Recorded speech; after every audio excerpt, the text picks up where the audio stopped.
Audiobooks presents William Peter Blatty's The Exorcist, read by William Peter Blatty.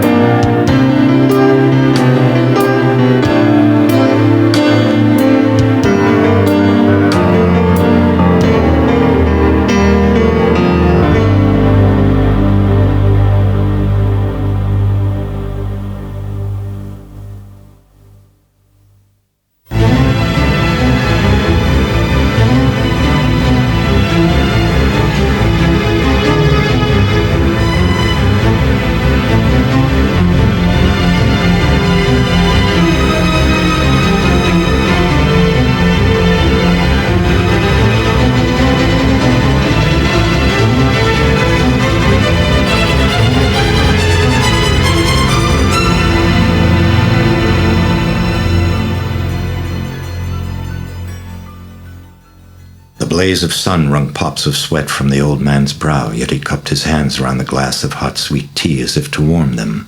He could not shake the premonition. It clung to his back like chill wet leaves. The dig was over. The tell had been sifted stratum by stratum, its entrails examined, tagged, and shipped. The beads and pendants, glyptics, phalli, groundstone mortars stained with ochre, burnished pots, nothing exceptional, an Assyrian ivory toilet box. And man, the bones of man, the brittle remnants of cosmic torment that once made him wonder if matter was Lucifer, upward groping back to his God. And yet now he knew better. The fragrance of licorice plant and tamarisk tugged his gaze to poppied hills, to reeded plains, to the ragged rock-strewn bolt of road that flung itself headlong into dread. Northwest was Mosul, east Erbil, south was Baghdad and Kirkuk, the fiery furnace of Nebuchadnezzar. He shifted his legs underneath the table in front of the lonely roadside charkhana and stared at the grass stains on his boots and khaki pants. He sipped at his tea. The dig was over. What was beginning?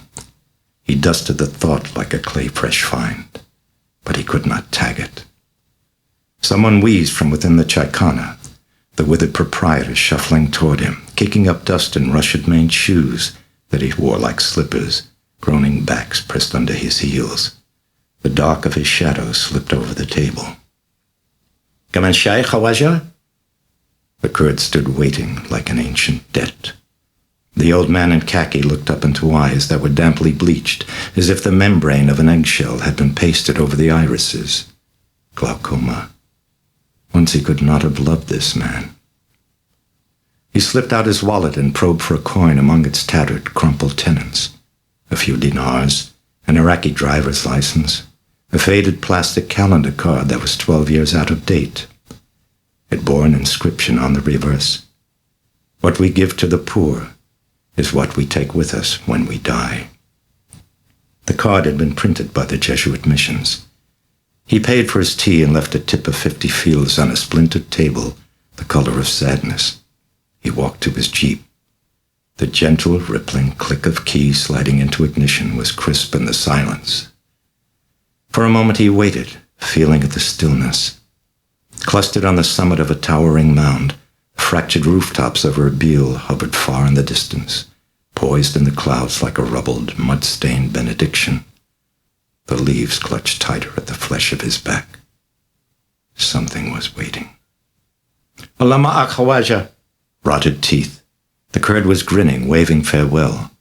The man in khaki groped for a warmth in the pit of his being and came up with a wave and a mustard smile. It dimmed as he looked away. He started the engine, turned in a narrow eccentric U, and headed toward Mosul. The Kurd stood watching, puzzled by a heart-dropping sense of loss as the Jeep gathered speed. What was it that was gone? What was it he had felt in the stranger's presence? Something like safety, he remembered, a sense of protection and deep well-being. Now it dwindled in the distance with the fast-moving Jeep. He felt strangely alone. The painstaking inventory was finished by 10 after 6. The Mosul curator of antiquities, an Arab with sagging cheeks, was carefully penning a final entry into the ledger on his desk. For a moment he paused, looking up at his friend as he dipped his pen point into an inkpot. The man in khaki seemed lost in thought. He was standing by a table, hands in his pockets, staring down at some dry, tagged whisper of the past. The curator observed him, curious, unmoving, then returned to the entry, writing in a firm, very small, neat script. Then at last he sighed, setting down the pen as he noted the time. The train to Baghdad left at 8. He blotted the page and offered tea. The man in khaki shook his head, his eyes still fixed upon something on the table. The Arab watched him, vaguely troubled. What was in the air?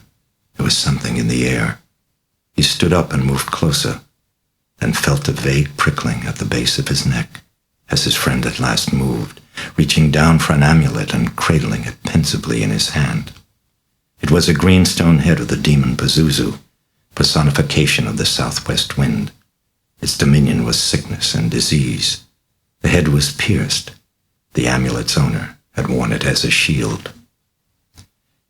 Evil against evil, breathed the curator, languidly fanning himself with a French scientific periodical, an olive oil thumbprint smudged on the cover. His friend did not move. He did not comment. Is something wrong?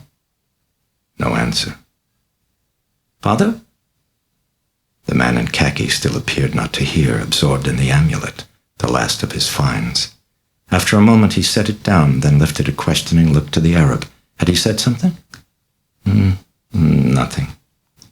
They murmured farewells. At the door, the curator took the old man's hand with an extra firmness. My heart has a wish, Father, that you would not go. His friend answered softly in terms of tea, of time, of something to be done. No, I meant home. The man in khaki fixed his gaze on a speck of boiled chickpea nestled in a corner of the Arab's mouth. Yet his eyes were distant.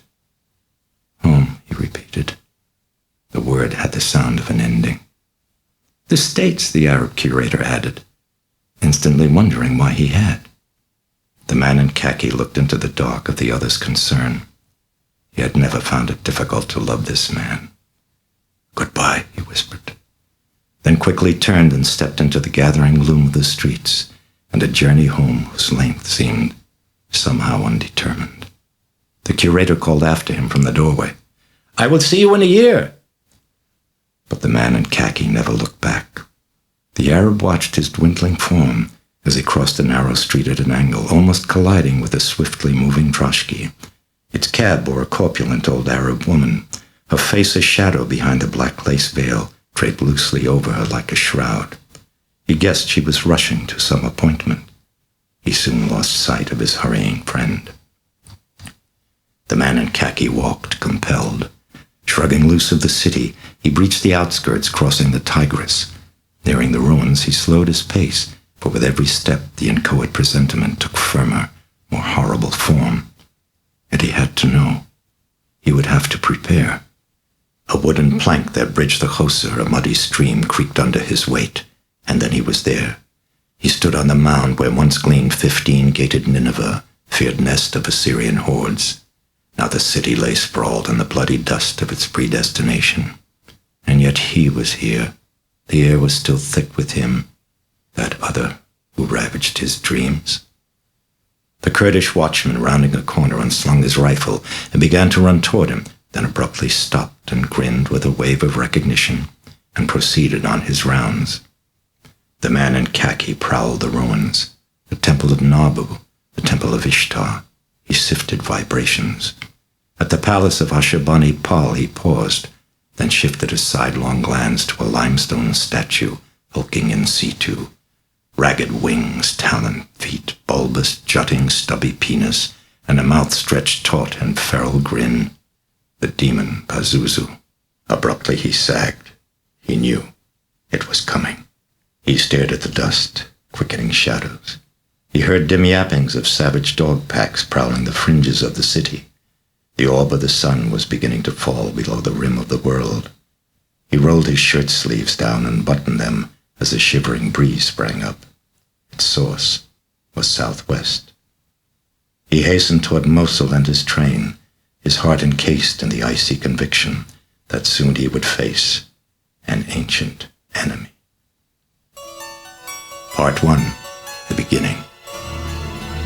like the brief doomed flare of exploding suns that registered dimly on blind men's eyes. The beginning of the horror passed almost unnoticed, and the shriek of what followed, in fact, was forgotten, and perhaps not connected to the horror at all. It was difficult to judge. The house was a rental, brooding, tight, a brick colonial gripped by ivy in the Georgetown section of Washington, D.C.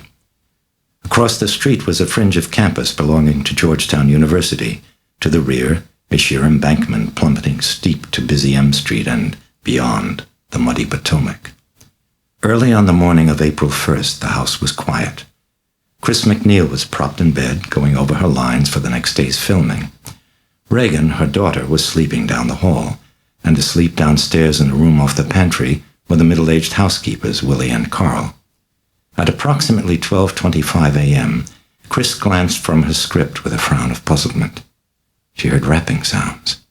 They were odd, muffled, profound, rhythmically clustered, alien code tapped out by a dead man. She listened for a moment. Funny. Then dismissed it. But as the rappings persisted, she couldn't concentrate. She slapped down the script on her bed. Jesus, that bugs me. She got up to investigate. She went out to the hallway and looked around. It seemed to be coming from Regan's bedroom. What was she doing? She padded down the hall, and the rappings grew suddenly louder, much faster, and as she pushed on the door and stepped into the room, they abruptly ceased. What the heck's going on? Her pretty 11-year-old was asleep, cuddled tight to a large stuffed round-eyed panda, Pookie, faded from years of smothering, years of smacking warm, wet kisses. Chris moved softly to her bedside and leaned over for a whisper. Rags, you awake? Regular breathing, heavy, deep. Chris shifted her glance around the room. Dim light from the hall fell pale and splintered on Regan's paintings, on Regan's sculptures, on more stuffed animals. Okay, Rags, old mother's ass is dragging. Say it, April Fool. And yet Chris knew it wasn't like her. The child had a shy and very diffident nature. And who was the trickster? A somnolent mind imposing order on the rattlings of heating pipes or plumbing? Once in the mountains of Bhutan, she had stared for hours at a Buddhist monk who was squatting on the ground in meditation. Finally, she thought she had seen him levitate. Perhaps, recounting the story to someone, she invariably added, perhaps. And perhaps her mind, that untiring raconteur of illusion, had embellished the wrappings. Abruptly, she flicked a quick glance to the ceiling. There, faint scratchings. She sighed. That was it. Rats in the attic. Big tails thumping. She felt oddly relieved, and then noticed the cold. A room. It was icy. She padded to the window and checked it. No, it was closed. She touched the radiator. Hot. Oh, really? Puzzled, she moved to the bedside and touched her hand to Regan's cheek. It was smooth as thought and lightly perspiring. I must be sick. She looked at her daughter, at the turned-up nose and freckled face, and on a quick, warm impulse leaned over the bed and kissed her cheek. Returning to her room and her bed and her script, Chris studied. The film was a musical comedy remake of Mr. Smith Goes to Washington. A subplot had been added dealing with campus insurrections. Chris was starring. She played a psychology teacher who sided with the rebels, and she hated it. A mind, though untutored, never mistook slogans for truth, and like a curious blue jay, she would peck relentlessly through verbiage to find the glistening, hidden fact. And so the rebel cause to her was dumb. It didn't make sense. They'd completed the interiors in Hollywood. All that remained were a few exterior scenes on the campus of Georgetown University starting tomorrow. It was Easter vacation and the students were away. She was getting drowsy, heavy lids. She turned to a page that was curiously ragged. Bemused, she smiled. Her English director. When especially tense, he would tear with quivering, fluttering hands a narrow strip from the edge of the handiest page and then chew it, inch by inch, until it was at last all a ball in his mouth. She yawned and glanced fondly at the side of her script. The pages looked gnawed. She remembered the rats. Little bastard sure got rhythm. She made a mental note to have Carl set traps for them in the morning. Fingers relaxing, script slipping loose. She let it drop.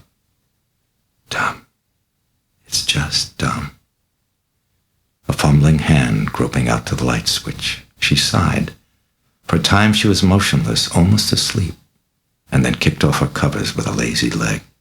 Phew, too freaking hot. A mist of dew clung soft and gentle to the window pane.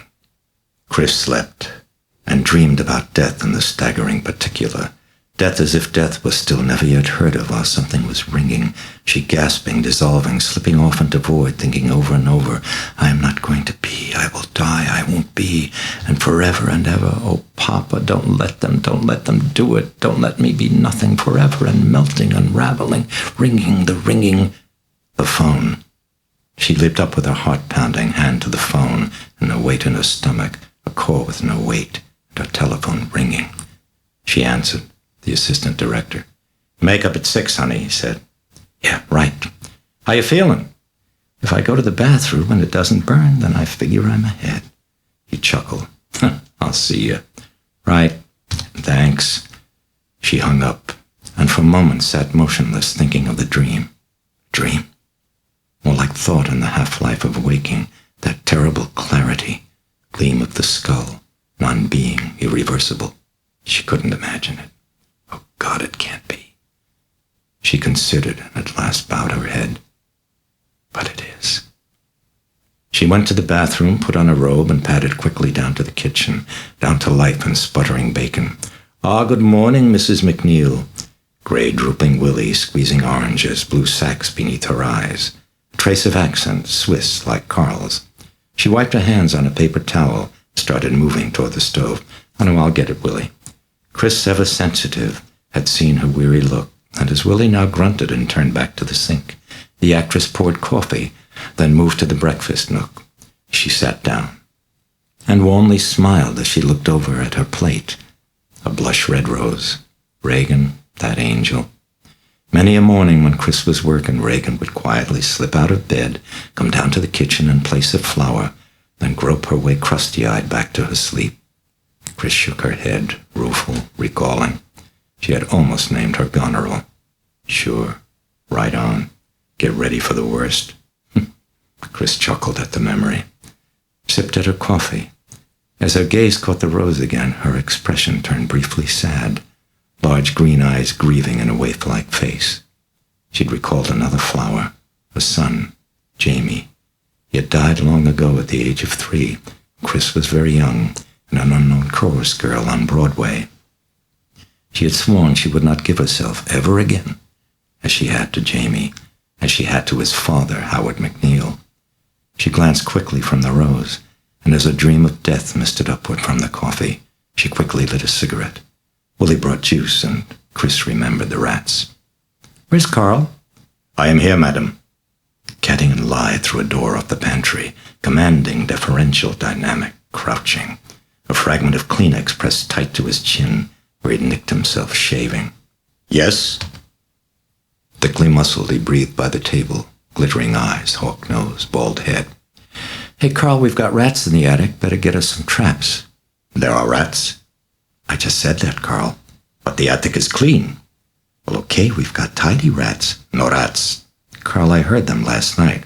Heavy plumbing, maybe boards. Maybe rats. Will you buy the damn traps and quit arguing? Yes, madam. I go now. No, not now, Carl. The stores are all closed. They are closed, chided Willie. I will see. He was gone.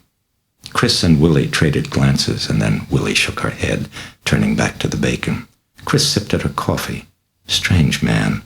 Like Willie, hard-working, very loyal, discreet, and yet something about him made her vaguely uneasy. What was it?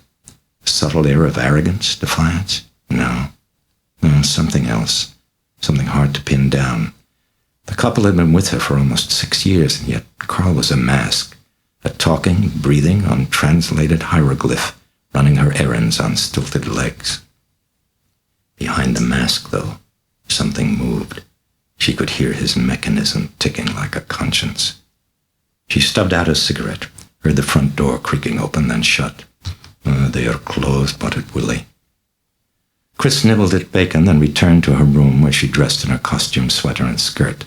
She glanced in a mirror and solemnly stared at her short red hair, which looked perpetually tousled, with a burst of freckles on the small scrubbed face.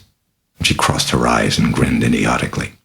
"Hi, little wonderful girl next door. Can I speak to your husband, your lover, your pimp? Oh, your pimp's in the poorhouse? Avon calling."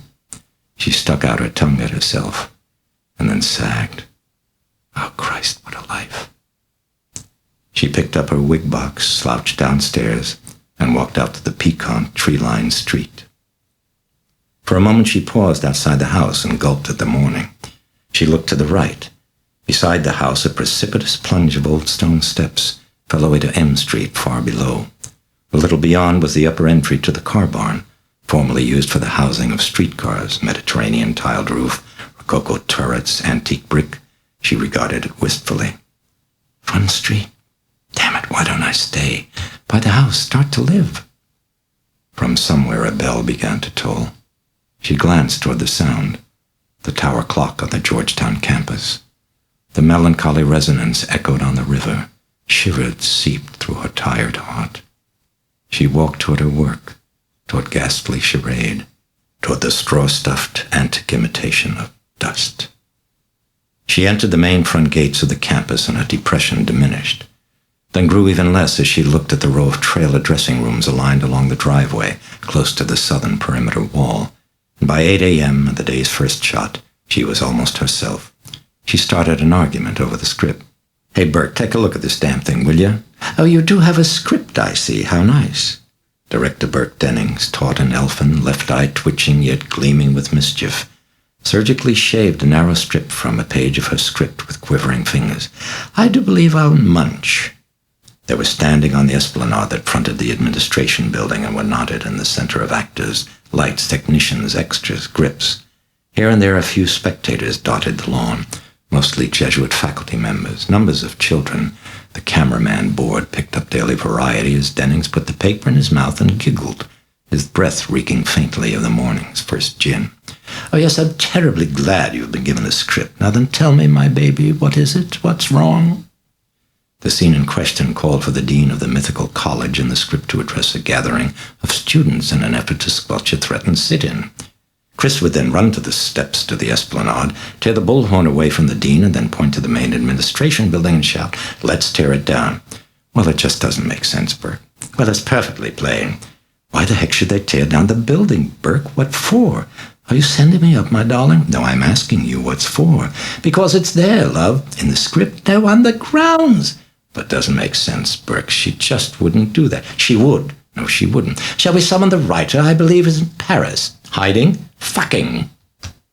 His fox eyes glinted in a face like dough as the word rose crisp at Gothic spires.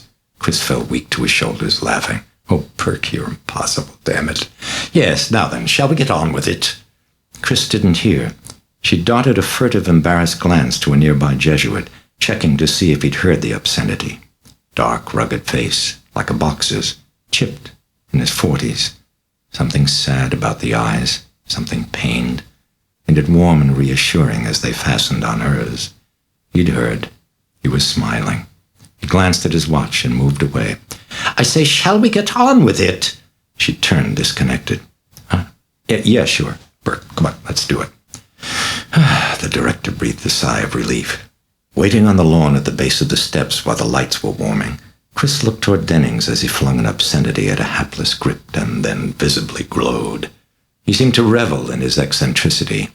Yet at a certain point in his drinking, Chris knew, he would suddenly explode into temper, and if it happened at 3 or 4 in the morning, he was likely to telephone people in power and viciously abuse them over trifling provocations. Chris remembered a studio chief whose offense had consisted in remarking mildly at a screening that the cuffs of Dennings' shirt looked slightly frayed, prompting Dennings to awaken him at approximately 3 a.m. to describe him as a cunning boor whose father was more than likely mad. And on the following day he would pretend to amnesia and subtly radiate with pleasure with those he'd offended, described in detail what he had done. Although, if it suited him, he would remember. Chris thought with a smile the night he destroyed his studio suite of offices in a gin-stoked, mindless rage, and how later, when confronted with an itemized bill and Polaroid photos detailing the damage, he'd archly dismissed them with, obvious fakes. The damage was far, far worse than that. Chris did not believe that Dennings was either an alcoholic or a hopeless problem drinker, but rather that he drank because it was expected of him. He was living up to his legend. Ah, well, it was a kind of immortality. She turned, looking over her shoulder for the Jesuit who had smiled. He was walking in the distance, despondent, head lowered, a lone black cloud in search of the rain. She had never liked priests, so assured, so secure, and yet this one. "All ready, Chris?" Yeah, Burke, ready." "All right, absolute quiet. Roll the film. Speed. Now, action." Chris ran up the steps while extras cheered and Dennings watched her, wondering what was on her mind. She'd given up the argument far too quickly. He turned a significant look to the dialogue coach, who padded up to him dutifully and proffered his open script like an aging altar boy the missal to his priest at solemn mass. They worked with intermittent sun. By 4, the overcast of roiling clouds was thick in the sky, and the assistant director dismissed the company for the day. Chris walked homeward. She was tired. At the corner of 36th and O, she signed an autograph for an aging Italian grocery clerk who had hailed her from the doorway of his shop. She wrote her name and warm best wishes on a brown paper bag. Waiting to cross, she glanced diagonally across the street to a Catholic church, holy something or other, staffed by Jesuits. John F. Kennedy had married Jackie there, she had heard. He had worshipped there. She tried to imagine it. John F. Kennedy among the votive lights and the pious, wrinkled women.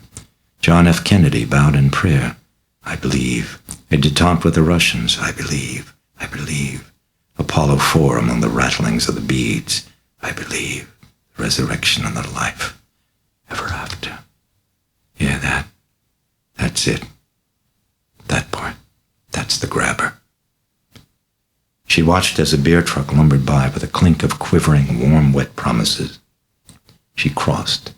As she walked down O and past the grade school auditorium, a priest rushed by from behind her, hands in the pockets of a nylon windbreaker. Young, very tense, in need of a shave. Up ahead he took a right, turning into an easement that opened to a courtyard behind the church. Chris paused by the easement, watching him, curious. He seemed to be heading for a white-frame cottage. An old screen door creaked open, and still another priest emerged. He looked glum, very nervous. He nodded curtly toward the young man, and with lowered eyes, he moved quickly toward a door that led into the church. Once again, the cottage door was pushed open from within. Another priest. It looked... Yes, it was. The one who was smiling when Burke said, "Fuck." Only now he looked grave as he silently greeted the new arrival, his arm around his shoulder in a gesture that was gentle and somehow parental. He led him inside, and the screen door closed with a slow, faint squeak. Chris stared at her shoes. She was puzzled. She wondered if Jesuits went to confession. Faint rumble of thunder. She looked up at the sky. Would it rain? The resurrection of the... Yeah, sure. Next Tuesday. Flashes of lightning crackled in the distance. "Yeah, don't call us, kid. We'll call you." She tugged up her coat collar and slowly moved on. She hoped it would pour. In a minute she was home. She made a dash for the bathroom. After that, she walked into the kitchen. "Hi, Chris. How'd it go?" Pretty blonde in her 20s sitting at the table, Sharon Spencer, fresh from Oregon. For the last 3 years, she'd been tutor to Regan and social secretary to Chris. Oh, the usual crock. Chris sauntered to the table and began to sift messages. "Anything exciting, Sharon?" "Oh, do you want to have dinner next week at the White House?" "Oh, I don't know, Marty. What do you feel like doing?" "Eating candy and getting sick." Chris chuckled. It was Rag, Sharon. "Oh, she's downstairs in the playroom." "What doing?" "Sculpting. She's making a bird, I think. It's for you." "Yeah, I need one." Chris moved to the stove and poured a cup of hot coffee. "Are you kidding me about that dinner?" "No, of course not. It's Thursday." "Big party?" "No, I gather it's just 5 or 6 people." "No kidding." She was pleased, but not really surprised. They courted her company, cab drivers, poets, professors, kings. What was it they liked about her? Life? Chris sat at the table. "How'd the lesson go?" Sharon lit a cigarette, frowning. "She had a bad time with math again." That's funny, Sharon. Yeah, I know. It's a favorite subject. Oh, well, this new math. Christ, I couldn't make change for the bus. Hi, Mom! She was bounding through the door, slim arms outstretched, red ponytails, soft, shining face, full of freckles. Hi, you stinkpot. Beaming, Chris caught her in a bear hug, squeezing, then kissed the girl's cheek with smacking ardor. She could not repress the full flood of her love. More kisses. Then she held Regan out and probed her face with eager eyes. Hey, what'd you do today? Anything exciting? Oh, you know, stuff. So what kind of stuff? Oh, let me see. She had her knees against her mother's, swaying gently back and forth. Well, of course, I studied. And I painted. What'd you paint? Oh, well, flowers, daisies, only pink and... Oh, yeah, this horse. She grew suddenly excited, eyes widening. This man had a horse, Mom, down by the river. We were walking, Mom, and then along came this horse. He was beautiful. Oh, Mom, you should have seen him. And the man let me sit on him, really, practically a minute. It was a gray horse. Mother, can't we get a horse? Could we? We'll see, baby. When can I have one? We'll see. Where's the bird you made? Regan looked blank for a moment, then turned around to Sharon and grinned, her mouth full of braces and shy rebuke. You told. It was a surprise. You mean, with the long, funny nose like you wanted? Oh, Rags, that's sweet. Can I see it? No, I still have to paint it. Hey, when's dinner, Mom? You hungry? I'm starving. Gee, it's not even 5, honey. When was lunch? Oh, 12-ish, Sharon answered. When are Willie and Carl coming back? She had given them the afternoon off. Oh, I think 7. Mom, can't we go to the hot shop? Could we? Chris lifted her daughter's hand, smiled fondly, and kissed it. Go on, you run upstairs and get dressed, and we'll go. Oh, I love you. Regan ran from the room, and Chris called after her. Honey, wear the new dress. How would you like to be 11, mused Sharon. Is that an offer? Chris reached for her mail, began listlessly sorting through scrawled adulation. Regan called down from the landing. Mom, I can't find the dress.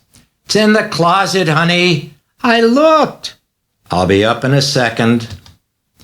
She went upstairs to Regan's bedroom, moving immediately to the closet. Regan was standing in the middle of the room, staring up at the ceiling. Hey, what's doing? Chris hunted for the dress. It was a pale blue cotton. She'd bought it the week before and remembered hanging it in the closet. Funny noises, Mom. Yeah, I know. We've got friends, honey. Regan looked at her. Huh? Squirrels, honey. Squirrels in the attic. Her daughter was squeamish and terrified of rats. Even mice upset her. The hunt for the dress proved fruitless. See, Mom, it's not there.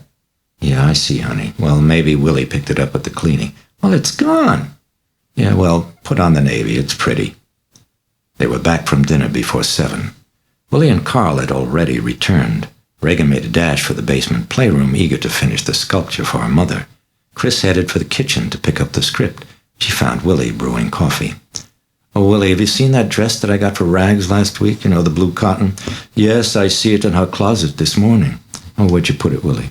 It is there. You didn't maybe pick it up by mistake with the cleaning? It is there.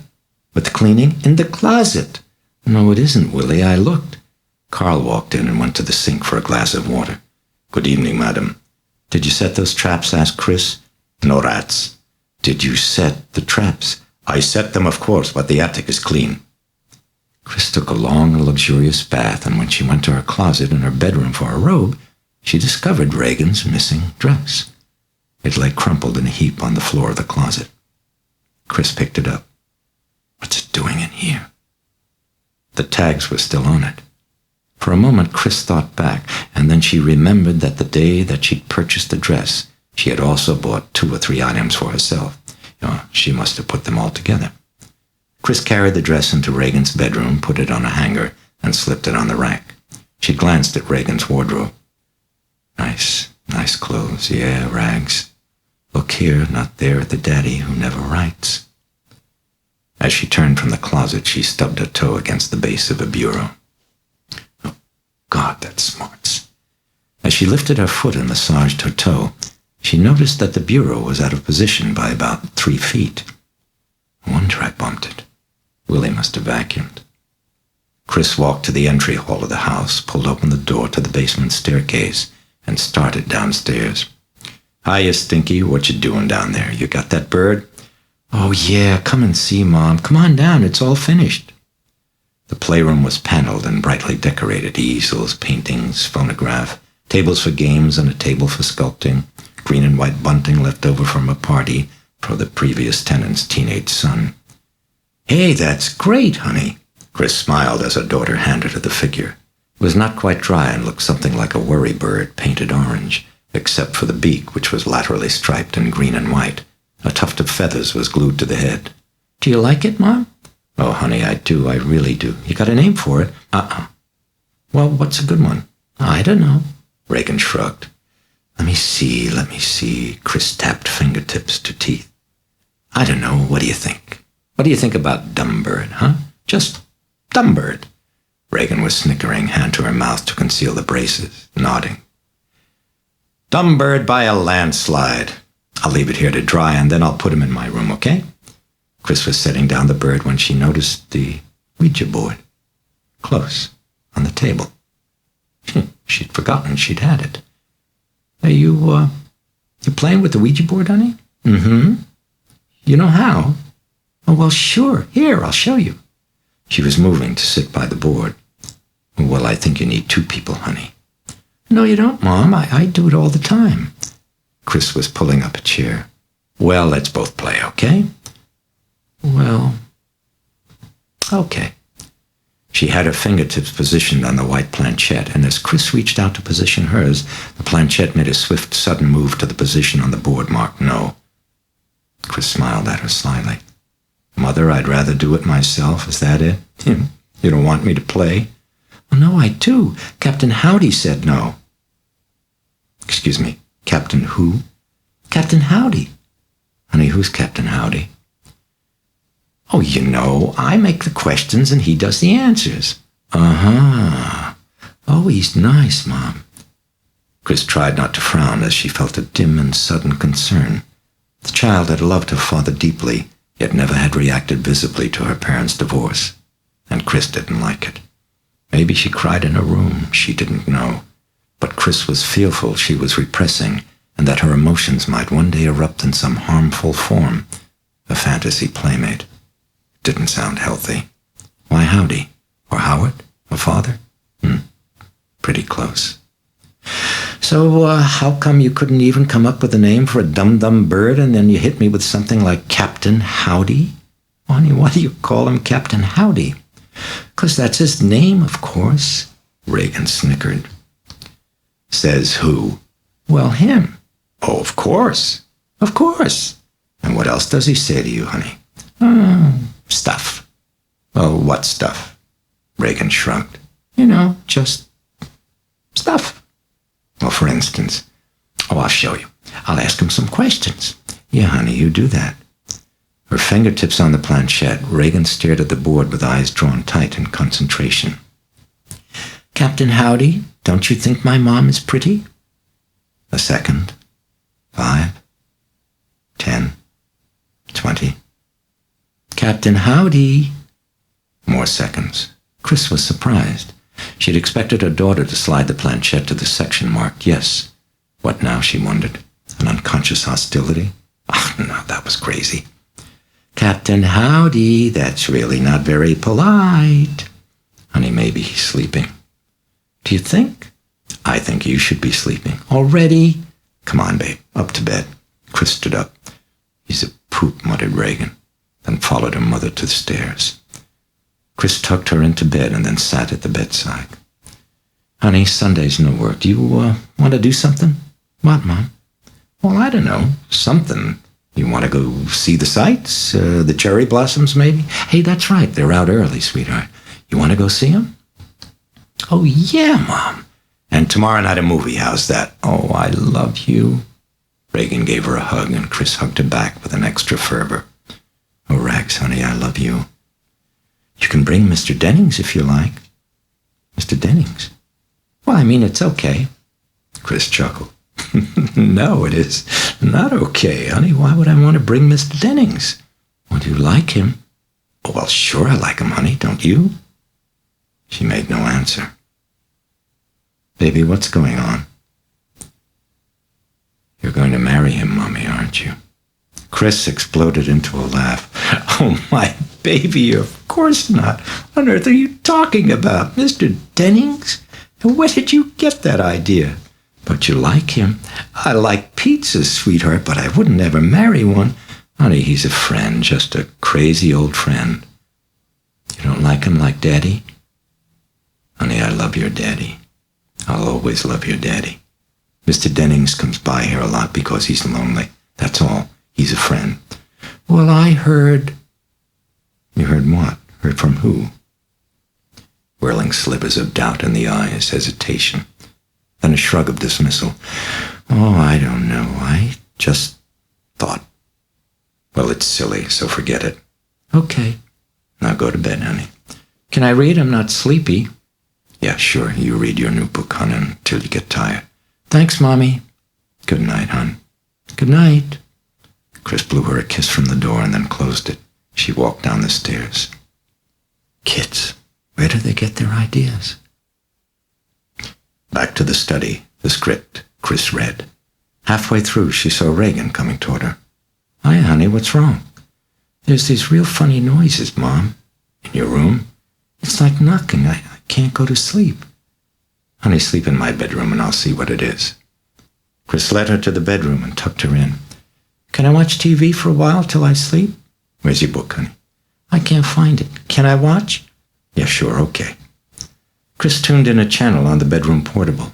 Not loud enough, sweetheart? Yes, Mom. Try to sleep. Chris turned out the light and went down the hall. She climbed the narrow carpeted stairs that led to the attic. She opened the door and felt for the light switch, found it, flicked it, stooping as she entered. She glanced around. Cartons of clippings and correspondence on the pine wood floor, and nothing else except the traps. 6 of them, baited. The room was spotless. Even the air smelled clean and cool.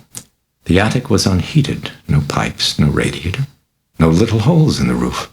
There is nothing. Chris jumped from her skin. Oh, good Jesus, Carl. She gasped, turning quickly with her hand to a fluttering heart. Jesus Christ, Carl, don't do that. He was standing on the steps. Very sorry, but you see, it is clean. Yeah, it's clean. Thanks a lot, Carl. Maybe cat better. What? To catch rats. Without waiting for an answer, he nodded and left. She considered the wrappings again, then glanced at the angled roof. The street was shaded by various trees, most of them gnarled and intertwined with vines, and the branches of a mushrooming mass of basswood umbreled the entire front third of the house. Was it squirrels, after all? It must be. Or branches. Could be branches. The nights had been windy. Chris went downstairs to her bedroom. Regan was sleeping. She returned her to her room, tucked her into her bed, then went back to her own bedroom, turned off the television set, and went to sleep. The filming went smoothly the next day. Early in the evening, Chris took Regan out to a movie, and the following day they drove around to points of interest in Chris's Jaguar XKE. The Lincoln Memorial, the Capitol, the Cherry Blossom Lagoon, a bite to eat. Then across the river to Arlington Cemetery and the tomb of the unknown soldier. Regan turned solemn there, and later at the grave of John F. Kennedy, seemed to grow distant and a little sad. She stared at the eternal flame for a time, then mutely reached for Chris's hand. Mom, why do people have to die? The question pierced her mother's soul. Oh, Rags, you too, she thought. And yet what could she tell her? Lies? She couldn't. She looked at her daughter's upturned face, eyes misting with tears. Had she sensed her own thoughts? She had done it so often before. Honey, people get tired. Why does God let them? For a moment, Chris stared. She was puzzled, disturbed. An atheist, she had never taught Regan religion. She thought it dishonest. Honey, who's been telling you about God? Sharon? Oh. She would have to speak to her. Mom, why does God let us get tired? Looking down at those sensitive eyes and that pain, Chris surrendered. She couldn't tell her what she believed. Well, after a while, God gets lonesome for us, Rags. He wants us back. Regan folded herself into silence. She stayed quiet during the drive home, and her mood persisted all the rest of the day and through Monday. On Tuesday, Regan's birthday, it seemed to break. Chris took her along to the filming, and when the shooting day was over, the cast and crew sang happy birthday and brought out a cake. Always a kind and gentle man when sober, Dennings had the lights rewarmed and filmed her as she cut it. He called it a screen test and afterwards promised to make her a star. She seemed quite gay. But after dinner and the opening of presents, the mood seemed to fade. No word from Howard. Chris placed a call to him in Rome and was told by a clerk at his hotel that he hadn't been there for several days and couldn't be reached. He was somewhere on a yacht. Chris made excuses. Regan nodded, subdued, and shook her head to her mother's suggestion that they go to the hot shop for a shake. Without a word, she went downstairs to the basement playroom, where she remained until time for bed. The following morning, when Chris opened her eyes, she found Regan in bed with her, half awake. Well, honey, what are you doing here? My bed was shaking. Oh, you nut. Chris kissed her and pulled up her covers. Go to sleep, honey. It's still early. What looked like morning was the beginning of endless night. He stood at the edge of the lonely subway platform, listening for the rumble of a train that would still the ache that was always with him, like his pulse, heard only in silence. He shifted his bag to the other hand and stared down the tunnel. Points of light. They stretched into dark like guides to hopelessness. A cough. He glanced to the left. The gray stubbled derelict, numb on the ground in a pool of his urine, was sitting up. With yellowed eyes, he stared at the priest with the chipped, sad face. The priest looked away. He heard the derelict rising. Oh, don't come, he thought to himself. He heard a step. Oh, my God, let me be. Hiya, Father. He winced, sagged, couldn't turn. He could not bear to search for Christ again in stench and hollow eyes, for the Christ of pus and bleeding excrement, the Christ who could not be. In absent gesture, he felt at his sleeve, as if for an unseen band of mourning. He dimly remembered another Christ. Hey, Father, could you help an old altar boy? The hum of an incoming train, then sounds of stumbling. He looked at the tramp. He was staggering, fainting. With a blind, sudden rush, the priest was to him, caught him, dragged him to the bench against the wall. I'm a Catholic. I'm Catholic, Father. The priest eased him down, stretched him out, and saw his train. He quickly pulled $1 from out of his wallet and placed it in the pocket of the derelict's jacket, then decided he would lose it. He plucked out the $1 and stuffed it into a urine-damp trouser pocket. Then he picked up his bag and boarded the train. He sat in a corner and pretended to sleep. At the end of the line, he walked to Fordham University. The $1 had been meant for his cab. When he reached the residence hall for visitors, he signed his name on the register. Damien Karras, he wrote. He took a room in Weagle Hall, and after an hour was able to sleep. The following day, he attended a meeting of the American Psychiatric Association. As principal speaker, he delivered a paper entitled Psychological Aspects of Spiritual Development. At the end of the day, he enjoyed a few drinks and a bite to eat with some other psychiatrists. They paid. He left them early. He would have to see his mother. He walked to the crumbling brownstone apartment building on Manhattan's East 21st Street. Pausing by the steps that led up to the door, he eyed the children on the stoop, unkempt, ill-clothed, no place to go. He remembered evictions, humiliations, walking home with a seventh-grade sweetheart and encountering his mother as she hopefully rummaged through a garbage can on the corner. He climbed the steps and opened the door as if it were a tender wound, an odor like cooking, like rotted sweetness. He remembered the visits to Mrs. Corelli and her tiny apartment with the 18 cats. He gripped the banister and climbed, overcome by a sudden draining weariness that he knew was caused by guilt. He should never have left her. Not alone. Her greeting was joyful, a shout, a kiss. She rushed to make coffee, dark. Stubby, gnarled legs. He sat in the kitchen and listened to her talk, the dingy walls and soiled floor seeping into his bones. The apartment was a hovel, social security, each month a few dollars from a brother. She sat at the table, Mrs. This, Uncle That. Still in immigrant accents, he avoided those eyes that were wells of sorrow, eyes that spent days staring out of a window. He should never have left her. He wrote a few letters for her later. She could neither read nor write any English. Then he spent time repairing the tuner on a crackling plastic radio. A world, the news, Mayor Lindsay. He went to the bathroom. Yellowing newspapers spread on the tile, stains of rust in the tub and the sink, on the floor an old corset, seeds of vocation. From these he had fled into love. Now the love had grown cold. In the night he heard it whistling through the chambers of his heart, like a lost crying wind. At 11:15 he kissed her goodbye, promised to return just as soon as he could, and he left with the radio tuned to the news. Once back in his room in Weigel Hall, he gave some thought to writing a letter to the Jesuit head of the Maryland province. He'd covered the ground with him once before. Request for a transfer to the New York province in order to be closer to his mother. Request for a teaching post and relief from his duties. In requesting the latter, he cited as a reason unfitness for the work. At various times the priest would long to have lived with Christ, to have seen, to have touched, to have probed his eyes. Oh my God, let me see you. Let me know. Come in dreams. The yearning consumed him. He sat at the desk now with pen above paper. Perhaps it wasn't time that had silenced the provincial. Perhaps he understood that faith was finally a matter of love. The provincial had promised to consider the request, but thus far nothing had been done. Karras wrote the letter and went to bed.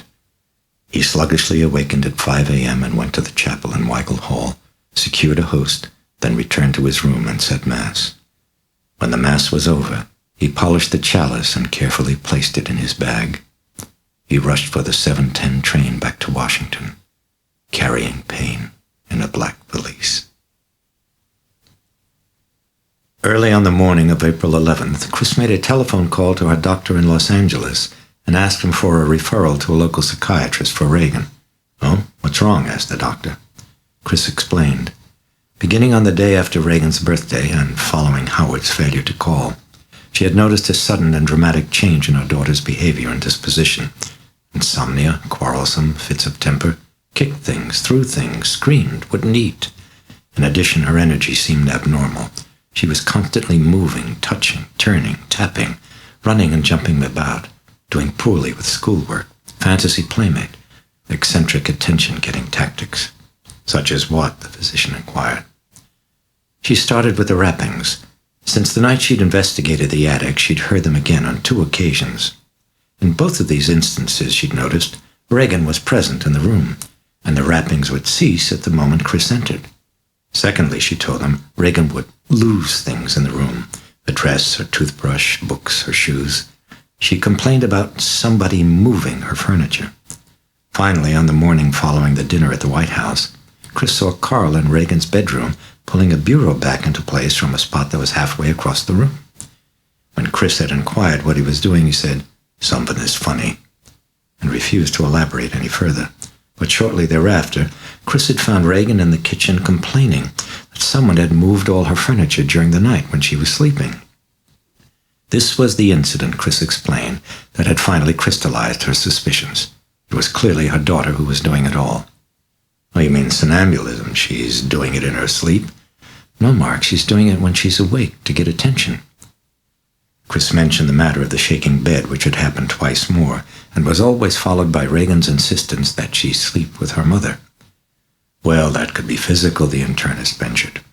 "No, Mark, I didn't say there is shaking. I said that she says that it's shaking." "Well, do you know that it isn't shaking?" "Oh, no." "Well, it might be clonic spasms," he murmured. "Who? Any temperature?" "No, listen, what do you think? Should I take her to a shrink or what?" "Chris, you mentioned her schoolwork. How's she doing with her math?" "Why'd you ask?" "Well, how's she doing?" he persisted. "Just rotten. I mean, suddenly rotten." He grunted. "Why'd you ask?" "Well, it's part of the syndrome."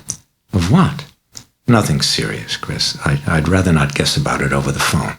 You got a pencil?" He wanted to give her the name of a Washington internist. The doctor was in Arlington, Samuel Klein. While Regan sat crossly in an examining room, Klein seated her mother in his office and took a brief case history. She told him the trouble. He listened, nodded, made copious notes. When When she mentioned the shaking of the bed, he appeared to frown, but Chris continued. Mark seemed to think it was kind of significant that Regan's doing poorly with her math now. Why was that? Oh, you mean schoolwork? Yeah, schoolwork, but math in particular, though. What's it mean? Well, let's wait until I've looked at him, Mrs. MacNeil. He then excused himself and gave Regan a complete examination that included taking samples of her urine and her blood. After he finished, he sat for a while and talked to Regan, observing her demeanor, and then returned to Chris and started writing a prescription. She appears to have a hyperkinetic behavior disorder. A what? A disorder of the nerves. At least we think it is. We don't know yet exactly how it works, but it's often seen in early adolescence. She shows all the symptoms. The hyperactivity, the temper, her performance in math. Yeah, the math, Doc. Why the math? Well, it affects the concentration.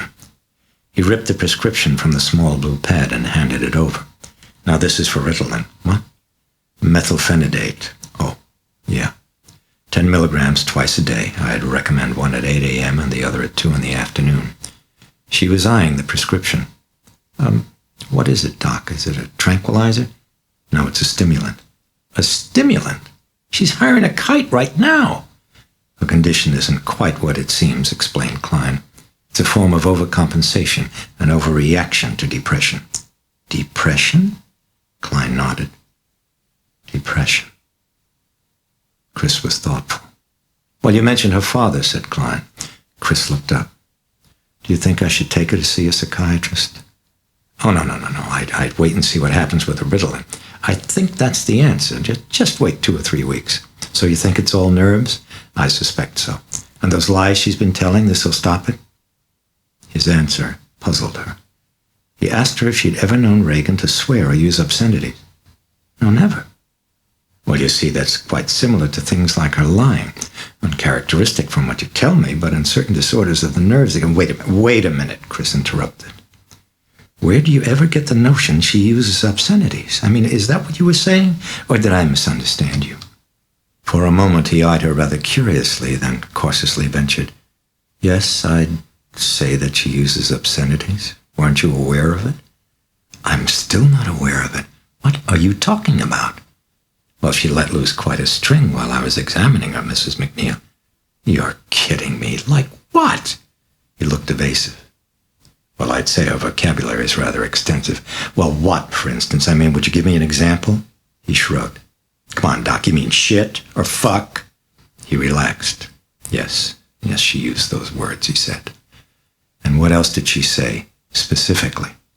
Specifically, Mrs. MacNeil.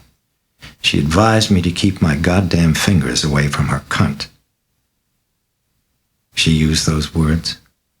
Well, it isn't unusual, Mrs. MacNeil, and I really wouldn't worry about it at all. It's part of the syndrome. She was shaking her head, looking down at her shoes. It's just hard to believe.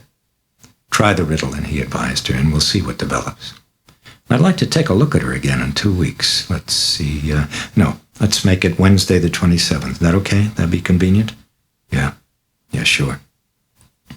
She got up from the chair and crumpled the prescription in the pocket of her coat. Yeah, 27th would be fine. She paused in the doorway, preoccupied, a fingertip pressed to her lip. She glanced at the doctor. You don't think a psychiatrist, huh? I don't know, but the best explanation is always the simplest one. Let's wait. Let's just wait and see. He smiled encouragingly. In the meantime, he said, try not to worry. How? In the days that preceded her scheduled dinner party, Chris was extremely diligent in seeing that Regan took her dosage of Ritalin. By the night of the party, however, she had failed to observe any noticeable improvement. She'd invited an interesting mixture. In addition to Burke and the youngish director of the second unit, she expected a senator and his wife, an Apollo astronaut and his wife, 2 Jesuits from Georgetown, her next-door neighbors, and Mary Jo Perrin. Mary Jo was a plump and gray-headed Washington seeress whom Chris had met at the White House dinner and liked immensely. She'd expected to find her austere and forbidding, but you're not like that at all, she'd been able to tell her. Bubbly, warm, and unpretentious. The planning and preparations at an end, Chris again found herself turning worried thoughts toward Regan. She tried to watch television, couldn't concentrate, felt uneasy. There was a strangeness in the house, like settling stillness, weighted dust. By midnight, all in the house were asleep. There were no disturbances. That night. She greeted her guests in a lime green hostess costume with long belled sleeves and pants. Her shoes were comfortable. They reflected her hope for the evening. The first to arrive was Mary Jo Perrin, who came with Robert, her teenage son. The last was pink-faced Father Dyer. He was young and diminutive, with fey eyes behind steel-rimmed spectacles. At the door, he apologized for his lateness. "I couldn't find the right necktie," told Chris expressionlessly. For a moment, she stared at him blankly, then burst into laughter. Her day-long depression began to lift. The drinks did their work. By 9:45, they were scattered about the living room, eating their dinners in vibrant knots of conversation. Chris filled her plate from the steaming buffet and scanned the room for Mary Jo Perrin. There, on a sofa with Father Wagner, the Jesuit dean. Chris had spoken to him briefly. He had a bald, freckled scalp and a dry, soft manner. Chris drifted to the sofa and folded to the floor in front of the coffee table as the seeress chuckled with mirth. The dean was smiling as he lifted a forkful of curry to his mouth. "Oh, hi, great curry." "Not too hot?" Chris asked. "Oh, no, not at all. It's just right. Mary Jo's been telling me there used to be a Jesuit who was also a medium." "And he doesn't believe me." Distinguo. I just said it was hard to believe." "You, mean medium?" asked Chris. "Why, of course. Why, he even used to levitate," said Mary Jo. "Oh, I do it every morning," said the Jesuit quietly. "You know, I had an experience once," began Chris, but the dean interrupted.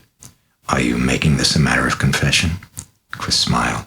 "No, I'm not a Catholic." I'm sorry, my dear, you were saying?" "Well, just that I thought I saw somebody levitate once in Bhutan." She recounted the story. "Do you think that's possible? I mean, really, seriously?" The dean shrugged. "Who knows? Who knows what gravity is or matter when it comes to that?" "Say, there's something I've been meaning to ask you," said Chris. "Do you know that little cottage that's back of the church over there?" Chris was pointing in the general direction. "Holy Trinity?" he asked. "Yeah, right. Well, what goes on in there?" "Oh, that's where they say Black Mass," said Mary Jo. "Black who?" "Black Mass. What's that?" "She's kidding," said the dean. "Yes, I know, but I'm dumb. I mean, what's a Black Mass?" "Oh, basically, it's a travesty on the Catholic Mass," explained the dean. "It's connected to witchcraft, devil worship." "Really? You mean there really is such a thing?" "I really couldn't say, although I heard a statistic once about something like possibly 50,000 Black Masses being said every year in the city of Paris." "You mean now?" "It's just something I heard. Back in L.A. you hear an awful lot of stories about witch cults being around. I've often wondered if it's true."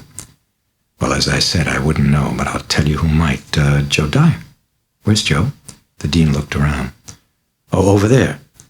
He nodded toward the other priest, who was standing at the buffet with his back to them. He was heaping a second helping onto his plate. "Hey, Joe?" The young priest turned, his face impassive. "You called, great dean?" The other Jesuit beckoned with his fingers. "All right, just a second," answered Dyer, and resumed his attack on the curry and salad. "Now that's the only leprechaun in the priesthood," said the dean, sipping at his wine.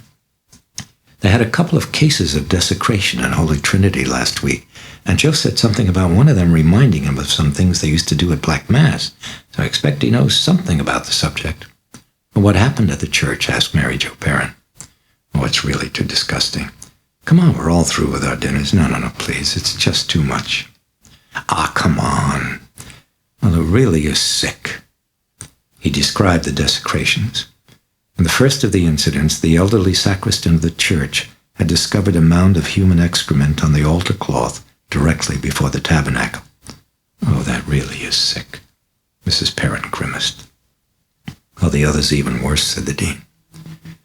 He then employed indirection and one or two euphemisms to explain how a massive phallus sculpted in clay had been found glued firmly to a statue of Christ on the left side altar. "That's sick enough," he concluded. Chris noticed that Mary Jo seemed genuinely disturbed as she said, "Oh, that's enough now. I'm sorry that I asked. Want to change the subject, please?" "No, I'm fascinated," said Chris. "Yes, of course, I'm a fascinating human," said Father Dyer. He was hovering over her with his plate. Listen, give me just a minute and then I'll be back. I think I've got something going over there with the astronaut. Like what? Asked the dean. Father Dyer raised his eyebrows in deadpan surmise. Would you believe? First missionary on the moon? They burst into laughter. Dyer glanced earnestly toward the astronaut and, excusing himself, walked away. Chris turned to the dean. You still haven't told me what goes on in that cottage. Big secret? Who's that priest I keep seeing there? Sort of dark. Do you know the one I mean? Father Karras. What's he do? He's a counselor. The dean put down his wine glass and turned it by the stem. Had a pretty rough knock last night, poor guy. Oh, really? What? Well, his mother passed away. Chris felt a melting sensation of grief that she couldn't explain. Oh, I'm sorry. Seems to be taking it pretty hard. She was living by herself, and I guess she was dead for a couple of days before they found her. Oh, how awful, Mrs. Perrin murmured. Who found her? Chris asked. The superintendent of her apartment building. I guess they wouldn't have found her even now except, well, next-door neighbors complained about her radio going all the time. That's sad. Suddenly, Chris heard a familiar, strident voice ringing angrily through from the kitchen. Oh, Jesus, Burke. He was shrieking obscenities at someone. Chris excused herself and went quickly to the kitchen, where Dennings was railing viciously at Carl, while Sharon made futile attempts to hush him. Burke, exclaimed Chris, knock it off. The director ignored her, continued to rage, the corners of his mouth flecked foamy with saliva, while Carl leaned mutely against the sink with folded arms and stolid expression, his eyes fixed unwaveringly on Dennings. Carl, will you get out of here? Get out! Can't you see how he is? But the Swiss wouldn't budge until Chris began actually to shove him toward the door, while Burke continued to scream at his back, You Nazi pig! And then he turned genially to Chris and rubbed his hands together. Now then, what's dessert? Dessert? Well, I'm hungry. Chris thumped at her brow with the heel of her hand and turned to Sharon. Feed him. I've got to get Regan up to bed. And Burke, for Christ's sakes, will you behave yourself? There are priests out there. She pointed. He creased his brow as his eyes grew intense with a sudden and apparently genuine interest. Oh, you noticed that too? Chris left the kitchen and went down to check Regan in the basement playroom, where her daughter had spent the entire day. She found her playing with the Ouija board. She seemed sullen, abstracted, remote. Well, at least she isn't feisty, Chris reflected. And hopeful of diverting her, she brought her to the living room and began to introduce her to her guests. Regan was strangely well behaved, except for a moment with Mary Jo Perrin, when she would neither speak nor accept her hand. But the seeress made a joke of it. Oh, she knows I'm a fake. She winked at Chris. But then, with a curious air of scrutiny, she reached forward and gripped Regan's hand with a gentle pressure, as if checking her pulse. Regan quickly shook her off and glared malevolently. Oh, dear, dear, dear, she must be very tired, Mrs. Perrin said casually. Yet she continued to watch Regan with a probing fixity, an anxiety unexplained. She's been feeling kind of sick, Chris murmured in apology. She looked down at Regan. Haven't you, honey? Regan didn't answer. She kept her eyes on the floor. She took Regan up to bed and tucked her in. You'd like me to read to you for a while, honey? A shake of the head. Okay, then. Try to sleep. She leaned over and kissed her, and then walked to the door and flicked the light switch. Night, my baby. Chris was almost out the door when Regan called out to her, very softly. Mother, what's wrong with me? So haunted. The tone so despairing, so disproportionate to her condition. For a moment, the mother felt shaken and confused, but quickly she righted herself. Well, it's just like I said on it. It's nerves. All you need is those pills for a couple of weeks, and I know you're going to be feeling just fine. Now then, try to go to sleep, hon, okay? No response. Chris waited. Okay? Okay. Chris abruptly noticed goose pimples rising on her arm. Good Christ, it gets cold in this room. Where's the draft coming from? She moved to the window and checked along the edges, found nothing, turned to Regan. You warm enough, baby? No answer. Chris moved to the bedside. Regan, you asleep? Eyes closed, deep breathing. Chris tiptoed from the room. From the hall, she heard singing, and as she walked down the stairs, she saw with pleasure that the young Father Dyer was playing the piano near the living room picture window and was leading a group that had gathered around him in cheerful song. As she entered the living room, they had just finished Till We Meet Again. Chris headed for the piano. Dyer broke off his playing of chords and looked up to greet her. "Yes, young lady, and what can we do for you today? We're running a special on novenas." Chris chuckled with the others. "Well, I thought I'd get the scoop on what goes on at Black Mass. Father Wagner said you were the expert." The group at the piano fell silent with interest. "No, not really," said Dyer, lightly touching some chords. "Why do you mention Black Mass?" "Oh, well, some of us were talking before about, those things that they found at Holy Trinity." "Or you mean the desecrations?" Dyer interrupted. The astronaut looked perplexed. "Hey, somebody give us a clue what's going on?" "Well, they found some desecrations at the church down the street," explained Dyer. "Well, like what?" asked the astronaut. "Well, forget it. Okay, let's just say obscenities." "Father Wagner says you told him it was like at Black Mass," prompted Chris, "and I wondered what went on at those things." "Oh, I really don't know all that much. In fact, most of what I know is what I've heard from another Jeb." "What's a Jeb?" asked Chris. "It's short for Jesuit. Father Karras is the expert on all this stuff." Chris was suddenly alert. "Oh, the dark priest at Holy Trinity? Oh, you know him?" No, I just heard him mention, that's all." "Well, I think he did a paper on it once, just from the psychiatric side." "What do you mean?" asked Chris. What do you mean? Are you telling me he's a psychiatrist?" "Oh, well, sure. I'm sorry. I just assumed that you knew." "Listen, somebody tell me something," the astronaut demanded impatiently. "What goes on at Black Mass?" Let's just say perversions," Dyer shrugged. "Obscenities, blasphemies. It's an evil parody of the Mass, where instead of God, they worship Satan, and, sometimes they offered human sacrifice." The dean eyed his watch. "Well, I really should be going. I've got the 6 o'clock Mass in Dahlgren Chapel." Dyer smiled. "And I've got the banjo Mass." Then his eyes shifted to a point in the room behind Chris, and he sobered abruptly. "Well, now I think we have a visitor, Mrs. MacNeil." Chris turned and gasped on seeing Regan in her nightgown urinating onto the rug. Staring fixedly at the astronaut, she intoned, "You're going to die up there." "Oh, my God," cried Chris in pain, rushing to her daughter. "Oh, God, oh, my baby, oh, come with me, honey." She took Regan by the arms and led her quickly away with a tremulous apology over her shoulder to the ashen astronaut. "Oh, I'm so sorry. She's been sick. She must be walking in her sleep. She didn't know what she was saying." "Gee, maybe we should go," she heard Dyer say to someone. No, stay, please. It's okay. I'll be back in just a minute." Chris paused by the kitchen, instructing Willie to see to the rug before the stain became indelible. And then she walked Regan upstairs to her bathroom, bathed her, and changed her nightgown. "Honey, why did you say that?" But Regan appeared not to understand, mumbling non sequiturs, her eyes vacant and clouded. Chris tucked her into bed, and almost immediately Regan appeared to fall asleep. For a time Chris waited, listening to her breathing, then left the room. After bidding her remaining guests good night, she wearily returned upstairs and, looking in on Regan, found her still asleep. Chris retired to her room, settled wearily into bed, and almost instantly fell asleep, then awakened to fearful, hysterical screaming at the rim of her consciousness.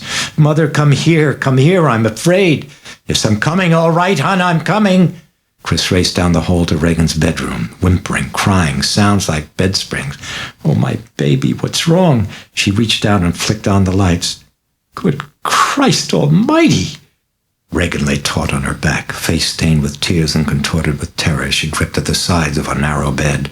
"Mother, why is it shaking? Make it stop. Oh, I'm scared. Make it stop. Mother, please make it stop." The mattress of the bed was quivering violently back and forth.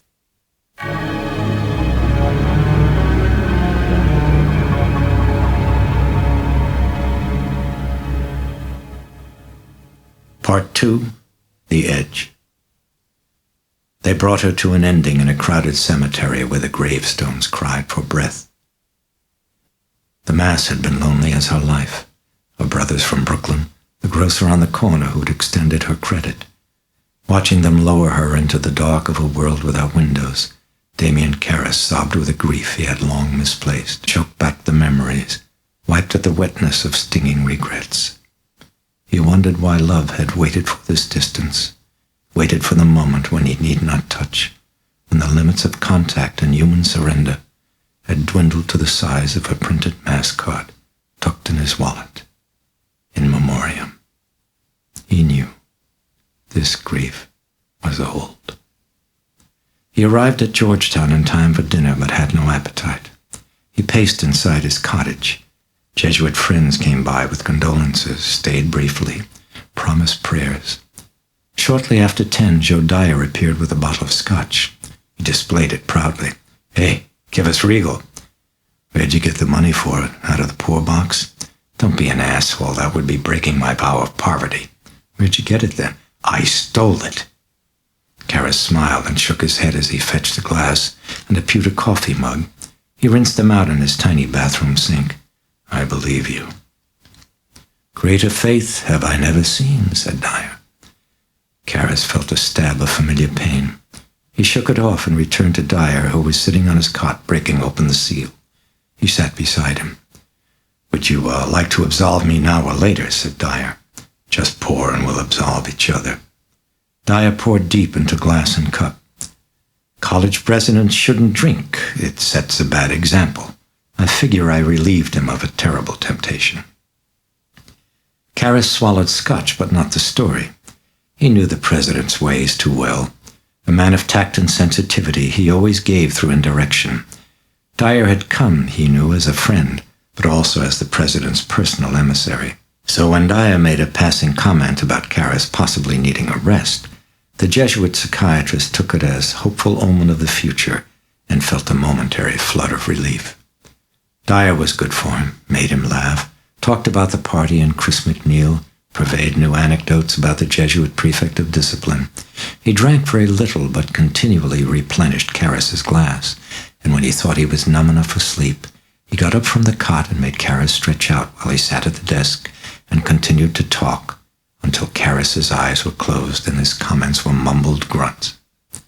Dyer stood up and undid the laces of Karras's shoes. He slipped them off. For a time he waited, then at last decided that Karras was asleep. He left the cottage.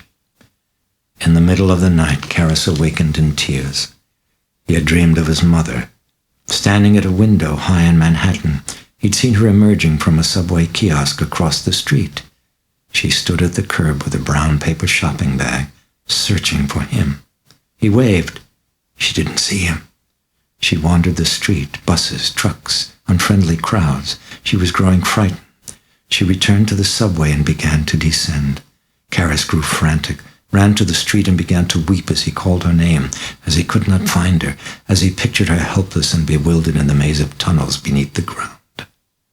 He waited for his sobbing to subside and then fumbled for the scotch. He sat on the cot and drank in darkness. Wet came the tears, and they would not cease. This was like childhood, this grief. He didn't remember falling asleep. He awakened in torpor, with memory of loss draining blood from his stomach. He reeled to the bathroom, showered, shaved, dressed in a cassock. It was 5:35. He unlocked the door to Holy Trinity, put on his vestments, and offered up Mass at the left side altar. Memento etiam, he prayed with a bleak despair. Remember thy servant, Mary Karras. In the tabernacle door, he saw the face of the nurse at Bellevue receiving, heard again the screams from the isolation room. "You her son?" the nurse had asked. "Yes, I'm Damien Karras." "Well, I wouldn't go in there. She's pitching a fit." He'd looked through the port of the windowless room with the naked light bulb hanging from the ceiling. Padded walls, dark, no furniture save for the cot on which she raved. As she met his gaze, she'd grown suddenly silent, moved to the port with a baffled look. "Why you do this to me, Dimmy? Why?" The eyes had been meeker than a lamb's. "Agnus Dei," he bowed and struck his breast. "Lamb of God who takest away the sins of the world, grant her rest." As he closed his eyes and held the host, he saw his mother in the hearing room, her hands clasped gentle in her lap, her expression docile and confused as the judge explained to her the Bellevue psychiatrist's report. "Do you understand that, Mary?" She'd nodded, wouldn't open her mouth. They had taken her dentures. "Well, what do you say about that, Mary?" She'd proudly answered him, "My boy, he speak for me." An anguished moan escaped from Karras as he bowed his head above the host. He struck his breast as if it were time and murmured, "Domine non sum dignus. I am not worthy. Say but the word, and my soul shall be healed." Against all reason, against all knowledge, he prayed there was someone to hear his prayer. He did not think so. After the Mass, he returned to the cottage and tried to sleep, without success. Later that day, Father Karras was relieved of his duties as counselor and assigned to the Georgetown University Medical School as lecturer in psychiatry. His orders were to rest. Regan lay on her back on Klein's examining table, arms and legs bowed outward. Taking her foot in both his hands, the doctor flexed it toward her ankle. For moments he held it there in tension, then suddenly released it. The foot relaxed into normal position. He repeated the procedure several times, but without any variance in the result. He seemed dissatisfied. When Regan abruptly sat up and spat in his face, he instructed a nurse to remain in the room and returned to his office to talk to Chris. "The bed was actually moving?" he asked her. "It was moving." "How long?" "I don't know. Maybe 10, maybe 15 seconds. I mean, that's all I saw. Then she sort of went stiff and wet the bed, or maybe she'd wet it before. I don't know. But then she was suddenly dead asleep and never woke up till the next afternoon." When she'd first arrived, he'd reported his suspicion that the shaking of the bed had been caused by a seizure of clonic contractions, an alternating tensing and relaxing of the muscles. The chronic form of such a condition, he'd told her, was clonus and usually indicated a lesion in the brain. He had described the diagnostic procedure, explaining that in clonus the alternate flexing and releasing of the foot would trigger a run of clonic contractions. Now, however, he sat at his desk and seemed worried. "Well, the test was negative. Has she ever had a fall? Like on the head?" "Well, yes. No, not that I know of." "Childhood diseases?" "Well, just the usual measles and mumps and chickenpox." "Sleepwalking history?" "No, not until now." "What do you mean? She was walking in her sleep at the party?" "Well, yeah, she still doesn't know what she did that night. Well, there's other stuff, too, that she doesn't remember." "Well, lately?" Chris recounted an incident to Dr. Klein. It was on Sunday. Regan still sleeping, an overseas telephone call from Howard. "How's Rags?" he'd asked. "Well, thanks a lot for the call on her birthday," Chris bristled. "Hey, listen, I was stuck on a yacht. Now, for Christ's sakes, lay off me. Called her the minute I was back in the hotel, all right?" "Oh, yeah, sure. She didn't tell you that? You talked to her?" "Yes, that's why I thought I'd better call you. What the hell is going on with her?" "What are you getting at?" She just called me a cocksucker and hung up the phone." Chris explained to Klein that when Regan had finally awakened, she had no memory whatever of either the telephone call or of what had happened on the night of the dinner. "Well, then, perhaps she wasn't lying about the moving of the furniture," Klein hypothesized. I don't get you." "Well, she moved it herself, no doubt, but perhaps while in one of those states where she really didn't know what she was doing. It's known as automatism, like a trance state. The patient doesn't know or remember what he's doing." "But, listen, Doc, something just occurred to me. You know that there's a great big heavy bureau in her room made out of teakwood. It must weigh half a ton. I mean, how could she have moved that?" "Well, extraordinary strength is pretty common in pathology." "Really? How come?" The doctor shrugged. "Nobody knows. Now, besides what you've told me, have you noticed any other bizarre behavior?" "Well, she's gotten really sloppy." No. "Bizarre behavior," he repeated. "Doc, for her, that's bizarre." "Oh, no, wait. There's this. You remember that Ouija board she's been playing with Captain Howdy?" The internist nodded. "Fantasy playmate. Well, now she can hear him." The doctor leaned forward, folding his arms atop the desk. As Chris continued, his eyes were alert and had narrowed to dart points of speculation. Yesterday morning, I could hear her talking to Howdy in her bedroom. I mean, she'd talk and then seem to wait as if she were playing with the Ouija board. When I peeked inside the room, though, there wasn't any Ouija board there, just Rags. And she was nodding her head, Doc, just like she was agreeing with what he was saying. Did she see him? No, I don't think so. She sort of had her head to the side, the way she does when she listens to records. The doctor nodded thoughtfully. Yes, I see. Well, any other phenomena like that? Does she see things, smell things? Smell. She keeps smelling something bad in her bedroom. Something burning? Hey, that's right. How'd you know that? Sometimes the symptoms of a type of disturbance in the chemico-electrical activity of the brain, the case of your daughter in the temporal lobe, you see. He put a hand to the front of his skull. Up here in the forward part of the brain. Now, it is rare, but it does cause bizarre hallucinations, and usually just before a convulsion. I suppose that's why it's taken for schizophrenia so often. But it isn't schizophrenia. It's produced by a lesion in the temporal lobe. Now, the test for clonus isn't conclusive, Mrs. MacNeil, so I think I'd like to give her an EEG. Well, what's that? Electroencephalograph. It'll show us the pattern of her brain waves. That's usually a pretty good indication of abnormal functioning. Well, you think that's it, huh? Temporal lobe? Well, she does have the syndrome, Mrs. MacNeil. For example, the untidiness, the pugnacity, behavior that's socially embarrassing, the automatism as well. Well, yes, and the seizures that made the bed shake. Usually that's followed by either wetting the bed or vomiting, or both, and then sleeping very deeply. You want to test her right now? Yes, I think we should do it immediately, but she's going to need sedation. If she moves or jerks, it'll void the results. So, may I give her, say, 25 milligrams of Librium? Chris was shaken. Jesus, do what you have to. She accompanied him to the examining room, and when Regan saw him readying the hypodermic, she screamed and filled the air with a torrent of obscenities. Oh, honey, it's to help you, Chris pleaded in distress. She held Regan still while Dr. Klein gave the injection. I'll be back, the doctor said, nodding, and while a nurse wheeled the EEG apparatus into the room, he left to attend another patient. When he returned a short time later, the Librium still had not taken effect. Klein seemed surprised. That was quite a strong dose. He injected another 25 milligrams, left, came back, found Regan tractable and docile. What are you doing? Chris asked him as Klein applied saline-tipped electrodes to Regan's scalp. We put 4 on each side. That enables us to take a brainwave reading from the left and right side of the brain, and then we compare them. Why compare them? Well, deviations could be significant. All right, now let's see.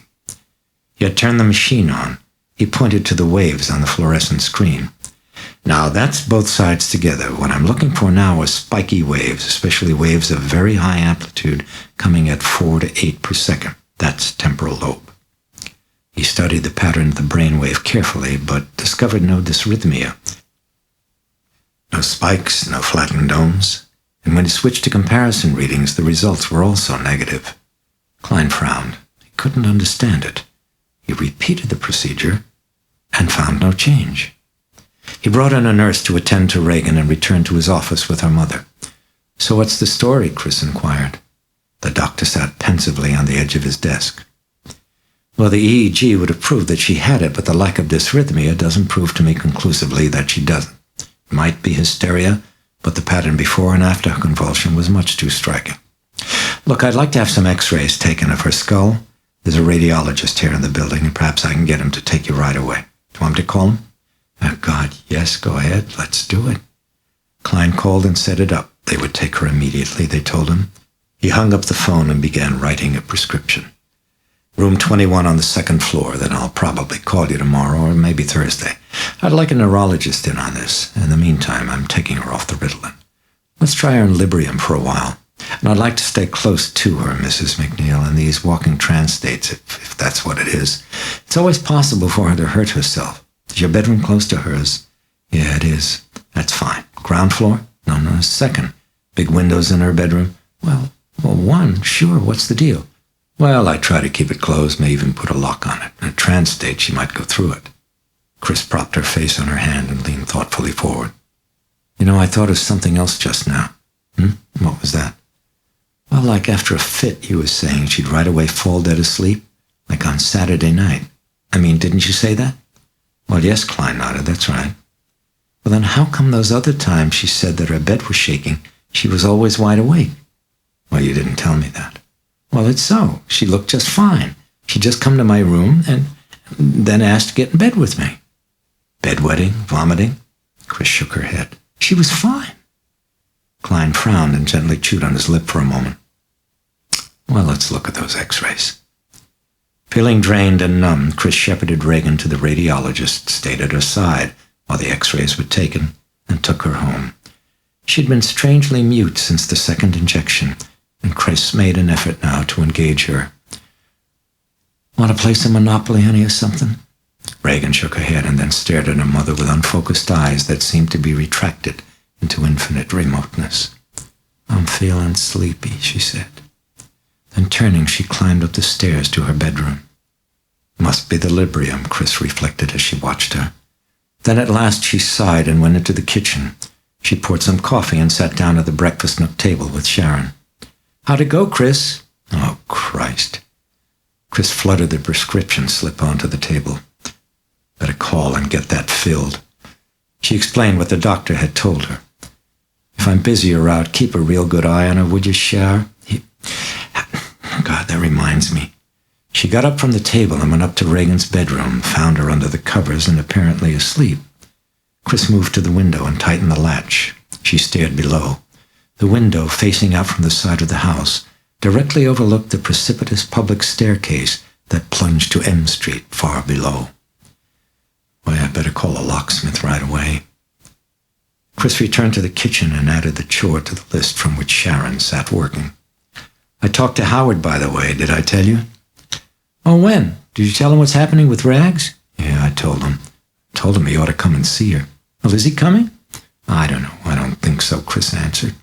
She reached out for a book by Sharon's elbow. So what are you reading? What do you mean? Oh, that. That's for you. I forgot. Mary Jo Perrin dropped it by. Well, she was here? Yeah, this morning. Said she's sorry she missed you and she's going out of town, but she'll call you as soon as she's back. Chris nodded and glanced at the title of the book. A Study of Devil Worship and Related Occult Phenomena.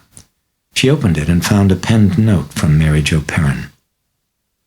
Dear Chris, I happened by the Georgetown University Library and picked this up for you. It has some chapters about Black Mass. You should read it all, however. I think you'll find the other sections particularly interesting. See you soon, Mary Jo. What's the scoop on Black Mass? Pretty hairy? Sharon stretched and yawned. I don't know. I haven't read it. That stuff turns me off. Chris slid the book across the table to Sharon. Oh, come on. Here, read it and tell me what happens. And get nightmares? What do you think you get paid for? Sharon had dinner at the house with Chris and then left for a date. She forgot the book.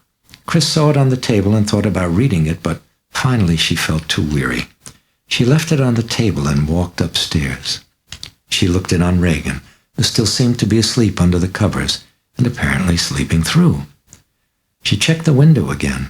Leaving the room, Chris made sure to leave the door wide open and then did the same with her own before getting into bed. She watched part of a movie on television, then slept. The following morning, the book about devil worship had vanished from the table. No one noticed. The consulting neurologist pinned up the x-rays again and searched for indentations that would look as if the skull had been pounded like copper with a tiny hammer. Dr. Klein stood behind him with folded arms. They had both looked for lesions and collections of fluid, for a possible shifting of the pineal gland. Now they probed for Luckenschattel skull, the telltale depressions that would indicate chronic intracranial pressure. They did not find it. The date was Thursday, April 28th. The consulting neurologist removed his glasses and carefully tucked them into the left breast pocket of his jacket. Well, there's just nothing there, Sam, nothing I can see. Klein frowned at the floor with a shake of the head. Doesn't figure. Well, you want to run another series? I don't think so. I'll try an LP. Yeah, good idea. In the meantime, I'd like you to see her. How's today? The telephone buzzed and Klein picked it up. The receptionist told him that Chris MacNeil was on the phone and that it was urgent. Klein punched an extension button. Dr. Klein, Mrs. MacNeil, what's the trouble? Chris was obviously distraught and on the brim of hysteria. "Oh, God, Doc, it's Regan. Can you come right away?" "Oh, what's wrong?" "I don't know, Doc. I just can't describe it. Oh, for God's sake, come on over. Come now." Right away. He disconnected and buzzed his receptionist. "Susan, tell Dresner to take my appointments." He hung up the phone and started taking off his jacket. "That's her. You want to come? It's only just across the bridge." "I've got an hour." "Come on, let's go." They were there within minutes, and at the door where Sharon greeted them, they heard moans and screams of terror from Regan's bedroom. She looked frightened. "I'm Sharon Spencer. Come on, she's upstairs." She led them to the door of Regan's bedroom, where she cracked it open and looked in. "Doctors, Chris!" Chris immediately came to the door, her face contorted in a vice of fear. "Oh, my God, come on in and take a look at what she's doing. This is Doc—" In the middle of the introduction, Klein broke off as he stared at Regan. Shrieking hysterically, she was flailing her arms as her body seemed to fling itself up horizontally into the air above her bed and then slam down savagely onto the mattress. It was happening rapidly and repeatedly. "Oh, Mother, make him stop! Make him stop! Stop him! He's trying to kill me! Stop him! Stop him, Mother!" "Oh, my baby," Chris whimpered as she jerked up a fist to her mouth and bit it. She turned a beseeching look to Klein. "Oh, Doc, what is it? What's happening?" He shook his head, his gaze fixed on Regan as the odd phenomenon continued. She would lift about a foot each time and then fall with a wrenching of her breath, as if unseen hands had picked her up and thrown her down. Chris shaded her eyes with a trembling hand. The up-and-down movement ceased abruptly, and the girl twisted feverishly from side to side, with her eyes rolled upward into their sockets so that only the whites were exposed. "Oh, he's burning me! He's burning me! Oh, I'm burning! I'm burning!" Her legs began rapidly crossing and uncrossing. The doctors moved closer, one on either side of the bed. Still twisting and jerking, Regan arched her head back, disclosing a swollen, bulging throat. She began to mutter something incomprehensible in an oddly guttural tone. No on my. Klein reached down to check her pulse. "All right, now, let's see what the trouble is, dear." And abruptly he was reeling, stunned and staggering across the room from the force of a vicious backward swing of Regan's arm as the girl sat up, her face contorted with a hideous rage. "The sow is mine! She is mine! Keep away from her! She is mine!" A yelping laugh gushed up from her throat, and then she fell on her back as if someone had pushed her. She pulled up her nightgown, exposing her genitals. Screaming at the doctors with both her hands, she began masturbating frantically. Moments later, Chris ran from the room with a stifled sob when Regan put her fingers to her mouth and licked them. As Klein approached the bedside, Regan seemed to hug herself, her hands caressing her arms. Her eyes were closed as if in ecstasy. "Ah, yes, my pearl, my child, my flower, my pearl." Then again she was twisting from side to side, moaning meaningless syllables over and over, and abruptly sat up with eyes staring wide with helpless terror. She mewed like a cat, then barked, then neighed, and then, bending at the waist, started whirling her torso around in rapid, strenuous circles. She gasped for breath. "Oh, stop him! Please stop him! It hurts! Make him stop! Make him stop! I can't breathe!" Klein had seen enough. He fetched his medical bag to the window and quickly began to prepare an injection. The neurologist remained beside the bed and saw Regan fall backward as if from a shove. Her eyes rolled upward into their sockets again, and rolling from side to side, she began to mutter rapidly in guttural tones. The neurologist leaned closer and tried to make it out. Then he saw Klein gently beckoning. He moved to him. "I'm giving her Librium," Klein told him guardedly, holding the syringe to the light of the windows. "But you're going to have to hold her." The neurologist nodded. He seemed preoccupied. He inclined his head to the side, as if listening to the muttering from the bed. "What's she saying?" Klein whispered. "I don't know. It's just gibberish. Nonsense syllables." Yet his own explanation seemed to leave him unsatisfied. "She says it as if it means something, though. It's got cadence." Klein nodded toward the bed, and they approached quietly from either side. As they came, she went rigid, as if in the stiffening grip of tetanus, and the doctors looked at each other significantly, then looked again to Regan as she started to arch her body upward into an impossible position, bending it backward like a bow until the brow of her head had touched her feet. She was screaming in pain. The doctors eyed each other with questioning surmise. Then Klein gave a signal to the neurologist, but before the consultant could seize her, Regan fell limp in a faint and went to bed. Klein leaned over and rolled up her eyelid, checked her pulse. "Oh, she'll be out for a while. I think she convulsed, don't you?" "Yes, I think so."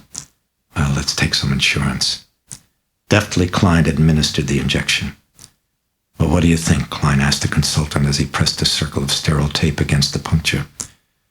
Temporal lobe, I'd say. Sure, maybe schizophrenia is a possibility, Sam. But the onset's much too sudden. She hasn't any history of it, right?" "No, she hasn't." "Neurasthenia?" Klein shook his head. "Then hysteria, maybe," offered the consultant. "I've thought of that." "Sure, but she'd have to be a freak to get her body twisted up like she did voluntarily now, wouldn't you say?" "No, I think it's pathological, Sam. The strength, the paranoia, the hallucinations. Schizophrenia, okay, those symptoms it covers. But temporal lobe would also cover the convulsions.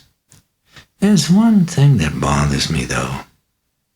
The neurologist trailed off with a puzzled frown. Yeah, what's that?" "Well, I'm really not sure, but I thought I heard signs of dissociation. My pearl, my child, my flower, the sow. I had the feeling she was talking about herself. Is that your impression too, or am I reading something into it?" Klein stroked his lip as he mulled the question. "Well, frankly, at the time it never occurred to me, but then now that you point it out," he grunted thoughtfully. "Yeah, could be. Yeah, it could." Then he shrugged off the notion. "Well, I'll do an LP right now while she's out, and then maybe we'll know something." The neurologist nodded. Klein poked around in his medical bag, found a pill, and tucked it in his pocket. Can you stay?" The neurologist checked his watch. Maybe half an hour." "Let's talk to the mother." They left the room and entered the hallway. Chris and Sharon were leaning, heads lowered against the balustrade by the staircase. As the doctors approached them, Chris wiped her nose with a bald, moist handkerchief. Her eyes were red from crying. "She's sleeping," Klein told her. "Oh, thank God," Chris sighed. "And she's heavily sedated. She'll probably sleep right through until tomorrow." "That's good, Doc." Doc, I'm sorry about being such a baby." "You're doing just fine. It's a frightening ordeal. By the way, this is Dr. David." "Hello?" Chris managed a bleak smile. "Dr. David's a neurologist." "What do you think?" she asked them both. "Well, we still think it's temporal lobe and..." "Jesus, what the hell are you talking about? She's been acting like a psycho, like a split personality. What..." Abruptly, Chris pulled herself together and lowered her forehead into a hand. I guess I'm all uptight. I'm sorry. You were saying?" It was David who responded. "There haven't been more than 100 authenticated cases of split personality in Mrs. MacNeil. It's a rare condition. Now, I know the temptation is to leap to psychiatry, but any responsible psychiatrist would exhaust the somatic possibilities first. That's the safest procedure." "Okay, so what's next?" Chris sighed. "A lumbar tap, I think," answered David. "A spinal?" He nodded. "What we missed in the X-rays and the EEG could turn up there. At the least, it would exhaust certain other possibilities. I'd like to do it now, right here, while she's sleeping. I'll give her local, of course, but it's movement I'm trying to eliminate." "How could she jump off the bed like that?" Chris asked, her face squinting up in anxiety. "Well, I think we discussed that before," said Klein. "Pathological states can induce abnormal strength and accelerated motor performance." "But you don't know why," said Chris. "Well, it seems to have something to do with motivation," commented David. "But that's all we know." "Well, now what about the spinal?" Klein asked Chris. "May we?" She exhaled, sagging, staring at the floor. "Go ahead. Do whatever you have to do. Just make her well." "We'll try," said Klein. "May I use your phone?" "Yeah, sure, come on, in the study." "Oh, incidentally," said Klein as she turned to lead them, "she needs to have her bedding changed." Sharon moved toward Regan's bedroom. "I'll do it." Chris led the doctors down the stairs. "Can I make you some coffee? I gave the housekeepers off this afternoon, so I'll have to be instant." They declined. I see you haven't fixed that window yet, noted Klein. No, we called. They're coming out tomorrow with shutters you can lock. He nodded approval. They entered the study where Klein called his office and instructed an assistant to deliver the necessary equipment and medication to the house. And set up the lab for a spinal workup. I'll run it myself right after the tap. When he'd finished the call, he turned to Chris and asked what had happened since last he saw Regan. Well, Tuesday there was nothing at all. She went straight up to bed and slept right through until late the next morning. No, she didn't. That's right. Willie mentioned that she'd heard her in the kitchen awfully early. I remember feeling glad that she'd gotten her appetite back, but she went back to bed then, I guess, because she stayed there the rest of the day. She was sleeping? No, I think she was reading. Well, I started feeling a little better about it all. I mean, it looked as if the Librium was just what she needed. She was sort of far away, I noticed, and that bothered me a little, but still was a pretty big improvement. Well, last night again, nothing. Then this morning, it started. Boy, did it start.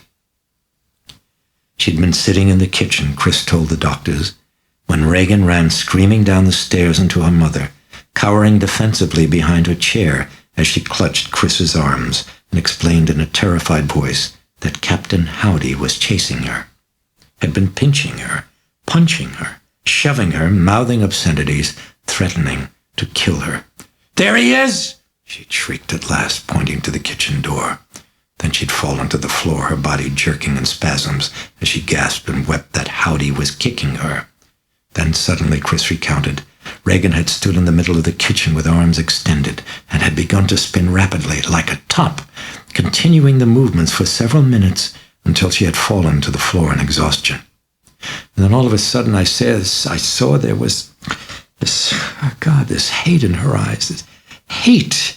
And she told me, she called, oh, Jesus. She burst into sobs and shielded her eyes as she wept convulsively. Klein moved quietly to the bar, poured a glass of water from the tap. He walked toward Chris. "Oh, shit, where's the cigarette?" Chris sighed tremulously as she wiped at her eyes with the back of a finger. Klein gave her the water and the small green pill. "Try this instead." "Got a tranquilizer?" "Yes, I'll have a double." "One's enough. Big spender." Chris managed the wan smile, then swallowed the pill and then handed the empty glass to the doctor. "Thanks, Doc." Yeah, then it started. All of that other stuff was like she was somebody else. "Like Captain Howdy, perhaps?" asked David. Chris looked up at him in puzzlement. He was staring so intently. "What do you mean?" "I don't know." David shrugged. "Just a question." She turned to the fireplace with absent, haunted eyes. "I don't know. Just somebody else." There was a moment of silence, and David stood up and explained that he had to leave for another appointment, and after some reassuring statements, said goodbye. Klein walked him to the door. "You'll check the sugar?" David asked him. "No, I'm the Arlington Village idiot." David smiled thinly. "I'm a little uptight about this myself." Strange case." He looked away and thought. For a moment he stroked his chin and seemed to brood. Then he looked up at Klein. "Oh, let me know what you find." "You'll be home?" "Yes, I will. Give me a call."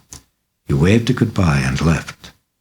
A short time later, after the arrival of the equipment, Klein anesthetized Regan's spinal area with Novocaine, and as Chris and Sharon watched, extracted the spinal fluid, keeping watch on the manometer. Pressure's normal. When he'd finished, he went to the window to see if the fluid was clear or hazy. It was clear. He carefully stowed the tubes of fluid in his bag. "I doubt that she will, but in case she awakens in the middle of the night and creates a disturbance, you might want a nurse here to give her sedation." "Can I do it myself?" Chris asked worriedly. "Well, why not a nurse?" She didn't want to mention her deep distrust of doctors and nurses. "I'd rather do it myself, couldn't I?" "Well, injections are tricky and air bubbles very dangerous." "Oh, I know how to do it," interjected Sharon. "My mother ran a nursing home up in Oregon." "Gee, would you do that, Cher? Would you stay here tonight?" Chris asked her. Well, beyond tonight, interjected Klein. She may need intravenous feeding depending on how she comes along. Could you teach me how to do it? Yes, I guess I could. He wrote a prescription for soluble thorazine and disposable syringes, gave it to Chris. Have this filled right away. Chris handed it to Sharon. Honey, do that for me, would you? Just call and they'll send it. I'd like to go with the doctor while he makes those tests. She looked at Klein. Do you mind? He noted the tightness around her eyes, the look of confusion and of helplessness. He nodded and smiled at her gently. I know how you feel. I feel the same way when I talk to mechanics about my car. They left the house precisely at 6:18 p.m. In his laboratory in the Roslyn Medical Building, Klein ran a number of tests. First, he analyzed protein content, normal, then a count of blood cells. Too many red means bleeding, he said, and too many white would mean infection. He was looking in particular for a fungus infection that was often the cause of chronic bizarre behavior, and again drew a blank. At the last, Klein tested the fluid sugar content. How come? Chris asked him intently. Well, now the spinal sugar should measure 2/3 of the amount of blood sugar. Anything significantly under that ratio would mean a disease which the bacteria eat the sugar in the spinal fluid. And if so, it could account for her symptoms. But he failed to find it. Chris shook her head and folded her arms. Here we are again, folks. For a while, Klein brooded. Then at last he turned and looked at Chris. You keep any drugs in your house? Huh? Amphetamines, LSD? Gee, no, Look, I tell you, no, there's nothing like that. He nodded and stared at his shoes, and then looked up. Well, I guess that it's time we consulted a psychiatrist, Mrs. MacNeil. She was back in the house at exactly 7:21 p.m., and at the door she called out, Sharon? Sharon wasn't there. Chris went upstairs to Regan's bedroom, still heavily asleep, not a ruffle in her covers. Chris noticed that the window was open wide, and an odor of urine. She thought Sharon must have opened it to air out the room. She closed it. Where had she gone? Chris returned downstairs just as Willie came in. Hiya, Willie. Any fun today? Shopping, movies. Where's Carl? I go to movies by myself. He come back later. The time was 7:35. At 8:01, while Chris was in the study talking to our agent on the phone, Sharon walked through the door with several packages and then flopped on a chair and waited. Chris finished and turned to Sharon. Where have you been? Oh, didn't he tell you? Oh, didn't who tell me? Burke. Isn't he here? Where is he? He was here? You mean he wasn't when you got home? Listen, start all over again, Sharon. Oh, that nut. Sharon shook her head. I couldn't get the druggist to deliver, so when Burke came around, I thought, fine, he can stay here with Regan while I go get the thorazine. She shrugged. I should have known. Yeah, you should have known. So what did you buy? Well, since I thought I had the time, I went and bought a rubber drawer sheet for her bed. Did you eat, Cher? No, I thought I'd fix a sandwich. Would you like one? Yeah, good idea. Let's go and eat. They walked slowly to the kitchen. What happened with the tests? Not a thing, all negative. Going to have to get her a shrink. After sandwiches and coffee, Sharon showed Chris how to give an injection. The two main things are to make sure that there aren't any air bubbles, and then you make sure that you haven't hit a vein. See, you aspirate a little like this, and you see if there's any blood in the syringe. For a time, Chris practiced the procedure on a grapefruit and seemed to grow proficient. Then at 9:28, the front doorbell rang. Willie answered. It was Carl. As he passed through the kitchen en route to his room, he nodded a good evening and remarked he'd forgotten to take his key. I can't believe it, Chris said to Sharon. It's the first time he's ever admitted a mistake. They passed the evening watching television in the study. At 11:46, Chris answered the phone. The young director of the second unit. He sounded grave. Have you heard the news yet, Chris? No, what? Well, it's bad. What is it? Burke's dead. He'd been drunk. He'd stumbled. He'd fallen down the steep flight of steps beside the house, fallen far to the bottom, where a passing pedestrian on M Street watched as he tumbled into night without end. A broken neck. This bloody, crumpled scene, his last. As the telephone fell from Chris's fingers, she was silently weeping, standing unsteadily. Sharon ran and caught her, supported her, hung up the phone and led her to the sofa. God, Burke's dead. Oh my God! What? What happened? But Chris couldn't speak yet. She wept. Then later they talked. For hours they talked.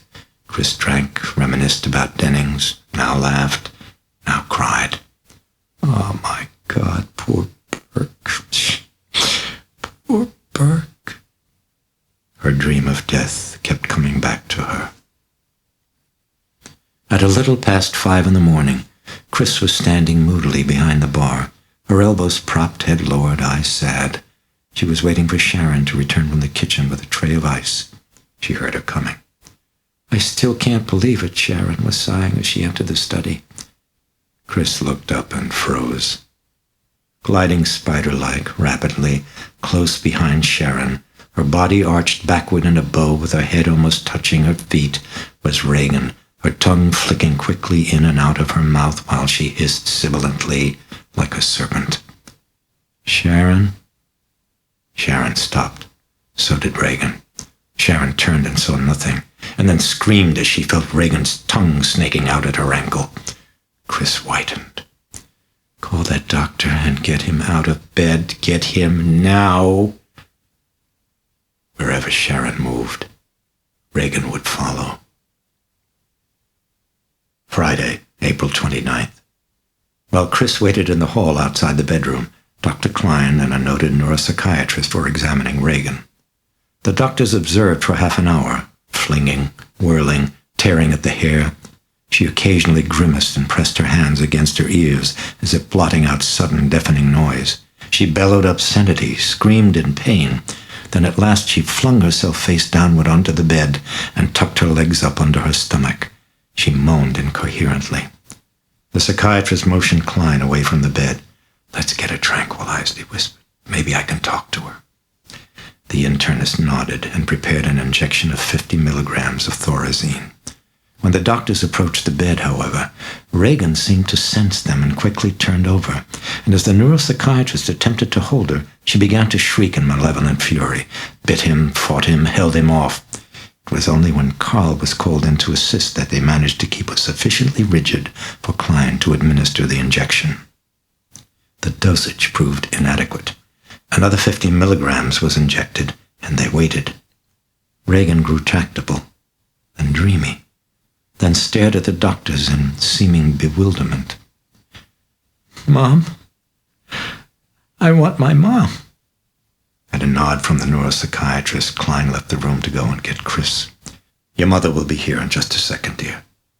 The psychiatrist sat on the bed and stroked her head. There, it's all right, dear. I'm a doctor. I want Mom! She's coming. Do you hurt, dear? She nodded, the tears streaming down. Where?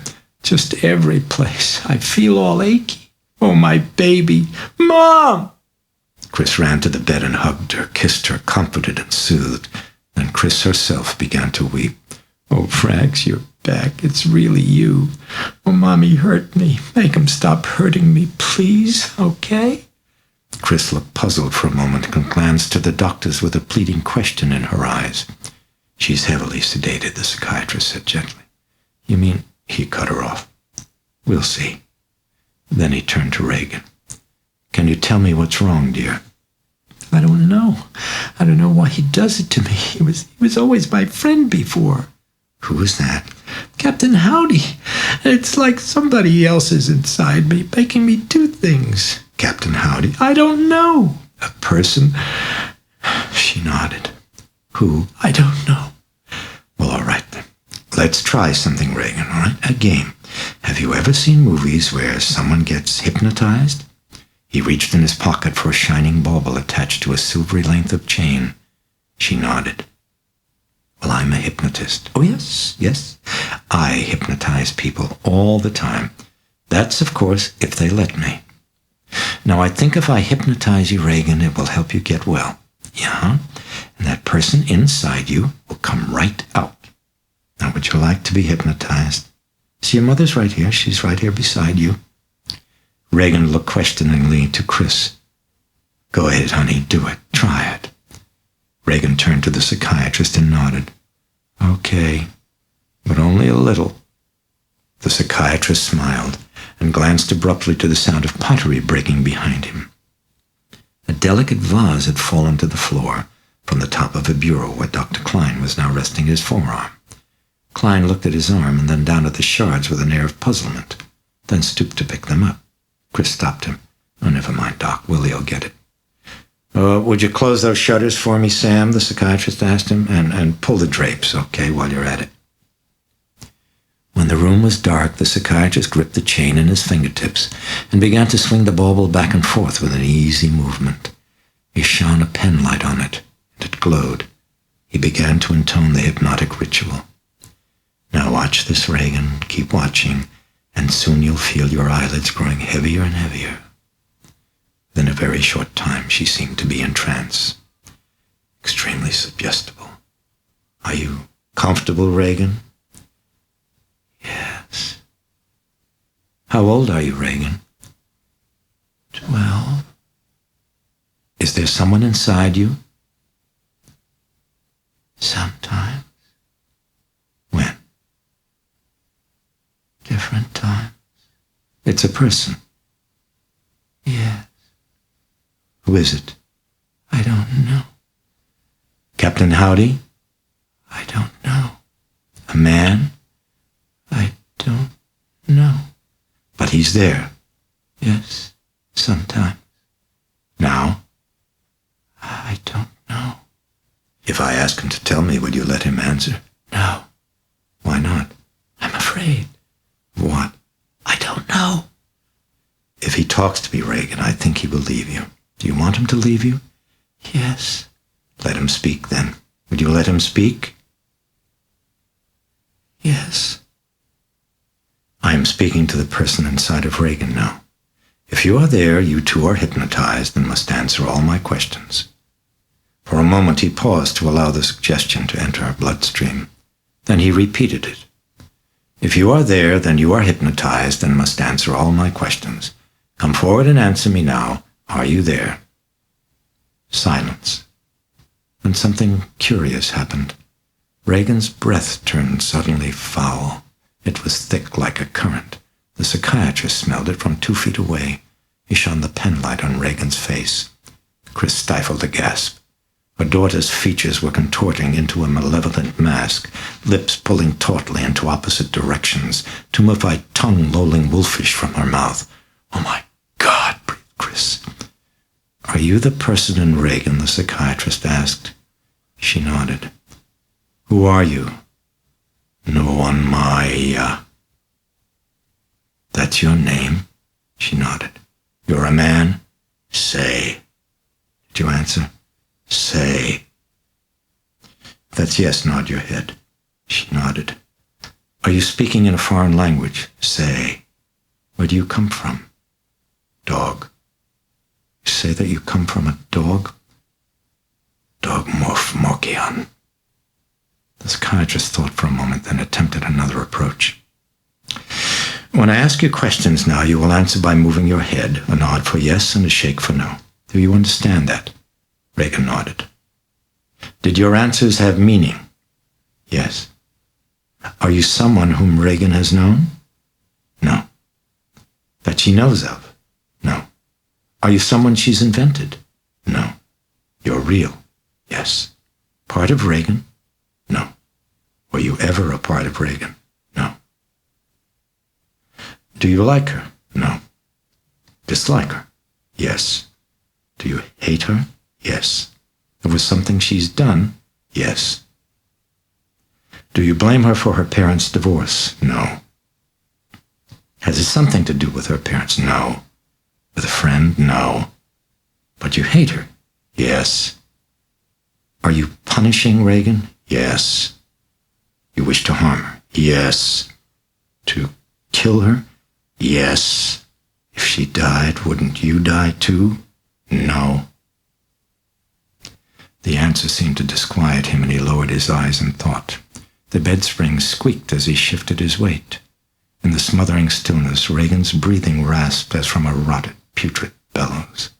Here, yet far. distantly sinister. The psychiatrist lifted his glance again to that hideous, twisted face. His eyes gleamed sharply with speculation. Is there something she can do that would make you leave her? Yes. Can you tell me what it is? Yes. Will you tell me? No. But, Abruptly, the psychiatrist gasped in startled pain as he realized with horrified incredulity that Regan was squeezing his scrotum with a hand that had gripped him like an iron talon. Eyes wide staring, he struggled to free himself, but he couldn't. Sam, help me! Agony, bedlam. Chris looking up and then leaping for the light switch. Klein running forward. Regan with a head back, cackling demonically, then howling like a wolf. Chris slapped at the light switch, turned, saw grainy, flickering film of a slow-motion nightmare.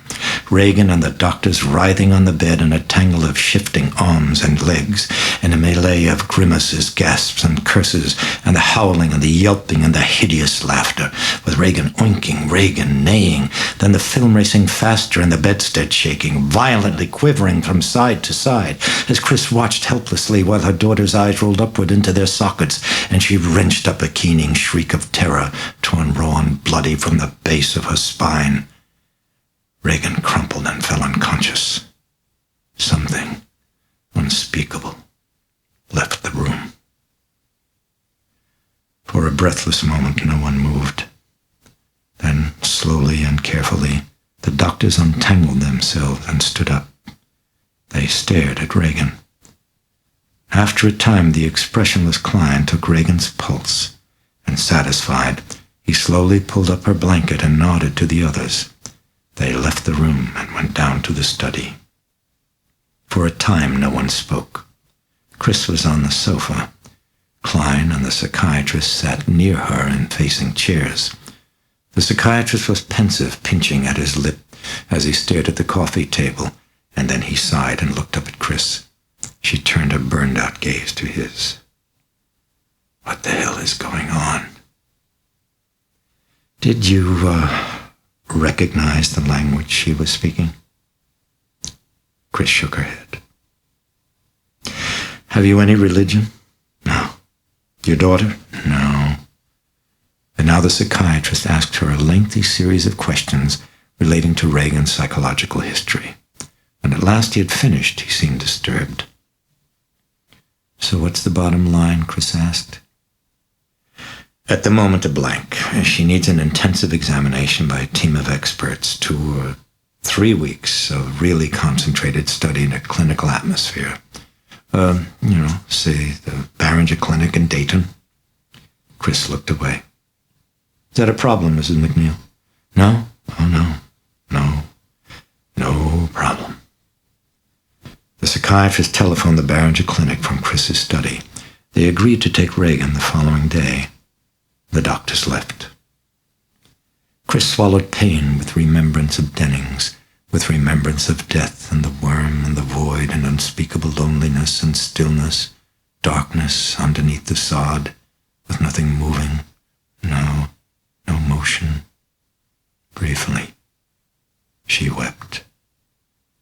Too much. Then she put it away and began to pack. She was standing in her bedroom selecting a camouflaging wig to wear in Dayton when Carl appeared. There was someone to see her, he told her. Who? A detective, madam. He wants to see me? Carl nodded. Then he handed her a business card. She looked it over blankly. William F. Kinderman, it announced, Lieutenant of Detectives, and tucked in the lower left-hand corner like a poor relation. Homicide Division. It was printed in an ornate raised Tudor typeface that might have been selected by a dealer in antiques. Chris immediately grew curious and walked down the stairs. Burke? Was there something to do with Burke? He was sagging in the entry hall, the brim of his limp and crumpled hat clutched tight with short, fat fingers freshly manicured and plump. In his middle 50s, jowly cheeks that gleamed of soap, yet rumpled trousers, cuffed and baggy, mocked the sedulous care that he gave his body. A gray tweed overcoat hung loose and old-fashioned, and his moist brown eyes, which drooped at the corners, seemed to be staring at times gone by. He wheezed asthmatically as he waited. Chris approached. The detective extended his hand with a weary and somewhat fatherly manner. "I'd know that face in any lineup, Miss MacNeil. Am I in one?" Oh, my goodness. No. He brushed at the notion with his hand as if swatting at a fly. He closed his eyes and inclined his head. The other hand rested lightly on his paunch. "No, it's strictly routine. Look, you're busy? Tomorrow. I'll come again tomorrow." He was turning away as if to leave, but Chris was anxious now. "What is it, Burke? Burke Dennings?" The detective's drooping, careless ease had somewhat tightened the springs of attention. "Oh, a shame, what a shame. Was he killed? I mean, is that why you're here? He was killed, is that it?" No, it's routine. That's all routine. You know, a man so important, we just couldn't pass it. We couldn't. At least one or two questions. Did he fall? Was he pushed? Who knows? Was he robbed? No, not robbed, Miss MacNeil. Never robbed. But then who needs a motive in times like these? His hands were constantly in motion like a flabby glove informed by the fingers of a yawning puppeteer. Why, today for a murderer, Miss MacNeil, a motive is only an encumbrance. In fact, a deterrent. These drugs, this LSD. Believe me, I'm a father. When I see what's going on, it breaks my heart. You've got children, Miss MacNeil? Yes, I have one. A son? No, a daughter. Well, listen, come on in the study. Chris anxiously turned, about to lead the way. She was losing all patience. Miss MacNeil, I could trouble you for something? She turned with a dim and weary expectation that he wanted her autograph for his children. It was never for themselves. It was always for their children. Yeah, sure. My stomach. He gestured with a trace of grimace. Do you keep any calso water, maybe? If it's trouble, look, never mind. I don't want to be any trouble. No trouble at all. Grab a chair in the study. I think there's a bottle in the fridge. No, I'll come to the kitchen. I don't want to be a bother. No, it's no bother. No, really, you're busy. I'll come.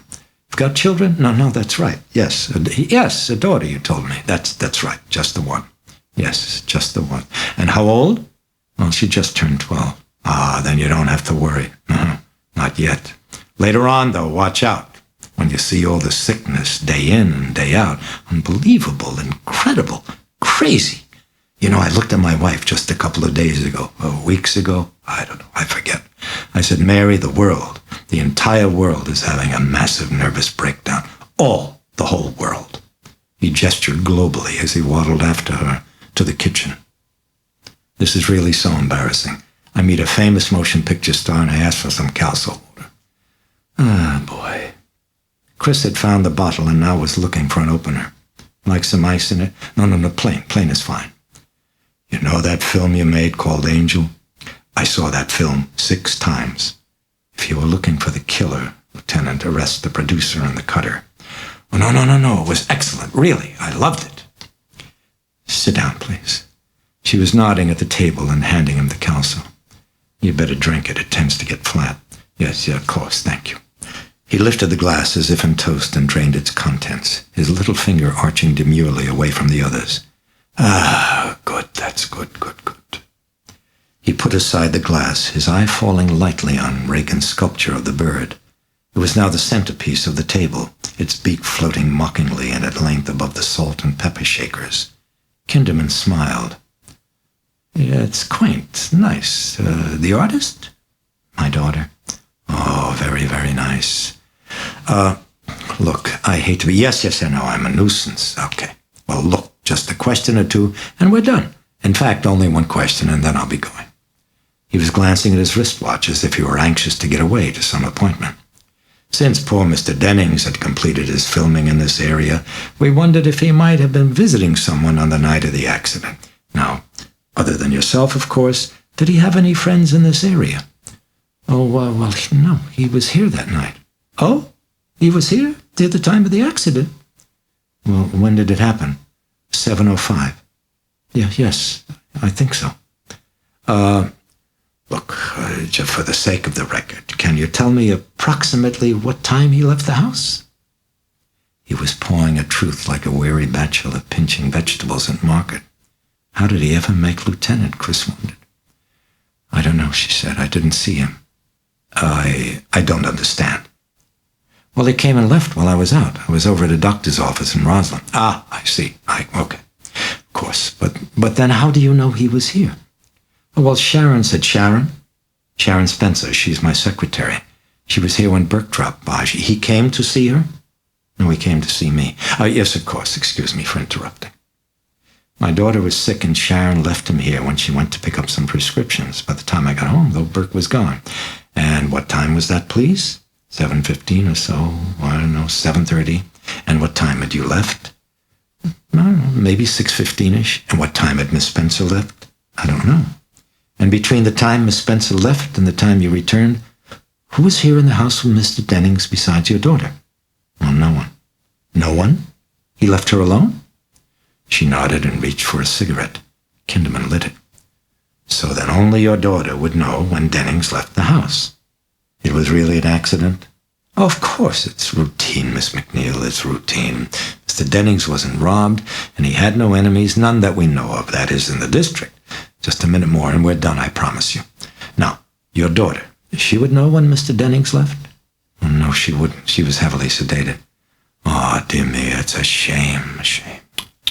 It's serious? Yes, I'm afraid it is. May I ask? We still don't know. Ah, I see.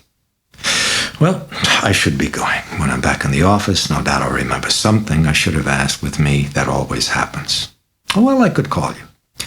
Well, I'm going out of town for a couple of weeks. It can wait. It can wait. He was staring at the sculpture with a smiling fondness. Oh, it's cute, so cute. He'd leaned over and picked it up and was rubbing his thumb along its beak. Chris bent over to pick up a thread on the kitchen floor. Have you got a good doctor? I mean for your daughter. He replaced the figure and began to leave. Glumly, Chris followed, winding the thread around her thumb.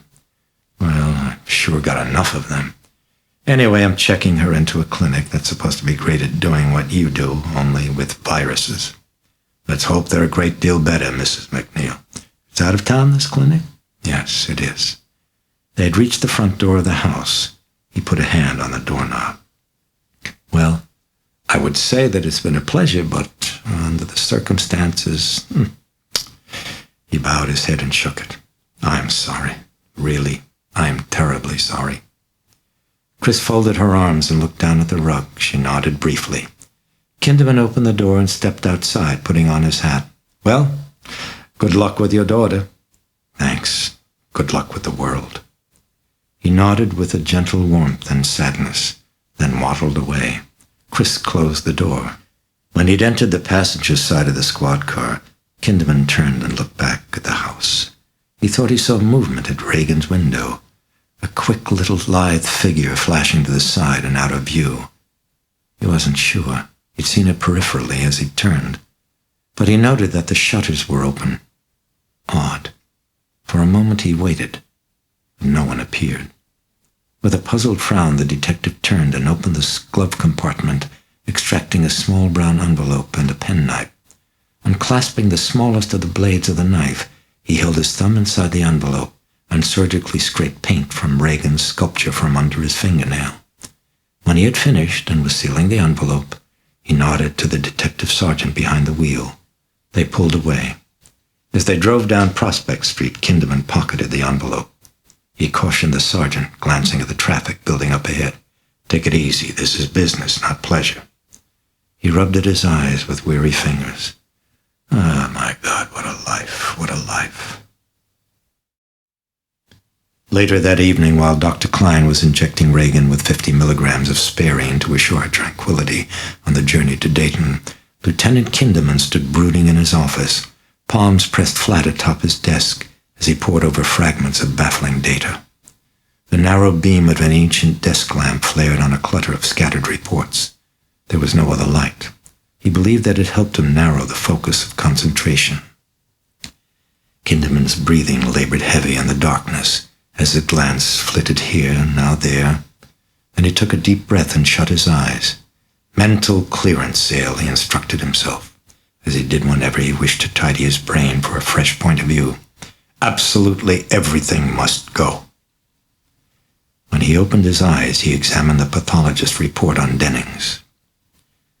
tearing of the spinal cord with fractured skull and neck, plus numerous contusions, lacerations, and abrasions, stretching of the neck skin, ecchymosis of the neck skin, shearing of platysma, sternomastoids, splenius, trapezius, and various small muscles of the neck, with fracture of the spine and of the vertebrae, and shearing of both the anterior and posterior spinous ligaments. He looked out a window at the dark of the city. The Capitol dome light glowed. The Congress was working late. He shut his eyes again, recalling his conversation with the district pathologist at 11:55 on the night of Denning's death. It could have happened in the fall, he had asked the pathologist. No, it's very unlikely. The sternomastoids and the trapezius muscles alone are enough to prevent it. And you've also got the various articulations of the cervical spine to be overcome, as well as the ligaments holding the bones together. Speaking plainly, however, is it possible? Well, of course he was drunk, and those muscles were doubtless somewhat relaxed. Perhaps if the force of the initial impact was sufficiently powerful and falling maybe 20 or 30 feet before he hit? Well, yes, that, and if immediately after impact his head got stuck in something. In other words, if there were immediate interference with the normal rotation of his head and body as a unit, well, maybe, and just maybe, you could get this result. Could another human being have done it? Well, yes, but he'd have to be an exceptionally powerful man. Sighing, Kinderman glanced at the police psychologist's report on the recent desecrations at Holy Trinity. Statue, phallus, human excrement, Damien Karras he had underscored in red. He breathed in the silence, and then reached for a scholarly work on witchcraft. Kinderman flipped the pages to an underlined paragraph dealing with ritualistic murder. He read it slowly, nibbling at the pad of an index finger, and when he had finished, he frowned at the page and shook his head. He lifted a brooding glance to the lamp. He flicked it out. He left his office and drove to the morgue. The young attendant at the desk was munching at a ham and cheese sandwich on rye and brushed the crumbs from a crossword puzzle as Kinderman approached him. Dennings. The attendant nodded, filling in a 5-letter horizontal, then rose with his sandwich and moved down the hall. Kinderman followed him, hat in hand, followed faint scent of caraway seed and mustard to rows of refrigerated lockers, to the dreamless cabinet used for the filing of sightless eyes. They halted at locker 32. The expressionless attendant slid it out. He bit at his sandwich, and a fragment of mayonnaise-speckled crust fell lightly to the shroud. For a moment, Kinderman stared down, and slowly and gently, he pulled back the sheet to expose what he'd seen, and yet could not accept. Burke Denning's head was turned completely around, facing backward. Cupped in the warm green hollow of the campus, Damien Karras jogged alone around an oval loaming track in khaki shorts and a cotton t-shirt drenched with the cling of healing sweat. Up ahead on a hillock, the lime-white dome of the astronomical observatory pulsed with the beat of his stride. Behind him, the medical school fell away with churned-up shards of earth and care. Since release from his duties, he came here daily, lapping the miles and chasing sleep. He had almost caught it, almost eased the clutch of grief that gripped at his heart like a deep tattoo. It held him gentler now. 20 laps, much gentler. More, 2 more, much gentler. Powerful leg muscles, blooded and stinging, rippling with a long and leonine grace. Karras thumped around a turn when he noticed someone sitting on a bench to the side, where he let out his towel, sweater, and pants. A middle-aged man in a floppy overcoat and pulpy, crushed felt hat. He seemed to be watching him, was he? Yes, head turning as Karras passed. The priest accelerated, digging at the final lap with pounding strides that jarred the earth. Then he slowed to a panting, gulping walk as he passed the bench without a glance, both hands pressed light to his throbbing sides. The heave of his rock-muscled chest and shoulders stretched his t-shirt, distorting the stenciled word philosophers inscribed across the front in once black letters, now faded to a hint by repeated washings. The man in the overcoat stood up and began to approach him. Father Karras? The priest turned around and nodded briefly, squinting at the sunlight, waiting for Kinderman to reach him, then beckoned him along as once again he began to move. Do you mind? I gotta move or I'll cramp. Oh, yes, of course. He nodded with a wincing lack of enthusiasm as he tucked his hands into his pockets. The walk from the parking lot had tired him. Have we met? Karras asked him. No, Father, no, but they they said that you looked like a box or some priest at the residence hall. I forget, I'm so bad with names. Names, yes, and yours, please? William Kinderman, Father, homicide. He tugged out his wallet and flashed his identification. Really? What's this about? Karras scanned the badge and identification card with a shining boyish interest. Flushed and perspiring, his face had an eager look of innocence as he turned to the waddling detective. Hey, you know something, Father? It's true. You do look like a boxer. Excuse me, that scar, there by your eye, like Brando it looks like in Waterfront. Just exactly Marlon Brando. They gave him a scar. He was illustrating, pulling at the corner of his eye. A scar that made his eye look a little bit closed, just a little, made him look a little dreamy all the time, always sad. Well, that's you. You're Brando. People tell you that, Father? No, they don't. You ever box? Yeah, actually, a little. You're here from in the district? No, New York. Golden Gloves, am I right? You just made captain. And what can I do for you? Walk a little slower, please. Emphysema. The detective was gesturing at his throat. Oh, I'm sorry. Karras slowed his pace. Never mind. Do you smoke? Yes, I do. You shouldn't. Well, now tell me the problem. Of course. Okay. Look, we'll stop, and I'll tell you what it's all about. The desecrations. Yes, that's right. The things in the church, correct. Only maybe something else besides, something serious. Look, Father, could we keep this between us, confidential, like a matter of confession, so to speak? Of course we can. What is it? He eyed the detective earnestly. You know that director who was doing the film here, Father, Burke Dennings? Well, yeah, I've seen him. You've seen him. You're also familiar with how he died? Well, the papers. No, the papers. That's just part of it. Oh, only part of it. Part? Just a part. Listen, what do you know on the subject of witchcraft? What? Listen, please, patience. I'm leading up to something.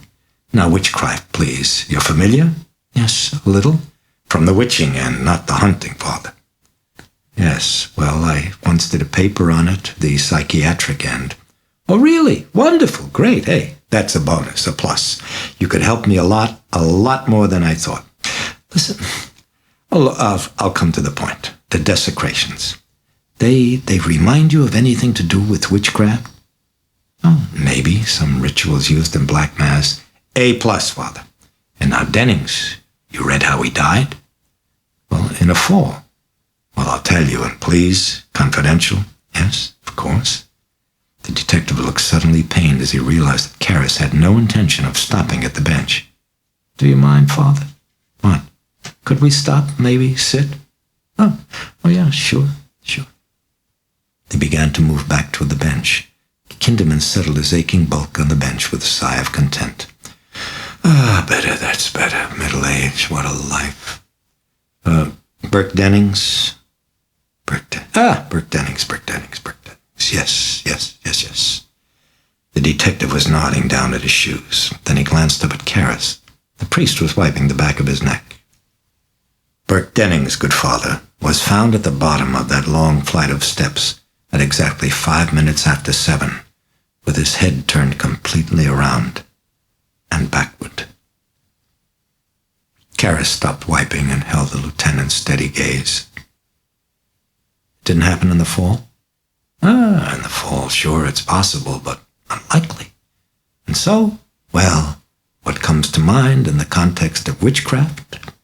The Jesuit sat down slowly, looking pensive. Well, supposedly demons broke the necks of witches that way. At least that's the myth. A myth, Father? Oh, largely. Although people did die that way, I suppose, likely members of a coven who either defected or gave away secrets. Well, that's only a guess, but I know it was a trademark of demonic assassins. Kinderman nodded. Exactly. I remember the connection from a murder in London. That's now, lately, just 4 or 5 years ago, Father. I remembered that I read it in the papers. Yes, I read that too, but I think it turned out to be some sort of hoax, didn't it? Am I wrong? No, that's right, Father. Absolutely right. But in this case, at least, you can see some connection, maybe, with that and the things in the church. Maybe somebody crazy, Father. Maybe somebody with a spite against the church. Some unconscious rebellion, perhaps. Sick priest. That it? Listen, you're the psychiatrist, Father. You tell me.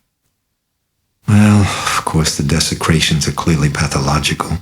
If Dennings was murdered, huh? I'd sure guess the killer's pathological, too.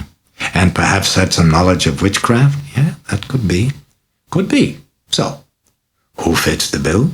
Also lives in the neighborhood? And also has access in the night to the church? Sick priest. Garvis reached out moodily beside him to a pair of sun-bleached khaki pants. Listen, Father, this is hard for you. Please, I understand. But for priests on the campus here, you're the psychiatrist, Father, so no. No, I'm not anymore. I've had a change of assignment. Oh, really? In the middle of the year? No, that's the order. Garris shrugged as he pulled on the pants. Well, still, you'd know who was sick at the time and who wasn't, correct? I mean, this kind of sickness, you'd know that.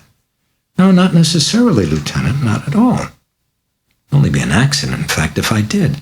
See, I'm not a psychoanalyst. All I do is counsel. Anyway, I really know of no one who fits that description. Oh, yes, doctor's ethics. If you knew, you wouldn't tell. No, I probably wouldn't. Incidentally, Father, and I mention it only in passing, this ethic is lately considered illegal. Not to bother you with trivia, but lately a psychiatrist in sunny California, no less, was put in jail for not telling the police what he knew about a patient. Is that a threat, Lieutenant? Don't talk paranoid. I mention it only in passing. I could always tell the judge it was a matter of confession.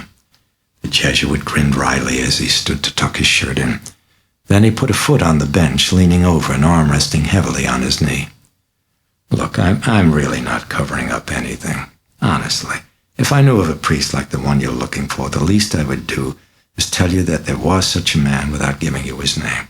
Then I guess I'd report it to the provincial. But I don't know of anyone who even comes close. Ah, well, I never thought it was a priest in the first place, actually. Not really. They got up and walked toward the parking lot. I'm parked over there. What I really suspect if I said it out loud, you would call me a nut, Father. I don't know. All these clubs and these cults where they kill for no reason, it makes you start thinking peculiar things. To keep up with the times these days, you know, you have to be a little bit crazy. Garris nodded. Listen, Father, am I crazy? Could there maybe be a witch coven here, right here in the District of Columbia right now, right today? I don't know. I really don't know. But, you know, in parts of Europe, they still say Black Mass. Today? Today? You mean just like the old days, Father? Look, I read about those things, incidentally, with the sex and the statues and who knows whatever. Not meaning to disgust you, by the way. But they did all those things? It's for real?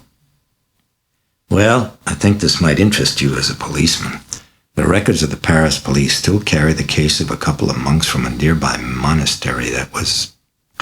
Yes, the one at Crépy, I believe. Well, whatever, close by to there. At any rate, the monks came into an inn and got rather belligerent about wanting a bed for 3. Well, the third they were carrying was a life-size statue of the Blessed Mother.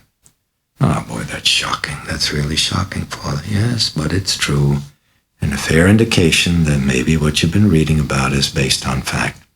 Ah, well, the sex may be so. Maybe so, I can see. That's a whole other story altogether. Never mind. But the ritual murders now, Father. That's true. Now, come on. Using blood from the newborn babies. The detective was alluding to something else he had read in the book on witchcraft, describing how the unfrocked priest at Black Mass would at times slit the wrist of a newborn infant so that the blood poured into a chalice and later was consecrated and consumed in the form of communion. That's just like the stories they used to tell about the Jews, how they stole Christian babies and drank their blood. Look, forgive me, but your people told all those stories. Well, if we did, forgive me. You're absolved. You're absolved. Something dark, something sad, passed across the priest's eyes, like the shadow of pain briefly remembered. He quickly fixed his eyes on the path just ahead. Well, I really don't know about ritual murder. I don't.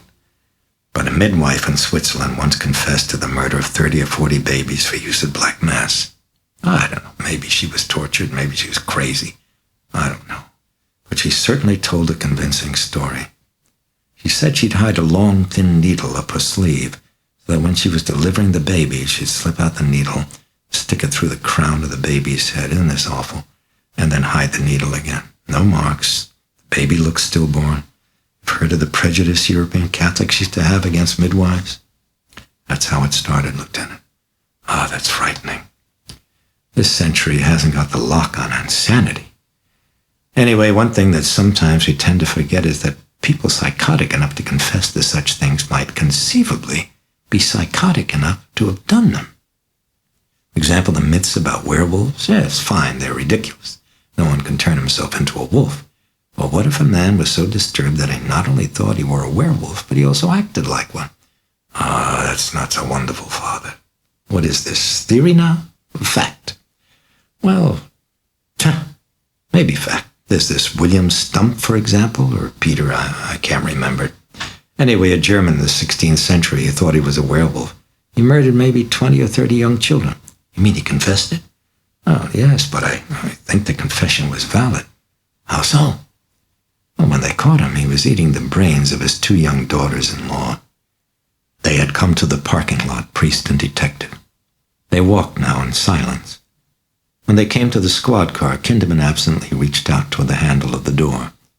For a moment he paused and lifted a moody look to Karis. So what am I looking for, Father? A madman? Perhaps someone on drugs? The detective thought it over, then silently nodded. He turned to the priest and opened the door of the squad car. You want a ride, Father? No, thanks. It's just a short walk. Look, Lieutenant, can I tell you who I really think did it? Karis suddenly looked earnest, grave. The detective leaned closer. No, Father, who? Dominicans. Go pick on them. Karis smiled, waved goodbye, and walked away. I lied. You look like Salminio. Kinderman watched as the priest gave another little wave, and then he turned and got into the squad car. He wheezed, sitting motionless, staring at the floorboard. He hums, that man, just like a tuning fork under the water. For a moment longer he held the look, and then he turned to the driver.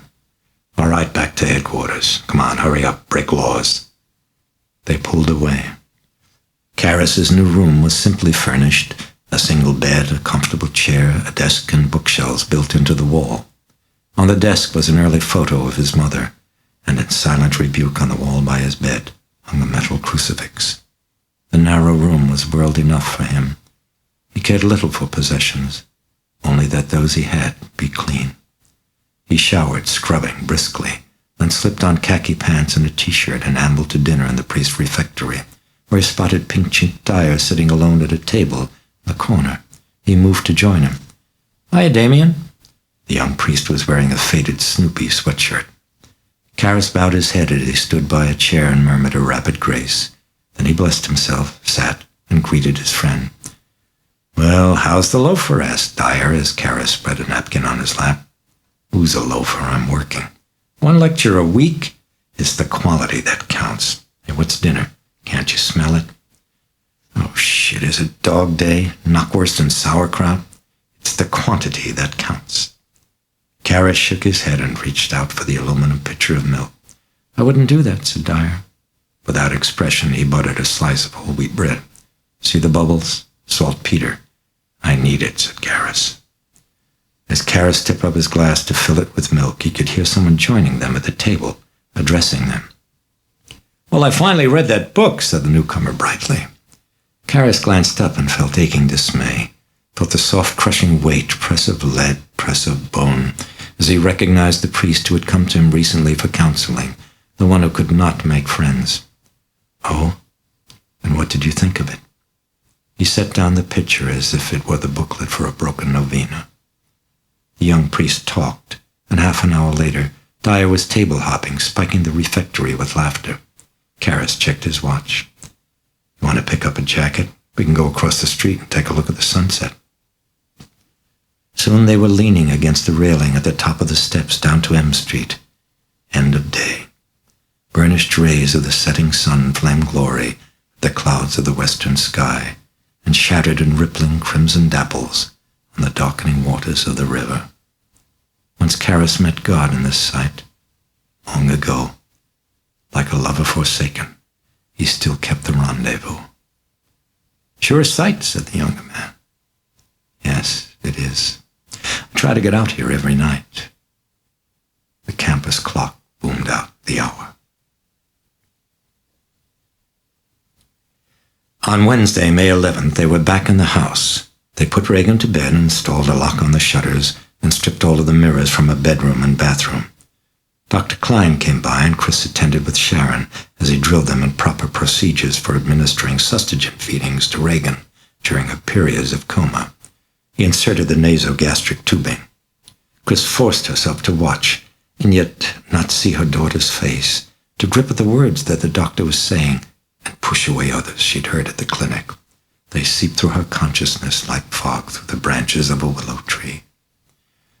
Fewer and fewer lucid moments, and now there's a total blacking out of her consciousness during the fits, I'm afraid. That's new and would seem to eliminate genuine hysteria. In the meantime, a symptom or two in the area of what we call parapsychic phenomena have occurred. It appears to be a syndrome of a type of disorder that you rarely ever see anymore except among primitive cultures. They call it somnambuliform possession. Quite frankly, we don't know much about it, except that it starts with some conflict or guilt that eventually leads to the patient's delusion that his body has been invaded by an alien intelligence, a spirit, if you wish. In times gone by, when belief in the devil was fairly strong, the possessing entity was usually a demon. But in relatively modern cases, however, it's mostly the spirit of someone dead, often someone the patient has known or seen, and is able unconsciously to mimic, like the voice and the mannerisms, even the features of the face at times. Cases where it's spirits of the dead are more easy to deal with. You don't find the rages in most of those cases, or the hyperactivity and motor excitement. However, in the other main types of somnambuliform possession, the new personality is always malevolent, always hostile toward the first.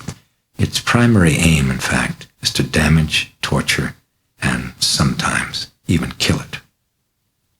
The syndrome is only the manifestation of some conflict, of some guilt, so we try to get at it, find out what it is. Well, the best procedure in a case like this is hypnotherapy. However, we can't seem to put her under. So then we took a shot at narcosynthesis. That's a treatment that uses narcotics. But, frankly, that looks like another dead end. So what's next, Chris had asked. Well, mostly time, I'm afraid. We'll just have to keep trying and hope for a change. In the meantime, she's going to have to be hospitalized. Look, I'm telling you again, and you better believe it, I am not about to put her in a goddamn asylum. So I don't care what you call it. I'm not letting her out of my sight. Well, I'm sorry. Yeah, you're sorry. Christ, 88 doctors and all you can tell me with all your bullshit is... She began to sob. Well, there is one outside chance for a cure, since possession is loosely related to hysteria insofar as the origin of the syndrome is almost always autosuggestive. Your daughter must have known about possession, believed in possession, and known about some of its symptoms, so that now her unconscious is, it's producing the syndrome. If that can be established, you might take a stab at a form of cure that's autosuggestive. I think of it as shock treatment in these cases, though most other therapists wouldn't agree, I suppose. Oh, well. Look, as I said, it's a very outside chance, and since you're opposed to your daughter being hospitalized, would you name it, for Christ's sake? What is it? Have you ever heard of exorcism, Mrs. MacNeil? Are you telling me to take her to a witch doctor? Yes, I suppose that I'm saying just that. It's a desperate measure, but maybe to a priest. That's a rather bizarre little piece of advice, I know, ma'am. It's even dangerous, in fact, unless we can definitely ascertain whether Regan knew anything at all about possession, and particularly exorcism, before all this came on. But while we're on it, do you think she might have read it? No, I don't. Well, seen a movie about it sometimes, something on television?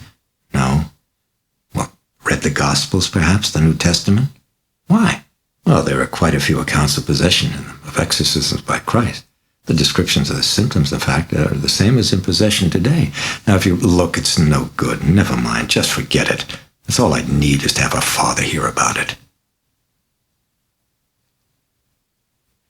Klein had guided the tubing into Regan's stomach. First, you checked to see if fluids gotten into the lung, he instructed, pinching on the tube in order to clamp off the flow of sustagen. After the gloomy Dr. Klein had finished demonstrating the procedure and left the house, Chris felt a mounting feeling of desperation. Someone. She would have to have help from someone. A set of restraining straps was delivered to the house, and Chris stood watching, wan and spent, while Carl affixed them to Regan's bed and then to her wrists. Then as Chris moved a pillow in an effort to center it under Regan's head, the Swiss straightened up and looked pityingly at the child's ravaged face. She is going to be well? But Chris couldn't answer. As Carl was addressing her, she'd picked up an object that had been tucked under Regan's pillow. Who put this crucifix here? I don't know, madam.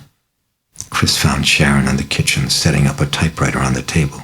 She had just brought it up from the basement playroom. Willie sliced carrots at the sink for a stew. Was it you who put the crucifix under her pillow, Sharon? What do you mean? You didn't? Chris, I don't even know what you're talking about. Look, I told you on the plane. All I've ever said to Rags is God made the world and maybe things about. Willie, do you know about this? Me, I don't put it. Somebody put it there, damn it! Chris wheeled on Carl as he entered the kitchen and opened the refrigerator door. Look, I'll ask you again, Carl. Did you put that crucifix under her pillow? He was folding ice cubes into a face towel. No, madam. No. No cross. That fucking cross didn't just walk up there, goddammit! One of you is lying! Now you tell me who put it there! Abruptly, she slumped to a chair and began to sob into trembling hands. Oh, God, I'm sorry. I don't know what I'm doing. God, I don't know what I'm doing. Willie and Carl watched silently as Sharon came up beside her and kneaded her neck with a comforting hand. Hey, okay. It's okay. Chris wiped at her face with the back of his sleeve. I guess whoever did it was only trying to help. Chris smoked a cigarette, tamped it out nervously, and went upstairs to look in on Regan. She opened the door. In the gloom of the bedroom, she made out a figure by Regan's bedside, sitting in a straight-back wooden chair. Carl, what was he doing, she wondered. As Chris moved closer, he didn't look up, but kept his gaze on the child's face. He had his arm outstretched and was touching it. What was in his hand? As Chris reached the bedside, she saw what it was. The improvised ice pack he had fashioned in the kitchen. Carl was cooling Regan's forehead. Chris was touched, stood watching with surprise, and when Carl did not move or acknowledge her presence, she turned and quietly left the room. She went to the kitchen, drank black coffee, and smoked another cigarette. Then on an impulse, she went to the study. Maybe. The books in the study were part of the furnishings, and Chris was unfamiliar with them. Now she was scanning the titles, searching. Chris's index fingernail clicked slowly from binding to binding. Nothing. No Bible. No New Testament. No. Hold it. Her eyes darted quickly back to a title on the bottom shelf. The volume on witchcraft that Mary Jo Perrin had sent her. Chris plucked it out from the shelf and turned to the table of contents, running her fingernail down the... There. The title of a chapter pulsed like a heartthrob. States of Possession. Chris closed the book on her eyes at the same time, wondering. Maybe. Just maybe. She opened her eyes and walked slowly to the kitchen. Sharon was typing. Chris held up the book. Did you read this, Sharon? Sharon kept typing, never glancing up. Read what? This book on witchcraft. No. Did you put it in the study? No. Never touched it. Where's Willie? At the market. Chris nodded, considering, then went back upstairs to Regan's bedroom. She showed Carl the book. Did you put this in the study, Carl, on the bookshelf? No, madam. Maybe Willie? Soft thrills of surmise rippled through her. Were the doctors at Barringer Clinic right? Was this it? Had Regan plucked her disorder through autosuggestion from the pages of this book? Would she find her symptoms listed here? Something specific that Regan was doing? Chris sat at the table, open to the chapter on possession, and began to search, and to read. What is known as the following, she read. That various people at various times have undergone massive transformations so complete that those around them feel they are dealing with another person. Not only the voice, the mannerisms, facial expressions, and characteristic movements are altered, but the subject himself now thinks of himself as totally distinct from the original person and as having a name, whether human or demonic, and separate history of its own. Frowning, Chris did not hear the doorbell chime, did not hear Sharon stop typing to rise and go answer it. The demoniacal form of possession is usually thought to have had its origin in early Christianity. Yet in fact, both possession and exorcism predate the time of Christ. The ancient Egyptians, as well as the earliest civilizations of the Tigris and the Euphrates, believed that physical and spiritual disorders were caused by invasion of the body by demons.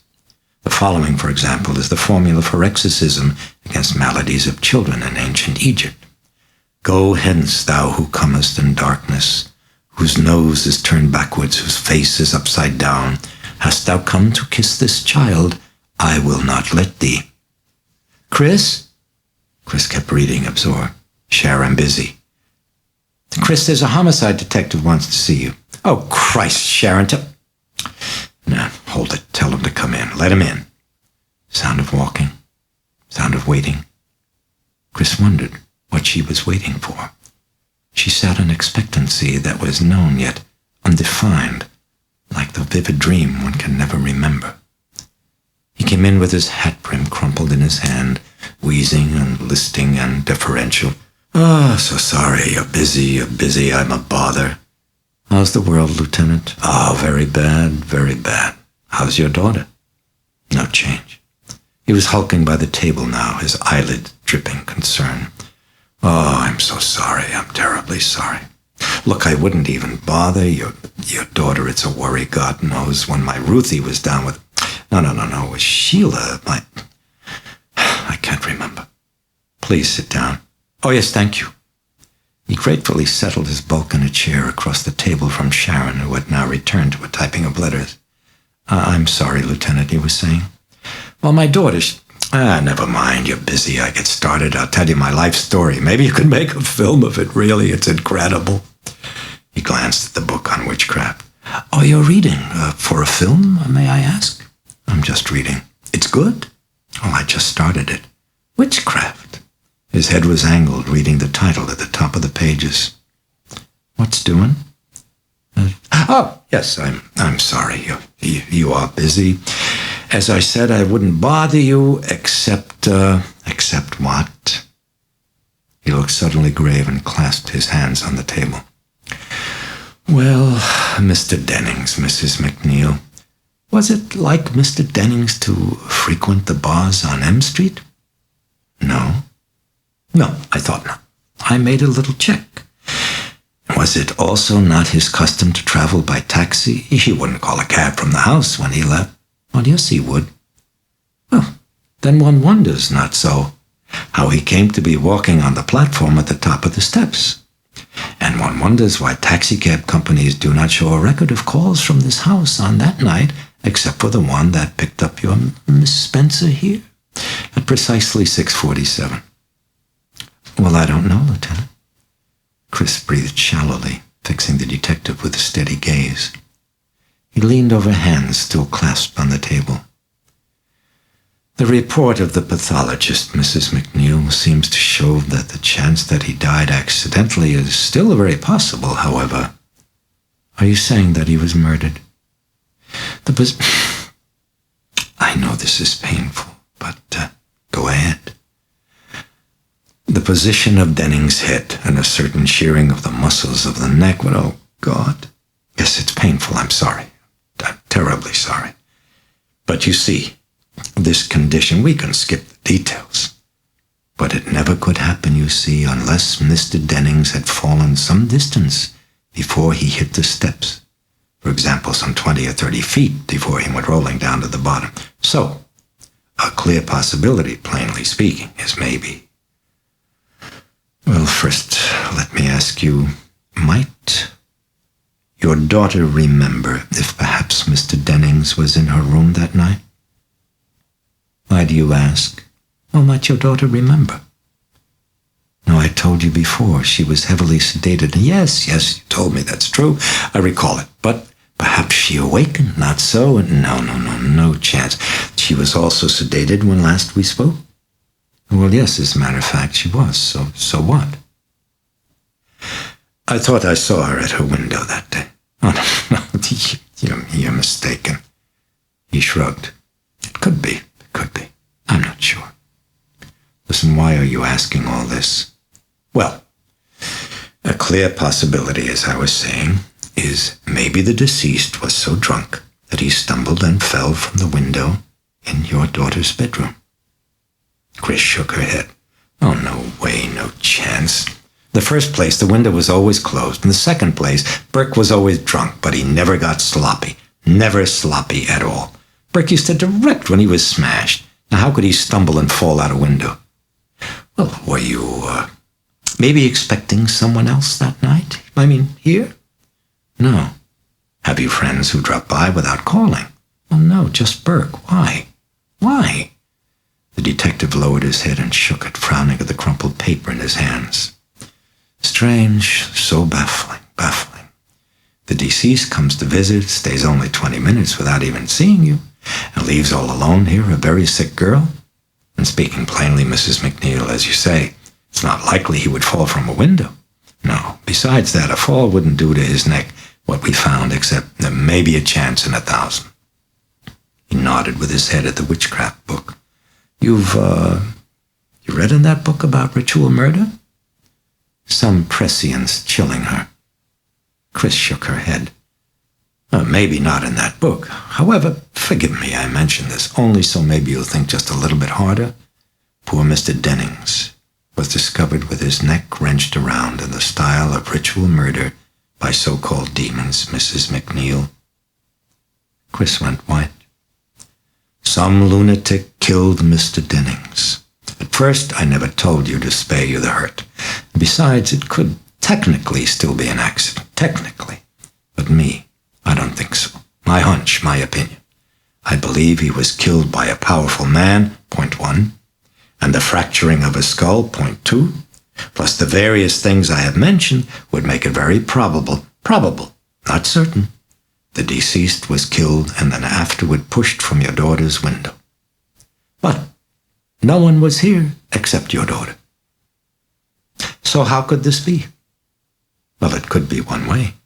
If someone came calling between the time Miss Spencer left and the time you returned. Not so? Maybe so. Now I ask you again, please, who might have come? Judas Priest, just a second. Yes, I'm sorry, it's painful, and perhaps I'm all wrong, I'll admit. But you'll think now, who? Tell me who might have come? Chris had her head down, frowning in thought, and she looked up at Kinderman. No, there's no one. Baffling. Strange. Well, I'm sorry I've bothered you for nothing. Please forgive me. I'll walk you to the door. No, don't bother. No bother? Well, if you insist. Incidentally, just a chance in a million I know, but your daughter. You could possibly ask her if she saw Mr. Dennings in her room that night. Look, he wouldn't have had a reason to be up there in the first place. I know that. I realize that's true. But if certain British doctors never asked, what's this fungus, we wouldn't today have penicillin, right? Please ask. You'll ask? Well, when she's well enough, yes. Yes, I'll ask. Couldn't hurt. In the meantime, they come to the front door, and Kinderman faltered, embarrassed. He put fingertips to mouth in a hesitant gesture. Look, I really hate to ask you. However, Chris tensed for some new shock, the prescience tingling again in her bloodstream. What? For my daughter, you could maybe give an autograph? He'd reddened, and Chris almost laughed with relief at how a despair in the human condition. Of course. Where's the pencil? Right here. He'd instantly whipped out the stub of a chewed-up pencil from the pocket of his coat, while he dipped his other hand in the pocket of his jacket and slipped out a calling card. Oh, she would love it. What's her name? There followed a weighty hesitation. She heard only wheezing. She glanced around. In Kinderman's eyes, she saw some massive, terrible struggle. He fixed his gaze on the card and blushed. I lied. It's for me. Write to William. William Kinderman. Spelled on the back. Chris eyed him with a wan and unexpected affection, checking the spelling of his name, and wrote, William F. Kinderman, I love you, and signed her name. Then she gave him the card, which he tucked in his pocket without reading the inscription. You're a very nice lady. You're a very nice man. He was opening the door. No, I'm not. I'm a bother. Never mind what I said here today. It's upsetting. Forget it. Keep your mind on your daughter. Your daughter. Chris nodded, her despondency surging up again, as Kinderman stepped outside onto the stoop and donned his hat. But you'll ask her? I will. I promise I will. All right, then, goodbye. And you take care. You too. She closed the door softly. Chris went to the bar in the study, pouring out a vodka over ice. Footsteps. Carl going up the stairs. She picked up her vodka and moved slowly back to the kitchen, stirring her drink with an index finger, picking her way with absent eyes. Something was horribly wrong. Like light from a room leaking under the door, a glow of dread seeped into the darkened all of her mind. What lay beyond the door? What was it? God, don't look. She entered the kitchen, sat at the table, and sipped at her drink. She thought of his words. I believe he was killed by a powerful man. She dropped her glance to the book on witchcraft. Something. Chris took a deep breath and tried to focus on the book.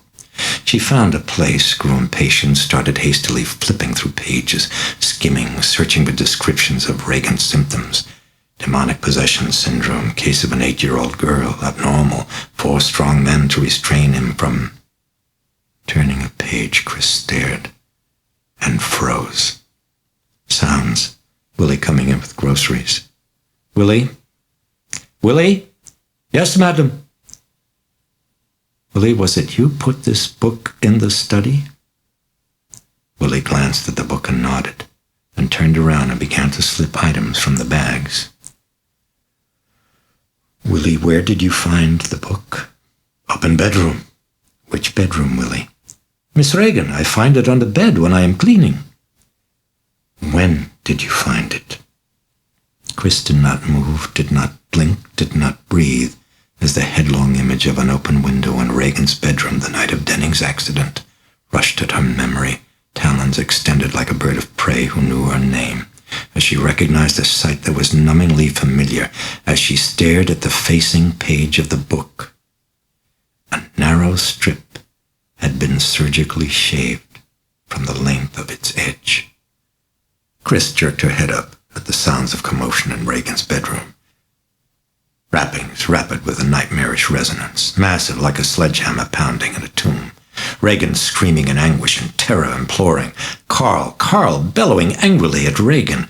Chris bolted from the kitchen. God almighty, what's happening? Frenzied, Chris raced for the stairs toward the bedroom, heard a blow, someone reeling, someone crashing like a boulder to the floor with her daughter crying and Carl bellowing. No, not Carl, someone else. A thundering bass that was threatening, raging. Chris plunged down the hall and burst into the bedroom, gasped, stood rooted in paralyzing shock as the rappings boomed massively, shivering through the walls, as Carl lay unconscious on the floor near the bureau, as Regan, her legs propped up and spread wide on a bed that was violently bouncing and shaking, clutched the bone-white crucifix in raw-knuckled hands, the bone-white crucifix poised at her vagina, the bone-white crucifix she stared at with terror, eyes bulging in a face that was bloodied from the nose, the nasogastric tubing ripped out. Oh, please, oh no, please, she was shrieking as her hands brought the crucifix closer, yet she seemed to be straining to push it away. You'll do as I tell you, filth, you'll do it. The threatening bellow of the words came from Regan, her voice coarse and guttural, bristling with venom, while in an instantaneous flash her expression and features were hideously transmuted into those of the feral demonic personality that had appeared in the course of hypnosis. And now faces and voices, as Chris watched, stunned, interchanged with rapidity. "No, you'll do it. Please, you will, you bitch, or I'll kill you." Regan now, eyes wide and staring, flinching from the rush of some hideous finality, mouth agape shrieking at the dread of some ending. Then abruptly the demonic face once more possessed her, now filled her, the room choking suddenly with a stench in the nostrils, with an icy cold that seeped from the walls as the rappings ended, and Regan's piercing cry of terror turned to a guttural, yelping laugh of malevolent spite and rage triumphant, while she thrust down the crucifix into her vagina and began to masturbate ferociously, roaring in that deep, coarse, deafening voice. "Now you're mine, you stinking cow, you bitch!" Chris stood rooted to the ground in horror, frozen, her hands pressed tight against her cheeks as again the demonic loud laugh cackled joyously as Regan's vagina gushed blood onto sheets with her hymen, the tissues ripped. Abruptly, with a shriek clawing raw from her throat, Chris rushed at the bed, grasped blindly at the crucifix, was still screaming as Regan flared up at her in fury, features contorted infernally, reaching out a hand, clutching Chris's hair, and yanked her head down, pressing her face hard against her vagina, smearing it with blood while she frantically undulated her pelvis. "Ah, little pig mother, lick me, lick me, lick me." Then the hand that was holding Chris's head down jerked it upward, while the other arm smashed her a blow across the chest that sent Chris reeling across the room and crashing to a wall with stunning force, while Regan laughed with bellowing spite. "Ah, there's my sow, my sweet honey piglet, my piglet." The words were cut off as Chris started crawling painfully toward the bed with her face smeared with blood, with her eyes still unfocused, limbs aching, past Carl. Then she cringed, shrinking back in incredulous terror, as she thought she saw hazily in a swimming fog her daughter's head turning slowly around on a motionless torso, rotating monstrously, inexorably, until at last it seemed facing backward. "Do you know what she did, your daughter?" Chris blinked at the mad, staring, grinning face, at the cracked, parched lips and fox-like eyes of Burke Dennings. She screamed until she fainted.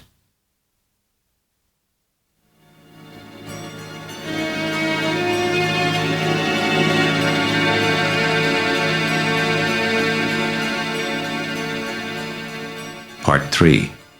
The Abyss. She was standing on the Key Bridge walkway, arms atop the parapet, fidgeting, waiting, while homeward-bound traffic stuttered thickly behind her, while drivers with everyday cares honked horns and bumpers nudged bumpers with scraping indifference. Laughter floating up from below her. Blue-jeaned young couple in a rented canoe. With a quick, nervous gesture, she flicked ash from her cigarette and glanced up the walkway, the bridge, toward the district. Someone hurrying toward her. Khaki pants and blue sweater, not a priest, not him.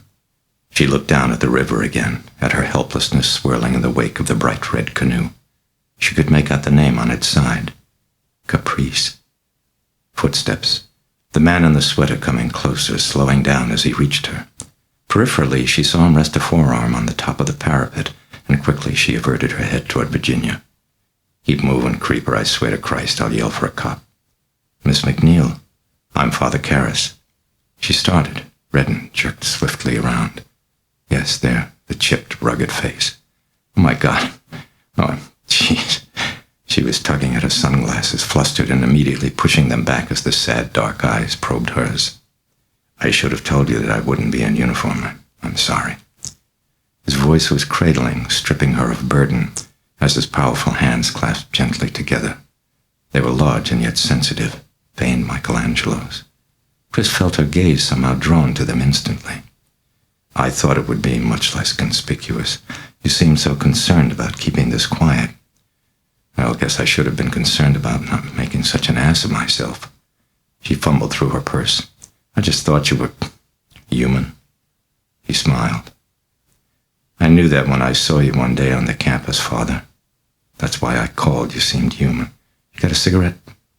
He reached into the pocket of his shirt. Can you go on, filter? Right now I'd smoke rope. He tapped out a Camel from the packet. On my allowance, I frequently do. Our poverty, she murmured as she slipped out the cigarette, smiling tightly. He reached in his pocket for matches. Of our poverty has uses. Like what? Makes rope taste better. Again a half smile as he watched her hand holding the cigarette. It trembled. He saw the cigarette wavering in quick, erratic jumps, and without pausing, he took it from her fingers and put it up to his mouth. He lit it, his hands cupped around the match. He puffed, gave the cigarette back to Chris, his eyes on the cars passing over the bridge. Lots easier. Breeze from the traffic. Thanks, Father. Chris looked at him appraisingly, with gratitude, even with hope. She knew what he'd done. She watched as he lit up a Camel for himself. He forgot to cup his hands. As he exhaled, they each leaned an elbow on the parapet. Where are you from, Father Karras, originally? New York. Yeah, me too. Wouldn't ever go back, though, would you? Karras fought down the rise in his throat. No, I wouldn't. But I don't have to make those decisions. He forced a smile. Oh, God, I'm dumb. You're a priest. You have to go where they send you. That's right. How does Shrink ever get to be a priest? He was anxious to know what the urgent problem was that she'd mentioned when she telephoned. She was feeling her way, he sensed, toward what? He must not prod. It would come. It would come. It's the other way around. The Society who? The Society of Jesus. Jesuit. Short for that. Oh, I see. The Society sent me through medical school and through psychiatric training. Oh, where? Oh, well, Harvard, Johns Hopkins, Bellevue. He was suddenly aware that he wanted to impress her. Why, he wondered. And immediately saw the answer in the slums of his boyhood, in the balconies of theaters on the Lower East Side. Little Dimmy with a movie star. Not bad. We don't take vows of mental poverty. She sensed an irritation, shrugged, turned front, facing out to the river. Look, it's just that I don't know you. She dragged on the cigarette long and deep, and then exhaled, crushing out the butt on the parapet. You're a friend of Father Dyer, is that right? Yes, I am. Pretty close? Pretty close. Did he talk about the party? You mean at your house? At my house. Yes, he said you seemed human. She missed it, or ignored it. Did he talk about my daughter? No, I didn't know you had one. Well, she's 12. He didn't mention her? No. He didn't tell you what she did? He never mentioned her. Priests keep a pretty tight mouth, then, that right? That depends. On what? On the priest. At the fringe of his awareness drifted a warning about women with neurotic attractions to priests who desired, unconsciously and under the guise of some other problem, to seduce the unattainable. Look, I mean like confession. You're not allowed to talk about it, right? Yes, that's right. And outside of confession? I mean, what if I'm curious, that's all. I'd really like to know. I mean, what if a person, let's say, was a criminal, like maybe a murderer or something, you know? If he came to you for help, would you have to turn him in? Was she seeking instruction? Was she clearing off doubts in the way of conversion? There were people, Karras knew, who approached salvation as if it were an unreliable bridge overhanging an abyss. If he came to me for spiritual help, I'd say no. You wouldn't? No, I wouldn't. But I'd try to persuade him to turn himself in. And how do you go about getting an exorcism? I beg your pardon? If a person's possessed by some kind of demon, how do you go about getting an exorcism? Well, first you'd have to put him in a time machine and get him back to the 16th century. Chris was puzzled. What do you mean by that? I don't get you. Well, it just doesn't happen anymore, Miss MacNeil. Since when? Since we learned about mental illness, about paranoia, split personality, all those things that they taught me at Harvard. You kidding? The voice wavered, helpless, confused, and Karras regretted his flipness. Where did it come from, he wondered. It had leaped to his tongue unbidden. Many educated Catholics, Miss MacNeil, don't believe in the devil anymore. And as far as possession is concerned, since the day I joined the Jesuits, I've never met a priest who's ever in his life performed an exorcism. Not one. Are you really a priest or from central casting? I mean, what about all of those stories in the Bible about Christ driving out all those demons? Look, if Christ had said those people who were supposedly possessed had schizophrenia, which I imagine they did, they would probably have crucified him 3 years earlier. Chris put a shaking hand to her sunglasses, deepening her voice in an effort at control. Oh, really? Well, it happens, Father Karras, that someone very close to me is probably possessed. She needs an exorcism. Would you do it? To Karis, it suddenly seemed unreal. Key Bridge, across the river, the hot shop, traffic, Chris MacNeil, the movie star. As he stared at her, groping for an answer, she slipped off the glasses, and Karis felt momentary wincing shock at the redness, at the desperate pleading in those haggard eyes. The woman was serious, he realized. Father Karis, it's my daughter, my daughter. Then all the more reason to forget about exorcism. But why? God, I don't understand. He took her wrist in a comforting hand. In the first place, it could make things worse. But how? The ritual of exorcism is dangerously suggestive. It could plant the notion of possession, you see, where it didn't exist before. Or if it did, it could tend to fortify it. And secondly, Miss MacNeil, before the church approves an exorcism, it conducts an investigation to see if it's warranted. That takes time. In the meantime, couldn't you do the exorcism yourself? Her lower lip started to tremble, and her eyes were filling up with tears. Look, every priest has the power to exorcise, but he has to have church approval. And frankly, it's rarely given, so can't you even look at her? Well, as a psychiatrist, yes, I could, but she needs a priest. I've taken to every goddamn fucking doctor psychiatrist in the world, and they sent me to you. Now you send me to them? But you, Jesus Christ, won't somebody help me? Oh my God, someone help me! The heart-stopping shriek bolted raw above the river. Startled bird shot up screeching from its banks. Chris moaned as she crumpled to Karis's chest with convulsive sobs. Please help me. Help me. Please, please help. The Jesuit looked down at her, lifted up comforting hands to her head as the riders in traffic-locked automobiles glanced out windows to watch them with passing disinterest. It's all right. He patted her shoulder. He wanted only to calm her, to humor, stem hysteria. Her daughter? It was she who needed psychiatric help. It's all right. I'll go see her. I'll see her. He approached the house with her in silence, with a lingering sense of unreality, with thoughts of the next day's lecture at the Georgetown Medical School. He had yet to prepare his notes. They climbed to the front stoop. Karis glanced down the street at the Jesuit residence hall and realized he would now miss dinner. It was 10 before 6. He looked at Chris as she slipped the key in the lock. She hesitated, turned to him. Father, do you think you should wear your priest clothes?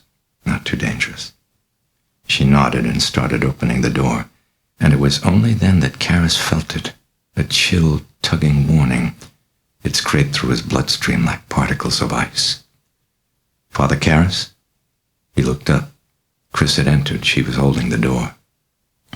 For a hesitant moment, he stood unmoving. Then abruptly he went forward, stepping into the house with an odd sense of ending.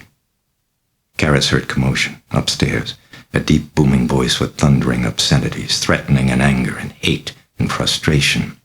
Karis glanced at Chris. She was staring at him mutely. Then she moved on ahead. He followed her upstairs and along the hall to Regan's bedroom, where Carl leaned against the wall just opposite her door, his head sagging low over folded arms. As the servant looked slowly up at Chris, Karis saw bafflement and fright in his eyes. The voice from the bedroom, this close, was so loud that it almost seemed amplified electronically. It wants no straps still. I'll be back in a second, Father. Karis watched her walk down the hall and into her own bedroom. Then he glanced at Carl. The Swiss was looking at him fixedly. You are priest? Karis nodded, then looked quickly back to the door of Regan's room. The raging voice had been displaced by the long, strident lowing of some animal that might have been a steer. Something prodding at his hand. He looked down. That's her. That's Regan. It was Chris. She was giving him a photograph. He took it. Young girl, very pretty, sweet smile. Chris took back the photo and motioned with a head at the bedroom door. That was taken 4 months ago. Now you go and take a look at her now. I'll wait here. She leaned against the wall beside Carl. Who's in there with her? No one. He held her steady gaze and then turned with a frown to the bedroom door. As he grasped the doorknob, the sounds from within ceased abruptly. In the ticking silence, Karis hesitated, then entered the room slowly, almost flinching backward at the pungent stench of moldering excrement that hit him in the face like a palpable blast. Quickly reining back his revulsion, he closed the door. Then his eyes locked, stunned, on the thing that was Regan. on the creature that was lying on its back in the bed, head propped against the pillow while eyes bulging wide in their hollow sockets shone with a mad cunning and burning intelligence, with interest and with spite as they fixed upon his, and as they watched him intently, seething in a face shaped into a skeletal, hideous mask of mind-bending malevolence. Kara shifted his gaze to the tangled, thickly matted hair, to the wasted arms and legs, the distended stomach jutting up so grotesquely, then back to the eyes. They were watching him, pinning him, shifting now to follow as he moved to a desk and chair near the window. He picked up the chair and took it over by the bed. "Hello, Regan. I'm a friend of your mother's. She tells me that you haven't been feeling too well. You think you'd like to tell me what's wrong? I'd like to help you." The eyes gleamed fiercely, unblinking, and the yellowish saliva dribbled down from a corner of her mouth to her chin. Then her lips stretched taut into a feral grin, into bow-mouthed mockery. "Well, well, well, so it's you. They sent you. Well, we've nothing to fear from you at all." "Yes, that's right. I'm your friend. I'd like to help." "You might loosen these straps, then." She had tugged up her wrists so that now Karis noticed that they were bound with a double set of restraining straps. "Are they uncomfortable for you?" "Oh, extremely. They're a nuisance. Quite an infernal nuisance." The eyes glinted slyly with secret amusement. Karis saw the scratch marks on her face, the cuts on her lips where apparently she'd bitten them. "I'm afraid you might hurt yourself, Regan." "I'm not Regan." She still had the hideous grin that now seemed to Karis to be her permanent expression. How incongruous the braces on her teeth looked, he reflected. "Oh, I see. Well, then maybe we should introduce ourselves. I'm Damien Karis. Who are you?" "I'm the devil." "Oh, good. Very good. At least now we can talk." "Oh, a little chat." "If you like." "Very good for the soul. However, you find that I cannot talk freely while bound with these straps. I'm accustomed to gesturing. As you know, I've spent much of my time in Rome, dear Karis. Now, would you kindly undo the straps?" Regan drooled. What precocity of language and thought, mused Karis. He leaned forward in his chair with professional interest. "Well, now you say you're the devil." "Oh, I assure you." "Then why don't you just make the straps disappear?" "Oh, that's much too vulgar a display of power, Karis. Too crude. After all, I'm a prince." "Yes, I much prefer persuasion, Karis, togetherness, community involvement. Moreover, if I loosen the straps myself, my friend, I deny you the opportunity of performing a charitable act." "But a charitable act is a virtue, and that's what the devil would want to prevent. So in fact, I'd be helping you now if I didn't undo the straps. Unless, of course, you're really not the devil, and in that case, perhaps I would undo the straps." "How very foxy of you, Karis. If only dear Herod were here to enjoy this." "Which Herod? There were two. Are you talking about the king of Judea?" Karis watched with narrowed eyes. Was she punning on Christ's calling Herod that fox? "The Tetrarch of Galilee!" She blasted him with anger and scorching contempt. Then abruptly, she was grinning again, cajoling in that sinister voice.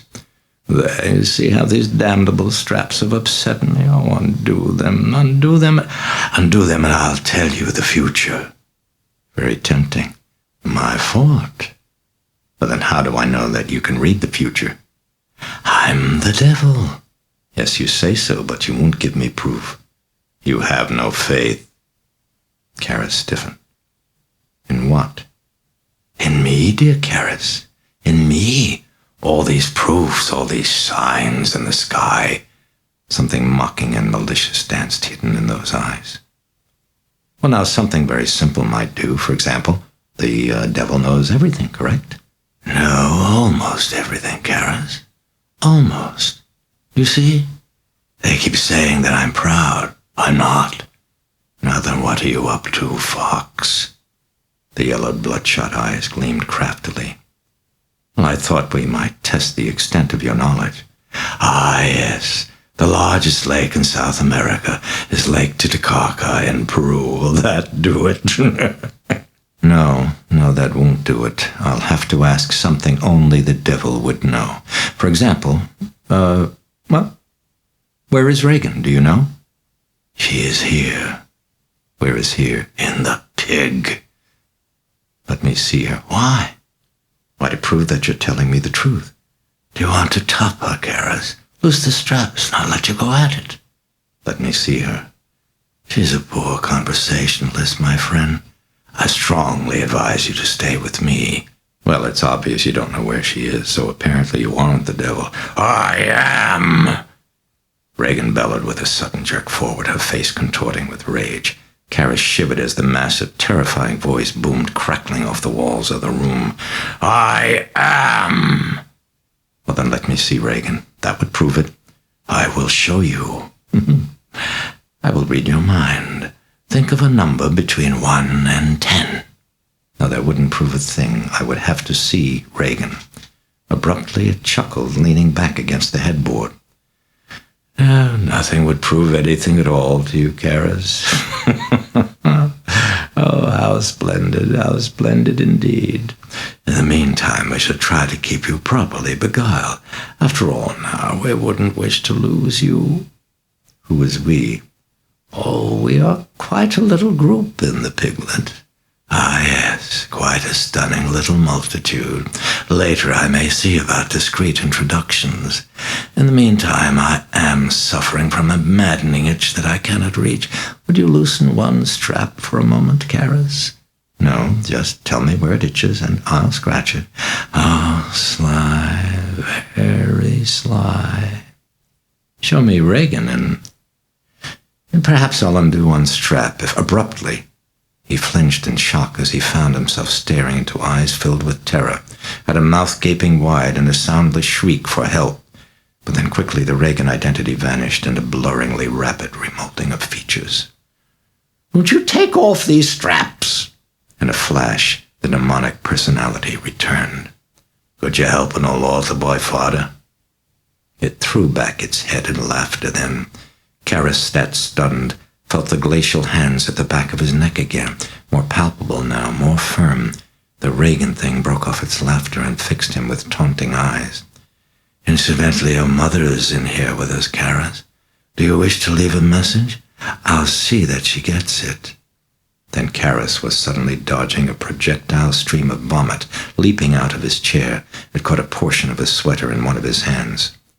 His face now colorless, the priest looked down at the bed. Regan cackled with glee. His hand dripped vomit onto the rug. If that's true, then you must know my mother's first name. What is it? The Regan thing hissed at him, mad eyes gleaming, head gently undulating like a cobra's. What is it? Regan lowed like a steer in an angry bellow that pierced the shutters and shivered through the glass of the large bay window. The eyes rolled upward into their sockets. For a time, Karas watched as the bellowing continued. Then he looked at his hand and walked out of the room. Chris pushed herself quickly away from the wall, glancing with distress at the Jesuit sweater. What happened? Did she vomit? You got a towel? There's a bathroom right there. Carl, take a look at her. She followed the priest to the bathroom. I'm so sorry. She whipped a towel off the bar. The Jesuit moved to the wash basin. Have you got her on tranquilizers? Yes, Librium. Here, take off that sweater and then you can wash. What dosage? He tugged at the sweater with his clean left hand. Here, I'll help you. Well, today she's had 400 milligrams, Father. 400. She had the sweater pulled up to his chest. Yeah, that's how we got her into those straps. It took all of us together. You gave your daughter 400 milligrams at once? Come on, get your arms up, Father. She's so strong you can't believe it. She pulled back the shower curtain, tossing the sweater into the tub.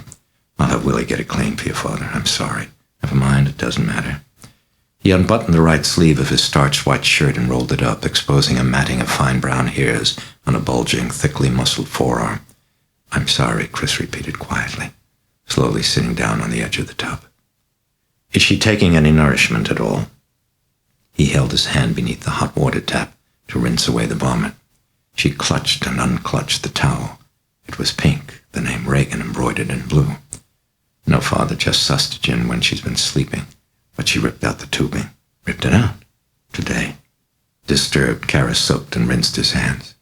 She ought to be in a hospital. No, I just can't do that. Why not? I just can't. I can't have anyone else involved. Chris dropped her head, inhaled, exhaled. She's done something, Father. I can't take the risk of someone else finding out. Not a doctor, not a nurse, not anyone. Frowning, he turned off the taps. He lowered his head, staring down at the basin. Who's giving the sustagen, the Librium, her medicines? Well, we are. Her doctor showed us how. You need prescriptions. Well, you can do some of that, can't you, Father? Karis turned to her, hands upraised above the basin like a surgeon after wash-up. For a moment he met her haunted gaze, felt some terrible secret in them, some dread. He nodded at the towel in her hands. She stared blankly. Have the towel, please. Oh, I'm sorry. Very quickly she fumbled it out to him, still watching him with a tight expectancy. The Jesuit dried his hands. Well, Father, what's it look like? Do you think she's possessed? Do you? I don't know. I thought you were the expert. How much do you know about possession, Miss MacNeil? Just a little that I've read, some things the doctors told me. What doctors? At Barringer Clinic. Are you a Catholic? No. Your daughter? No. What religion? None, but why did you come to me then? Who advised you to come to me? I came because I'm desperate. No one advised me. He stood with his back to her, fringes of the towel still lightly in his grip. You said earlier a psychiatrist advised you to come to me. Oh, I don't know what I was saying. I've been practically out of my head. Look, I couldn't care less about your motive. All I care about is doing what's best for your daughter. But I'll tell you right now that if you're looking for an exorcism and as an autosuggestive shock cure, you're much better off calling Central Casting, Miss MacNeil, because the church won't buy it and you'll have wasted precious time. Incidentally, it's Mrs. MacNeil. He lowered his head and gentled his tone. Look, whether it's a demon or a mental disorder, I'll do everything I possibly can to help. But I've got to have the truth. It's important for Regan. The moment I'm groping in a state of ignorance, which is nothing supernatural for me or abnormal. It's just my usual condition. Now, why don't we both get out of this bathroom and go downstairs where we can talk? I could really use a cup of coffee. I could use a drink. While Carl and Sharon looked after Regan, they sat in the study. Chris on the sofa, Karis in a chair beside the fireplace, and Chris related the history of Regan's illness, though she carefully withheld any mention of phenomena related to Dennings. The priest listened, saying very little, an occasional question, a nod, a frown. Chris admitted that at first she'd considered exorcism as shock treatment. No, I just don't know. I don't know. What do you think, Father? Well, compulsive behavior produced by guilt, perhaps, put together with split personality. Father, I've had all that garbage. Now, how can you say that after what you've just seen? If you've seen as many patients in psychiatric wards as I have, you can say it very easily. Come on now. Possession by demons, all right. Let's assume it's a fact of life that it happens. But your daughter doesn't say she's a demon. She insists she's the devil himself. That's the same thing as saying you're Napoleon Bonaparte. You see? Then explain all those rappings and things. I haven't heard them. Well, they heard them at Barringer, Father, so it wasn't just here in the house. Well, perhaps, but we'd hardly need a devil to explain them. So explain them. Psychokinesis. What? Well, you have heard of poltergeist phenomena, haven't you? Ghosts throwing dishes and things? Karis nodded. Yes, it's not that uncommon and usually happens around an emotionally disturbed adolescent. Apparently, extreme inattention of the mind can sometimes trigger some unknown energy, seems to move objects around at a distance. There's nothing supernatural about it. Like Regan's abnormal strength. Again, in pathology, it's common. Call it mind over matter, if you like. I call it weird. Well, in any case, it happens outside of possession. Boy, isn't this beautiful? Here I am an atheist, and here you are a priest, and look. The best explanation for any phenomenon is always the simplest one available that accommodates all the facts. Well, maybe I'm dumb, but telling me an unknown gizmo on somebody's head throws dishes at a ceiling tells me nothing at all. So what is it? Can you tell me for Pete's sake what it is? No, we don't understand. What the hell is split personality, Father? You say it, I hear it. What is it? Am I really that stupid? Will you tell me what it is in a way that I can finally get it through my head?"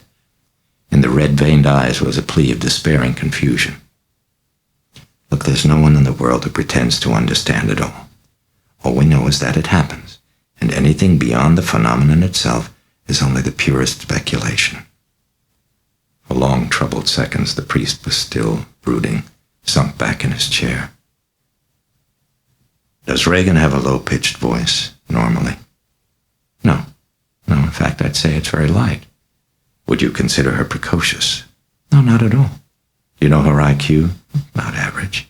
"And her reading habits?" "Nancy Drew and comic books, mostly." "And her style of speech right now, how much different would you say it is from normal?" "Well, completely. She never used half of those words." No, I don't mean the content of her speech. I mean the style." "Style?" "The way she puts words together." "Gee, I'm really not sure I know what you mean." "Well, would you have any letters she's written, compositions, a recording of her voice?" "Yes, there's a tape of her talking to her father. She was making it to send to him as a letter, but she never got it finished." "You want it?" "Yes, I do. But I'll also need her medical records, especially the file from Barringer." "Look, Father, I have been that route. Yes, I know. But I'll have to see the records for myself." "So you're still against an exorcism?" "I'm only against the chance of doing your daughter more harm than good." "Well, you're talking now strictly as a psychiatrist, right?" "No, I'm talking now also as a priest. If I go to the chancery office or wherever it is I have to go to get the permission to perform an exorcism, the first thing I'd have to have is a pretty substantial indication that your daughter's condition isn't a purely psychiatric problem. After that, I'd need evidence that the church would accept as signs of possession." "Like what?" "I don't know. I'd have to go and look it up." "Are you kidding? I thought you were supposed to be an expert." "There are no experts, Mrs. MacNeil. You probably know more about demonic possession right now than most priests. In the meantime, when can you get me the Barringer records?" "All right, I'll charter a plane if I have to." "And that tape?" "I'll go see if I can find it. And just one other thing. The book you mentioned with the section on possession. Do you think you can remember now if Regan ever read it prior to the onset of the illness?" She concentrated, fingernails scraping her teeth. "Gee, I seem to remember her reading something the day before the trouble really started, but I can't be sure. But she did it sometimes, I think. I mean, I'm sure. I'm pretty sure. I'd like to see it. May I have it?" "It's yours, but it's overdue at the library, but I'll get it. That tape's in the basement, I think. I'll look. I'll be right back in a second." Karras nodded absently, staring at a pattern in the rug, and then after many minutes he got up, walked slowly to the entry hall, and stood motionless in the darkness, stood without expression in another dimension, staring into nothing with his hands in his pockets as he listened to the grunting of a pig from upstairs, to the yelping of a jackal, to hiccups, to hissing. "Oh, you're there. I went looking in the study." Karras turned to see Chris flicking on the light. She came forward with the book and the tape. "Are you leaving?" "I'm afraid I've got a lecture to prepare for tomorrow." "Oh, where?" "At the med school." He accepted the book and tape from her hands. "I'll try to get by here sometime tomorrow afternoon or evening. In the meantime, if anything urgent develops, you be sure that you call me no matter what time. I'll leave word to the switchboard to let you ring through." She nodded. The Jesuit opened the door. "Now, how are you fixed for medication?" he said. "Okay, it's all on refillable prescription." "You won't call your doctor in again?" The actress closed her eyes and very slightly shook her head. "You know, I'm not a GP. I can't. You could feel her anxiety pounding like waves on an unknown beach. "Well, now, sooner or later, I'm going to have to tell one of my superiors what I'm up to, especially if I'm going to be coming by here at various unusual hours of the night." "Do you have to?" She frowned at him worriedly. "Well, otherwise it might look a little bit odd, don't you think?" "Oh, yeah, I see what you mean. Do you mind? I'll tell him only what I have to. Don't worry, it won't get around." She lifted a helpless, tormented face to the strong, sad eyes, saw strength, saw pain. "Okay." She trusted the pain. "We'll be talking," he said. He started outside, but then hung in the doorway for a moment, thinking, a hand to his lips. "Did your daughter know a priest was coming over?"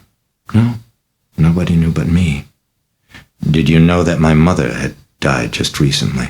Yes, I'm very sorry. Is Regan aware of it? Why? Is she aware of it? No, not at all. He nodded. Why'd you ask? It's not important. I just wondered. He studied her for a moment without expression, and then quickly moved away. Chris watched from the doorway. As he crossed the street, it occurred to her that he'd probably missed his dinner. Then briefly she worried that he might be cold. He was rolling his shirt sleeve down. At the corner of Prospect and P, he dropped the book and stooped quickly to retrieve it, then rounded the corner and vanished from sight. As she watched him disappear, Chris abruptly was aware of a feeling of lightness. She didn't see Kinderman sitting alone in the unmarked car. She closed the door. Half an hour later, Damien Karras hurried back to his room in the Jesuit residence hall with a number of books and periodicals taken from the shelves of the Georgetown Library. Hastily, he dumped them on top of his desk and then rummaged through drawers for a package of cigarettes. Finding a half-empty pack of stale Camels, he lit one, puffed deep, and held the smoke in his lungs while he thought about Regan. Hysteria. He knew that it had to be hysteria. He exhaled the smoke, hooked his thumbs in his belt, and looked down at the books. He had Osterreich's Possession, Huxley's The Devils of Loudun, Parapraxis and the Heisman Case of Freud, McCaslin's Demon Possession and Exorcism in Early Christianity and the Light of Modern Views of Mental Illness, and extracts from psychiatric journals of Freud's A Neurosis of Demoniacal Possession in the 17th Century and the Demonology of Modern Psychiatry. The Jesuit felt at his brow and then looked at his fingers, rubbing a sticky sweat between them. Then he noticed that his door was open. He crossed the room and closed it, and then went to his shelf for his red-bound copy of the Roman Ritual, a compendium of rites and prayers. Clapping the cigarette between his lips, he squinted through smoke as he turned to the General Rules for Exorcists, looking for the signs of demonic possession. He scanned and then started to read more slowly. The exorcist should not believe too readily that a person is possessed by an evil spirit, but he ought to ascertain the signs by which a person possessed can be distinguished from one who is suffering from some illness, especially one of a psychological nature. Signs of possession may be the following: ability to speak with some facility in a strange language, or to understand it when spoken by another, the faculty of divulging future and hidden events, display of powers which are beyond the subject's age and natural condition, and various other conditions which, when taken together as a whole, build up the evidence. For a time Karras pondered. Then he leaned against the bookshelf and read the remainder of the instructions. When he had finished, he found himself glancing back up at instruction number 8. Some reveal a crime which has been committed and the perpetrators thereof. Karras showered and then dressed in a t-shirt and trousers. Sitting down to his desk, he unfastened his wristwatch and placed it in front of him on the desk. The time was 10:58 p.m. He began to read Freud, McCaslin, Osterreich's exhaustive study, and at a little after 4 a.m. he had finished, rubbing at his face and at his eyes. They were smarting. He glanced at the ashtray, ashes and the twisted butts of cigarettes, smoke hanging thick in the air. He stood up and walked wearily to a window, slid it open. He gulped at the coolness of the moist morning air and stood there thinking. Regan had the physical syndrome of possession. That much he knew. About that he had no doubt. For in case after case, irrespective of geography or period of history, the symptoms of possession were substantially constant. She had manifested some quite clearly: the involuntary motor excitement, foul breath, furred tongue, the wasting away of the frame, the distended stomach, the irritations of the skin and mucous membrane, and, most significantly, the striking change in the voice and in the features, plus the manifestation of a new personality. Karras looked up and stared darkly down the street. Through the branches of trees he could see the house and the large bay window of Regan's bedroom. When possession was voluntary, as with mediums, the new personality was often benign. Like Tia, brooded Karras, the spirit of a woman who possessed a man, a sculptor, briefly, an hour at a time, until a friend of the sculptor felt desperately in love with Tia, pleaded with the sculptor to permit her to permanently remain in possession of his body. But in Regan there's no Tia, Karras reflected grimly. The invading personality was vicious, malevolent, typical of cases of demonic possession, where the new personality sought the destruction of the body of its host, and frequently achieved it. Moodily, the Jesuit walked back to his desk, where he picked up a package of cigarettes, lit one. So, okay, she's got the syndrome of demonic possession. Now, how do you cure it?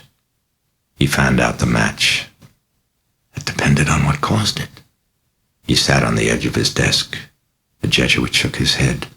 He thought the causes of many possessions were a mixture of fraud and mythomania.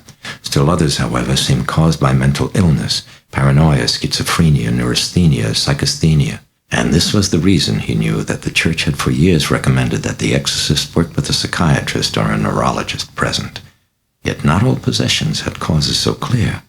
Many had led Osterreich to characterize possession as a separate disorder all its own, to dismiss the explanatory split personality label of psychiatry as no more than an equally occult substitution for the concepts of demon and spirits of the dead. Karras rubbed a finger in the crease beside his nose. He walked to the window again.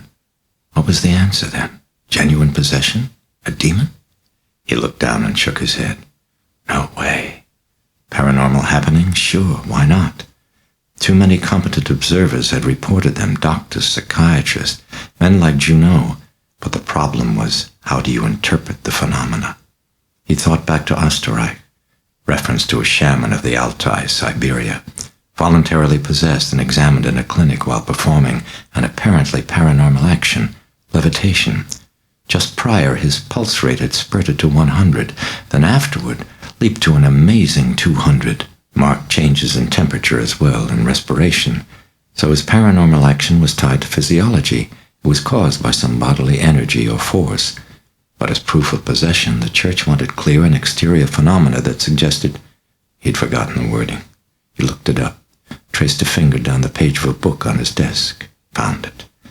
Verifiable exterior phenomena which suggest the idea that they are due to the extraordinary intervention of an intelligent cause other than man. Was that the case with that shaman? No. And is that the case with Regan? He turned to a passage he had underlined in pencil. The exorcist will simply be careful that none of the patient's manifestations are left unaccounted for. He nodded. Okay then, let's see. Pacing, he ran through the manifestations of Regan's disorder along with their possible explanations. He ticked them off mentally one by one. The startling change in Regan's features. Partly her illness, partly undernourishment. Mostly, he concluded, it was due to physiognomy being an expression of psychic constitution. The startling change in Regan's voice. He had yet to hear the original voice, and even if that had been light, as reported by her mother, constant shrieking would thicken the vocal cords with a consequent deepening of the voice. The only problem here, he reflected, was the massive volume of that voice, for even with the thickening of the cords, this would seem to be physiologically impossible.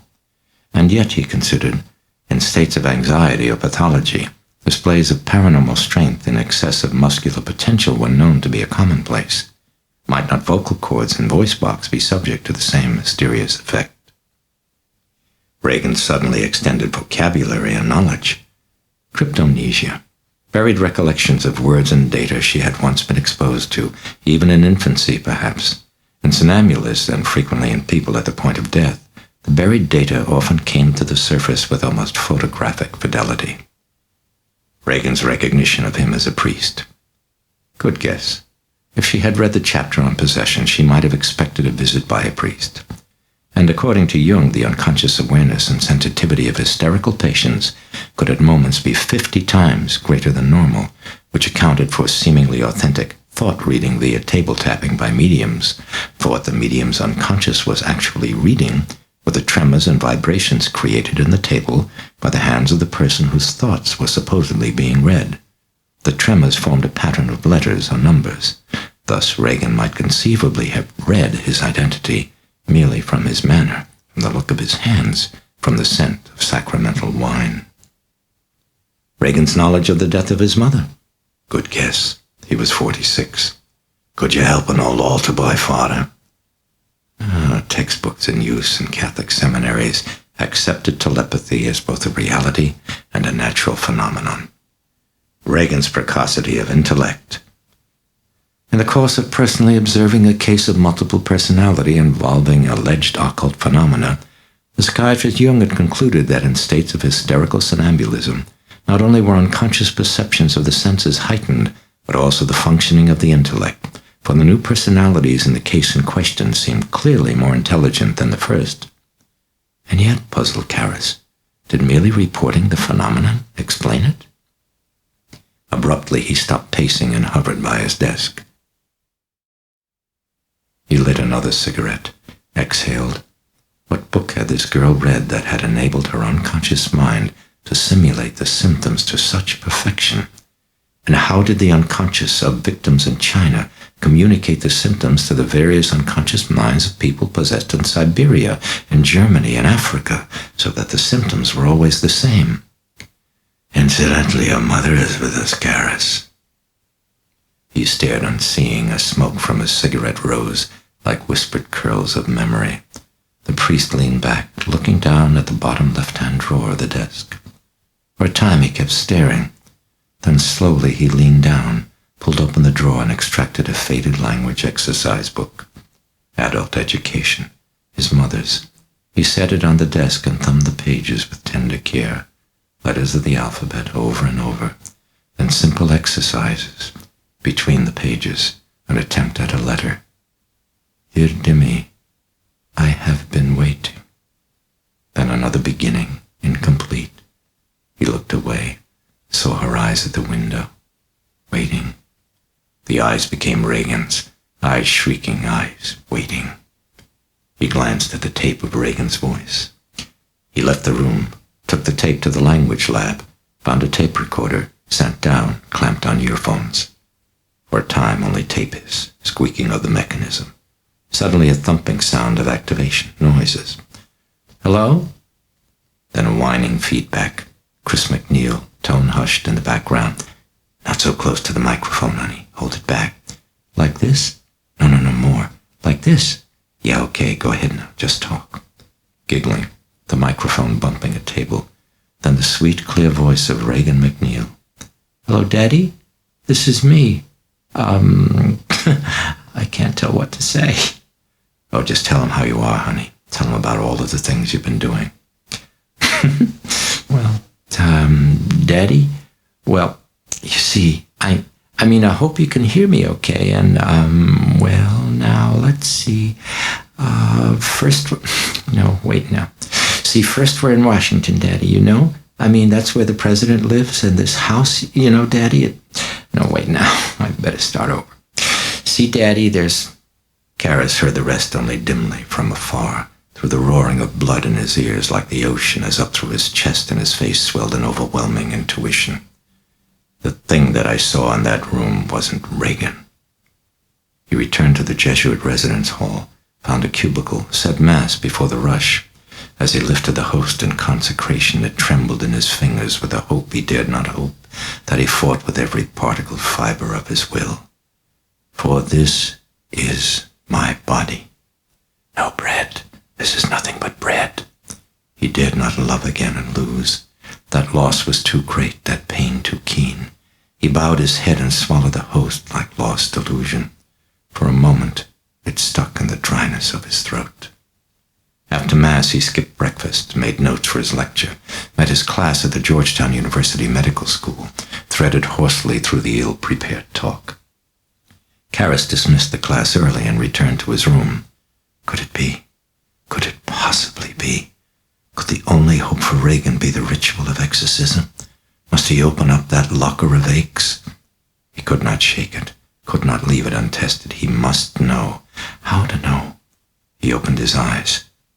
If discovery that speech patterns of Regan and the demon were the same ruled out possession even with paranormal occurrences, then certainly, sure, strong difference in the pattern should mean that there probably is possession. He paced. What else? Something quick. Wait a minute. He paused, staring down, hands clasped behind his back. That chapter in the book on witchcraft. Had it mentioned? Yes, it had. That demons invariably reacted with fury when confronted with a consecrated host, with relics, with holy water. Right, that's it. I'll go up there and sprinkle her with tap water.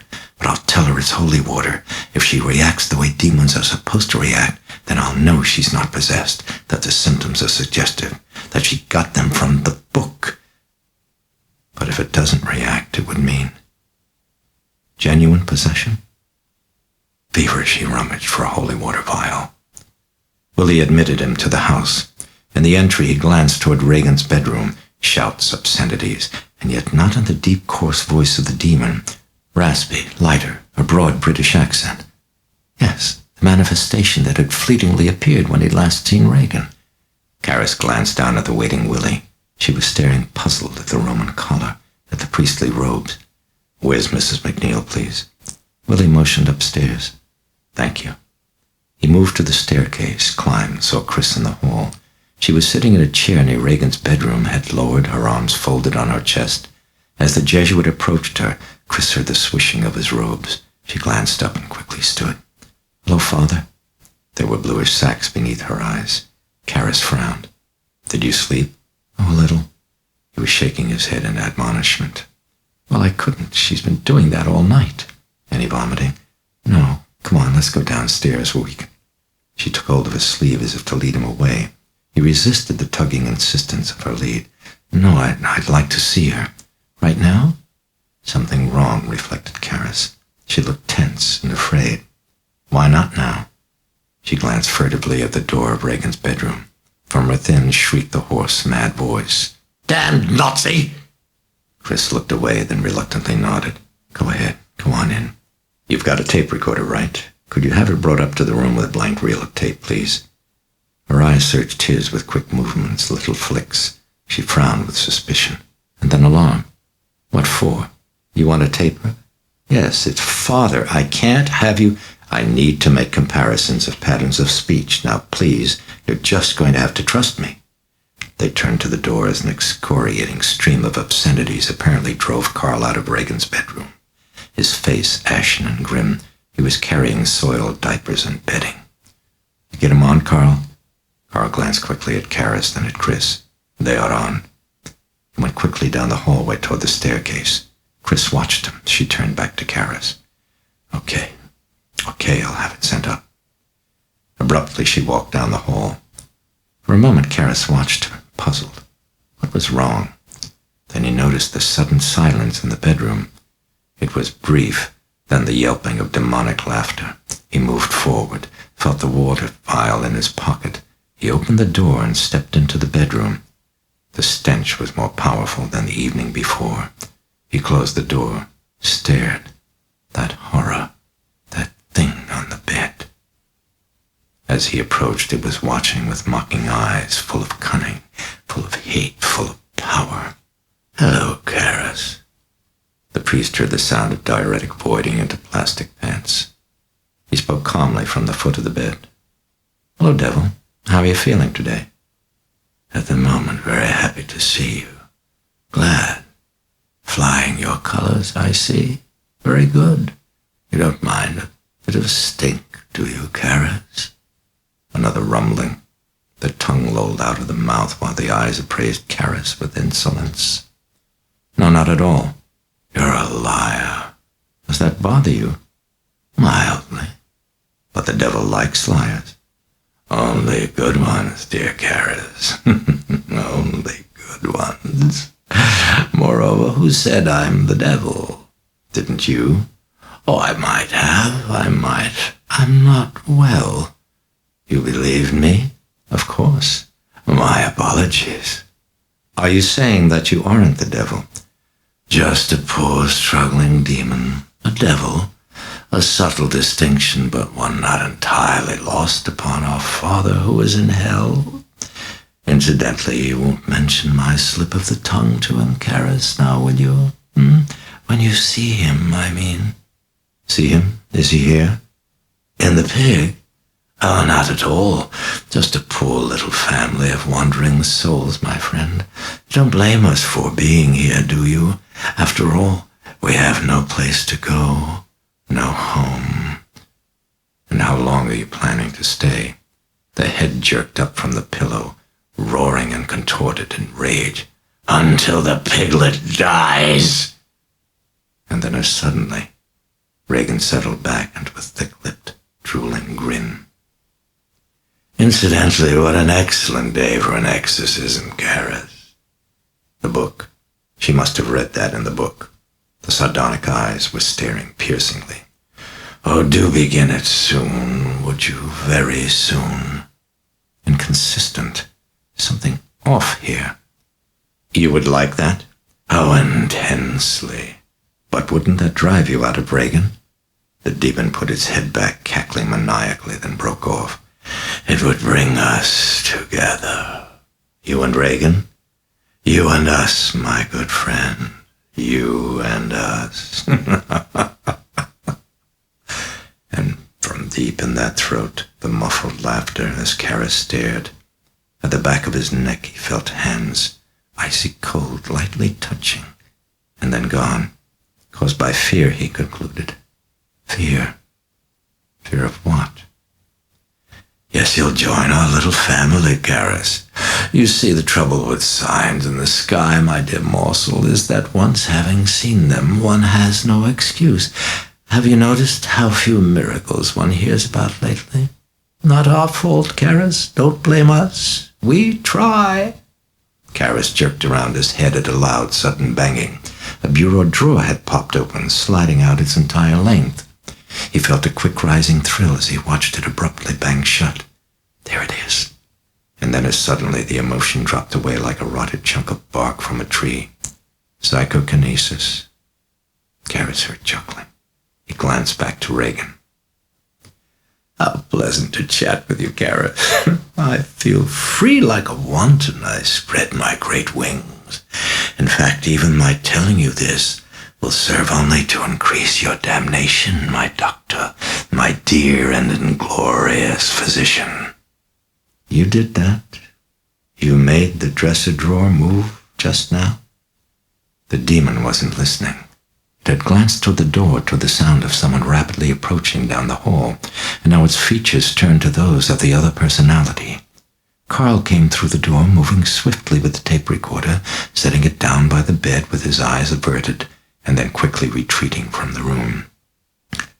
Damn butchering bastard! Hun, out! Himmler, get out of my sight! Gone. Carl was gone. And now abruptly the thing within Regan was cordial again, watching Karis as the priest quickly set up the tape recorder, looked for an outlet, plugged it in, threaded the tape. Oh, yes, hello. What's up? Are we going to record something, Padre? Oh, how terribly fun. Oh, I do love to play act, you know. Oh, immensely. I'm Damien Karis. And who are you? Are you asking for my credits now, Ducky? Damn cheeky of you, wouldn't you say? I was Puck in the junior class play. There's a drink, incidentally. I'm parched. The priest placed the microphone gently on the nightstand. Well, if you'll tell me your name, I'll try to find one. Yes, of course, and then drink it yourself, I suppose. Karis pushed the record button. Tell me your name. And what are we doing now, Karis? Recording our little discussion? Karis straightened, stared. Then he pulled up a chair beside the bed and sat down. Do you mind? Oh, not at all. I've always rather liked infernal engines. To whom was I speaking before? Oh, merely one of the family, Karis. A demon? Oh, you give too much credit. How so? The word demon means wise one. He, stupid. The Jesuit grew taut. In what language does demon mean, wise one? Oh, in Greek. You speak Greek? Oh, very fluently. One of the signs. Karis thought with excitement. Speaking in an unknown tongue was more than he'd hoped for. Pos egnokas hoti presbyteros aimi. I am not in the mood, Karis. Oh, then you cannot. I am not in the mood. Disappointment. Karis brooded. He made the dresser drawer come sliding out. Oh, most assuredly. Well, that's very impressive. You're certainly a very, very powerful demon. Oh, I am.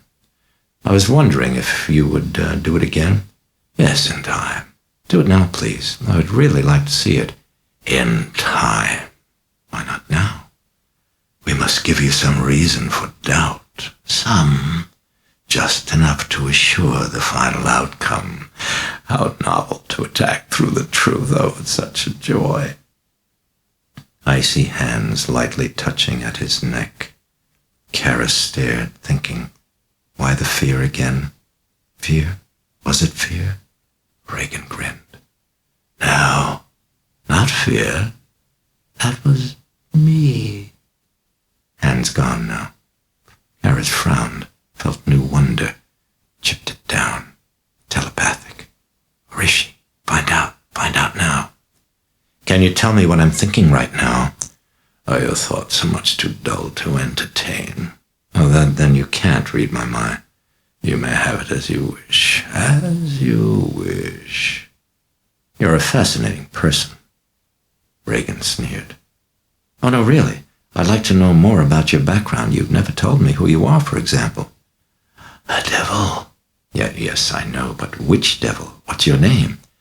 Ah, now, what's in a name, Karas? Never mind my name. Call me Howdy, if you find it more comfortable. Oh, yes, Captain Howdy, Regan's friend. A very close friend. Oh, really? Oh, indeed. But then why do you torment her? Because I am her friend. The piglet likes it. She likes it. Oh, she adores it. But why? Ask her. Would you allow her to answer? No. Well, then what would be the point in my asking? None. Who's the person I was speaking to earlier? You asked me that. I know, but you never gave an answer. Just another good friend of the sweet honey piglet, dear Karas. May I speak to him? No, he is busy with your mother. It was gleaming at him mockingly, and Karas felt a rage sweeping through him, a tremor of hatred that the priest quickly realized with a start was not directed at Regan, but at the demon. The demon! What the hell is the matter with you, Karas? The Jesuit gripped calm by its edges, breathed deep, and then stood up and slipped the vial of water from the pocket of his shirt. He uncorked it. The demon looked wary. What is that? Don't you know? His thumb half covered the mouth of the vial as Karas started to sprinkle its contents on Regan. It's holy water, devil. Immediately the demon was cringing, writhing, bellowing in terror and in pain. It burns! Oh, stop it! Cease, priest bastard! Cease! Expressionless, Karas stopped sprinkling. Hysteria, suggestion. She did read the book. He glanced at the tape recorder. Why bother? He noticed the silence and looked at Regan. He knit his brows. What was going on? The demonic personality had vanished, and in its place were other features which were similar, yet different. And the eyes had rolled upward into their sockets, exposing the whites. Now murmuring, slowly, a feverish gibberish. Karas came around to the side of the bed, leaned over to listen. What was it? Nothing. And yet, it had cadence like a language. Could it be? He felt the fluttering of wings in his stomach, gripped them hard, held them still. He glanced at the volume monitor on the tape recorder. Not flashing. He turned up the amplification knob and then listened, intent, earlobe to Regan's lips. The gibberish ceased and was replaced by breathing, rasping and deep. Karas straightened. Who are you? No one, my groaning whisper in pain. Whites of eyes, lids fluttering. The cracked, breathy voice, like the soul of its owner, seemed cloistered in a dark curtain space beyond time. No one, my, Is that your name? The lips moved, fevered syllables, slow, unintelligible. Then shortly it ceased. Are you able to understand me? Silence, only breathing, deep, oddly muffled, the eerie sound of sleep in an oxygen tent. The Jesuit waited, hoped for more. Nothing came. He rewound the tape, packed the tape recorder into its case, picked it up and took the reel of tape. He gave Regan a last look. Loose ends, irresolute, he left the room and went downstairs. He found Chris in the kitchen. She was sitting somberly over coffee at the table with Sharon. As they saw him approach, they looked up at him with a questioning, anxious expectancy. Chris looked at Sharon. Better go check on Regan, okay?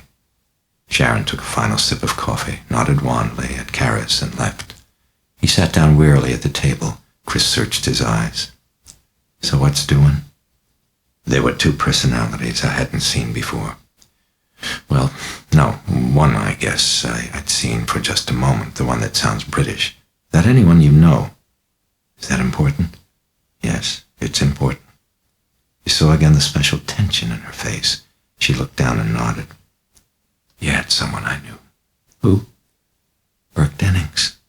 The director? Yes. The director? Yes. So what did Burke say? Just obscenities. Karras shrugged. That's all. He caught the faint pulse of fear in her tone, saw her index finger twitching. Well, pretty much. Has she ever shown signs of having ESP? I mean, prior to this time? Well, I don't know. I'm not sure. I mean, there have been lots of times when she seems to be thinking the same things that I'm thinking, but doesn't that happen with people who are close? Karras nodded and thought. Now, this other personality, that's the one that emerged in hypnosis once? Talks gibberish? Yes. Who is it? I don't know. It's not familiar at all? Not at all. Have you sent for the medical records? They'll be here this afternoon. They're being flown down. They'll be coming straight to you. That's the only way I could get them loose, and even at that I had to raise hell. Yes, I thought there might be trouble. Well, there was, but they're coming. Now what about the exorcism, Father? He looked down, then sighed. Well, I'm not very hopeful I can sell it to the bishop. What do you mean, not very hopeful? She set down her coffee cup, frowning anxiously. Karras dipped into his pocket and extracted the vial, holding it out to show Chris. You see this? I told her it was holy water, and when I started to sprinkle her with it, she reacted very violently. So?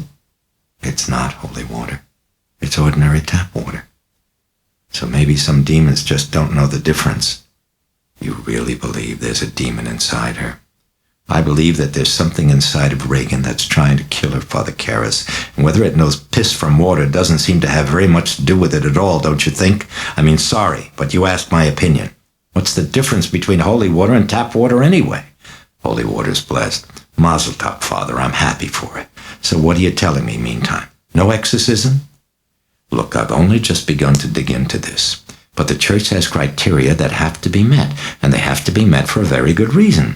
Keeping clear of the superstitious garbage that people keep pinning on her year after year. I give you levitating priests, for example, and statues of the Blessed Mother that supposedly cry on Good Fridays and feast days. Now, I think I can live without contributing to that. Do you like a little Librium, Father? I'm sorry, but you asked my opinion. I got it.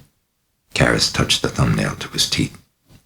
Look, maybe this will help you to understand. The church, not me, the church, once published a statement, a warning to exorcists. I read it last night. And what it said was that most of the people who are thought to be possessed, or whom others believe to be possessed, and now I'm quoting, are far more in need of a doctor than of an exorcist. Can you guess when that warning was issued? No. When? The year 1583.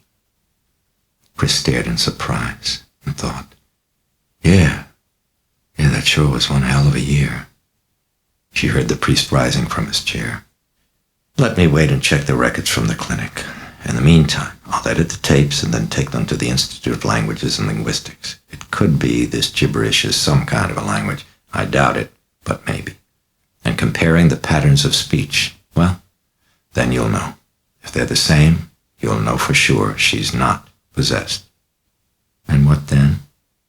The priest probed her eyes. They were turbulent, worried that her daughter is not possessed. He thought of Dennings. Something's wrong. Very wrong. I hate to ask, but could I borrow your car for a while? You could borrow my life for a while. Just get it back by Thursday, okay? You never know. I might need it. She looked bleakly at the floor. With an ache, Karras stared at the bowed, defenseless head. He yearned to take her hand and say that all would be well. But how? Wait, I'll get you the keys, Father. Karras threaded tape to an empty reel in the office of the rotund, silver-haired director of the Institute of Languages and Linguistics. Having carefully edited sections of his tapes onto separate reels, he was about to play the first. He started the tape recorder and stepped back from the table. They listened to the fevered voice croaking its gibberish. Then he turned to the director. "What is that, Frank? Is it a language?" The director was sitting on the edge of his desk. By the time the tape ended, he was frowning in puzzlement. "Oh, it's pretty weird. Where'd you get that?" Kara stopped the tape. "Oh, it's something that I've had for a number of years from when I worked on a case of dual personality. I'm doing a paper on it." "Oh, I see. Well, what about it, Frank?" The director pulled off his glasses and chewed at the tortoise frame. He frowned and then looked up at Karas. "No, it isn't any language that I've ever heard. However, you want to play that again?" Karas quickly rewound the tape and played it over. "Now what do you think?" "Well, it does have the cadence of speech." Karas felt a quickening of hope, but he fought it down. "Yes, that's what I thought. But I certainly don't recognize it, Father. Is it ancient or modern, or do you know?" "No, I don't know." "Well, why don't you leave it with me, Father? I'll check it with some of the boys." "Could you make a copy of it, Frank? I'd like to keep the original myself." "Oh, yes, surely. In the meantime, I've got something else. You got the time?" "Yes, of course. Go ahead. What's the problem?" "Well, what if I gave you fragments of ordinary speech by what are apparently two different people?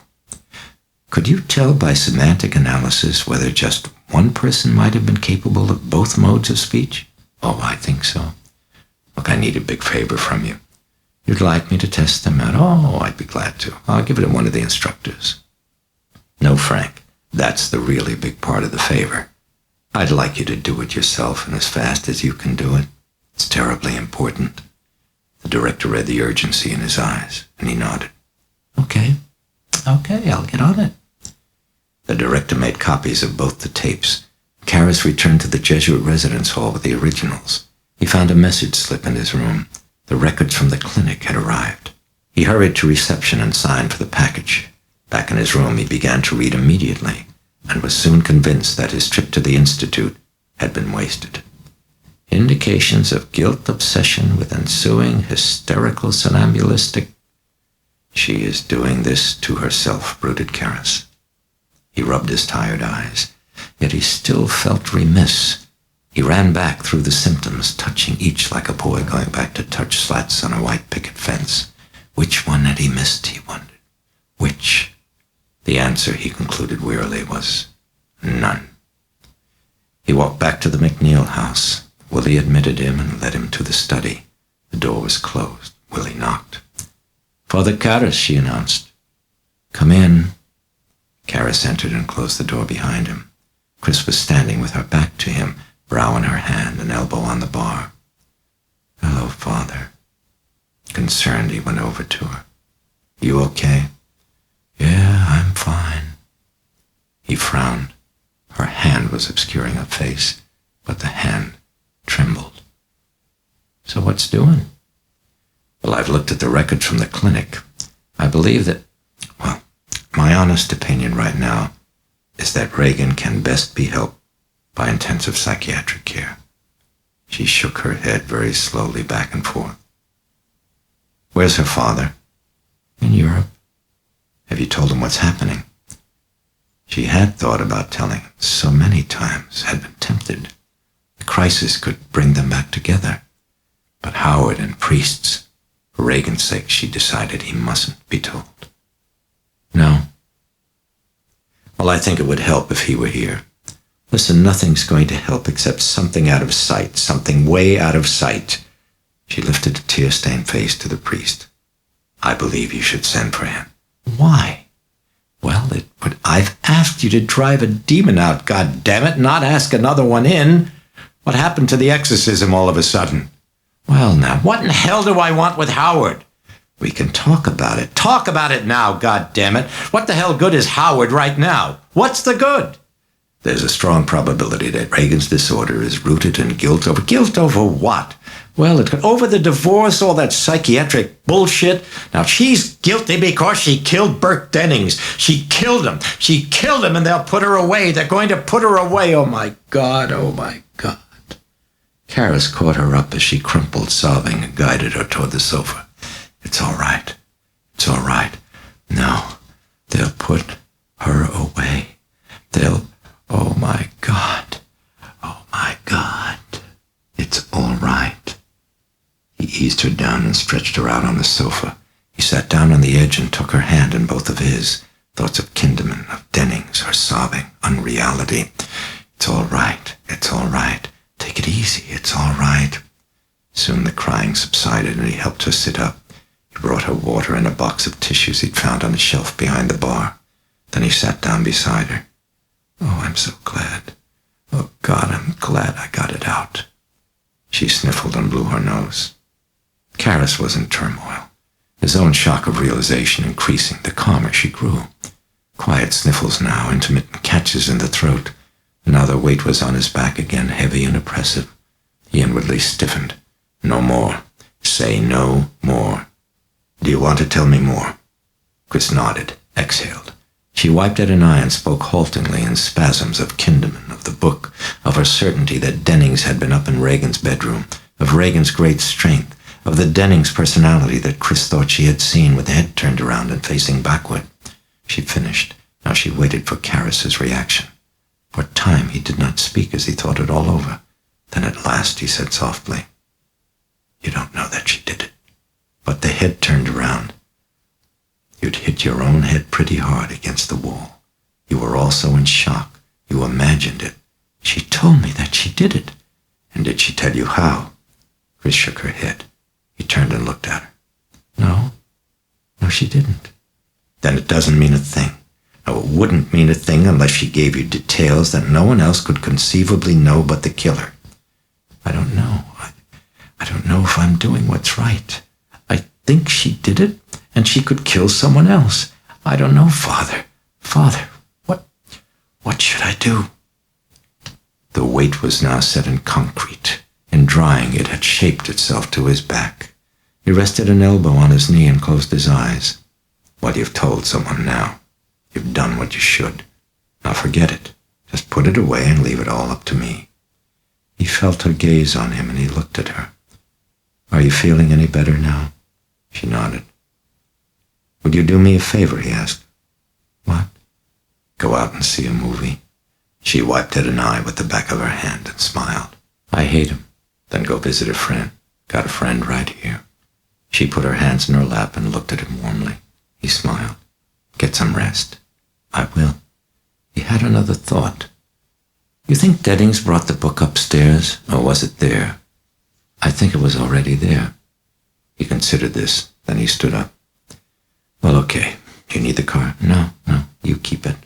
All right, then. I'll be back to you later. Ciao, Father. Ciao. He walked out in the street, brimming turmoil, churning, Regan, Dennings. Impossible. No. Yet there was Chris's near conviction, her reaction, her hysteria. And that's just what it is, hysterical imagining, and yet he chased certainties like leaves in a knifing wind. As he passed by the long flight of steps near the house, he heard a sound from below by the river. He stopped and looked down toward the C&O Canal, a harmonica, someone playing Red River Valley, since boyhood Karis's favorite song. He listened until traffic noise drowned it out, until his drifting reminiscence was shattered by a world that was now and in torment, that was shrieking for help, dripping blood on exhaust fumes. He thrust his hands into his pockets and thought feverishly of Chris, of Regan. He must do something. What? Could he hope to outguess the clinicians at Barringer? Go to Central Casting? Yes, he knew that was the answer. The hope. Suggestion could work for Regan, but not through hypnosis. They had tried that at Barringer. No. The counteracting suggestion for Regan, he believed, was the ritual of exorcism. She knew what it was, knew its effect, her reaction to the holy water. Got that from the book. And in the book, there were descriptions of successful exorcisms. It could work. It could. But how to get permission from the Chancery office, how to build up a case without mention of Dennings. Karis could not lie to the bishop. He would not falsify the facts. But you can let the facts speak for themselves. What facts? He ran a hand across his brow. He needed sleep, but he could not sleep. He felt his temples pound and headache. The tapes at the Institute. What would Frank find? Back in his room, he found a message slip. He picked it up. From Frank. The tapes. His own number. He picked up the telephone and requested the number. Waited. His hand shook with desperate hope. Hello? Father Karras? Yes, hello, Frank. I've been trying to reach you. Oh, I'm sorry. I've been working on your tapes at the house. Are you finished, Frank? Yes, I am. By the way, this is pretty weird stuff. I know what I know. What's the story, Frank? What have you found? Well, this type-token ratio first, yes. Well, I didn't have enough of a sampling to be absolutely accurate, you understand. But I'd say it's pretty close, or at least as close as you get with these things. Well, at any rate, the two different voices on the tapes, I would say, are probably separate personalities. Probably? Well, I wouldn't want to swear to it in court. In fact, I'd have to say the variance is really pretty minimal. Minimal. Well, what about the gibberish? Is it any kind of language? Frank chuckled. What's funny, Frank? Was this really some sneaky psychological testing, Father? I don't know what you mean, Frank. Well, I guess you got your tapes mixed around or something. Frank, is it a language or is it not? Oh, I'd say it was a language, all right. Karras stiffened. Are you kidding? No, I'm not. What's the language? English. For a moment, Karras was mute, and when he spoke, there was an edge to his voice. Frank, we seem to have a very poor connection, or would you like to let me in on the joke? Got your tape recorder there? Yes, I do. Has it got a reverse play position? Why? Has it got one? Just a second. Irritable, Karras set down the phone and took the top off the tape recorder to check it. Yes, it's got one, Frank. Now, what's it all about? Put your tape on the machine and play it backward. What? You've got gremlins. Look, play it. I'll talk to you tomorrow. Good night, Father. Good night, Frank. Karras hung up. He looked baffled. He hunted up the gibberish tape and threaded it onto the recorder. First he ran it forward, listening, shook his head. No mistake, it was gibberish. He let it run through to the end and then played it in reverse. He heard his voice speaking backward. Then Regan, or someone, in English. Marin, Karras, be us, let us. English? Senseless, but English? How on earth can she do that, he wondered. He listened to it all, then rewound and played the tape through again and again, and then realized that the order of speech was inverted. He stopped the tape and rewound it. With a pencil and paper, he sat down at the desk and began to play the tape from the beginning while transcribing the words, working laboriously and long with almost constant stops and starts of the tape recorder. When finally it was done, he made another transcription on a second sheet of paper, reversing the order of the words. Then he leaned back and read it. Danger. Not yet. She will die. Little time. Let her die. No, no, sweet. It is sweet in the body. I feel. There is warmth. Better here than the void. I fear the priest. Give us time. Fear the priest. He is powerful. No, not this one. The other, the one who comes. He is ill. Ah, the blood. Feel the blood, how it sings. Here Karras asked, Who are you? With the answer, I am no one. I am no one. Then Karras, Is that your name? And then, I have no name. I am no one. Many. Let us be. Let us warm in the body. Do not cast us from the body into the void. Leave us. Leave us. Let us be. Karras. Marin. Marin. Again and again he read it over, haunted by its tone, by the feeling that more than one person was speaking, until finally repetition itself dulled the words into commonness. He set down the tablet on which he transcribed them and rubbed at his face, at his eyes, at his thoughts. Not an unknown language. And writing backward with facility was hardly paranormal or even unusual. But speaking backward. Exhausted, his bones felt like iron pipe. He got up and put out a do not disturb sign on the door. Then he flicked out the room light, shuttered his window blinds, kicked off his shoes, and collapsed on the bed. He drifted into motionless, dark granite sleep. The ringing of a telephone awakened him. Groggy, he fumbled toward the light switch. What time was it? A few minutes after 3. He reached blindly for the telephone and answered. Sharon. Would he come to the house right away? He would come. He hung up the telephone feeling trapped again, smothered and enmeshed. He went into the bathroom and splashed cold water on his face, dried off, and then started from the room. But at the door, he turned around and came back for his sweater. He pulled it over his head and then went out into the street. The air was thin and still in the darkness. Some cats at a garbage can scurried in fright as he crossed toward the house. Sharon met him at the door. She was wearing a sweater and was draped in a blanket. She looked frightened and bewildered. "I'm sorry, Father, but I thought you ought to see this." "See what?" "You'll see. Let's be quiet now. I don't want to wake up Chris. She shouldn't see this." He followed her, tiptoeing quietly up the stairs to Regan's bedroom. Entering, the Jesuit felt chilled to the bone. The room was icy. He frowned in bewilderment at Sharon, and she nodded at him solemnly. Yes, the heat's on." Then she turned and stared at Regan, at the whites of her eyes glowing eerily in lamplight. She seemed to be in coma, heavy breathing, motionless. The nasogastric tube was in place, the sustenance seeping slowly into her body. Sharon moved quietly toward the bedside, and Karis followed, still staggered by the cold. When they stood by the bed, he saw beads of perspiration on Regan's forehead, glanced down and saw her hands gripped firmly in the restraining straps. Sharon was bending, gently pulling the top of Regan's pajamas wide apart, and an overwhelming pity hit Karis at the sight of the wasted chest, the protruding ribs where one might count the remaining weeks or days of her life. He felt Sharon's haunted eyes upon him. "I don't know if it's stopped, but watch. Just keep looking at her chest." She turned and looked down, and the Jesuit, puzzled, followed her gaze. Silence, the breathing, watching, the cold. Then the Jesuit's brows knitted tightly as he saw something happening to the skin, a faint redness but in sharp definition, like handwriting. He peered down closer. There you see it's coming. Abruptly, the goose flesh on Karis's arms was not from the icy cold in the room. It was from what he was seeing on Regan's chest. It was from the bas-relief script rising up in clear letters of blood-red skin. 2 words. "Help me." "That's her handwriting," whispered Sharon.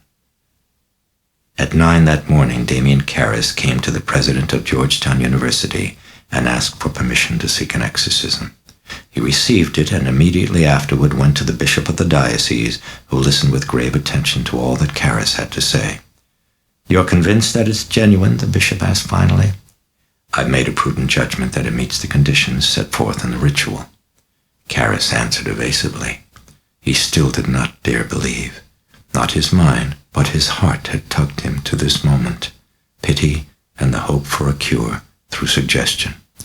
"You would want to do the exorcism yourself?" asked the bishop. He felt a moment of elation, saw the door swinging open to fields to escape from the crushing weight of caring and that meeting each twilight with the ghost of his faith. "Well, yes, of course." "Well, how's your health?" "It's all right." "You ever been involved with this sort of thing before?" "No, I haven't." "Well, we'll see. It might be best to have a man with experience. There aren't too many, of course, but perhaps someone back from the foreign missions. Now, let me see who's around. In the meantime, I'll call you as soon as we know." When Karis had left him, the bishop called the president of Georgetown University, and they talked about him for the 2nd time that day. "Well, he does know the background," said the president at a point in their conversation. "I doubt there's any danger in just having him assist. There should be a psychiatrist present anyway. What about the exorcist? You got any ideas?" "I'm blank." "Well, now, Lancaster Merrin's around." "Merrin? I had a notion he was over in Iraq. I think I read he was working on a dig around Nineveh." "Yes, down below Mosul, that's right, but he finished and came back around 3 or 4 months ago, Mike. He's at Woodstock." "Was he teaching there?" "No, he's working on another book." "Oh, God help us." "Don't you think he's too old, though? How's his health?" "Well, it must be all right, or he wouldn't still be running around digging up tombs, don't you think?" "Oh, yeah, I suppose so. Besides, he's had experience, Mike." "Oh, I didn't know that." "Well, at least that's the word." "Well, when was that?"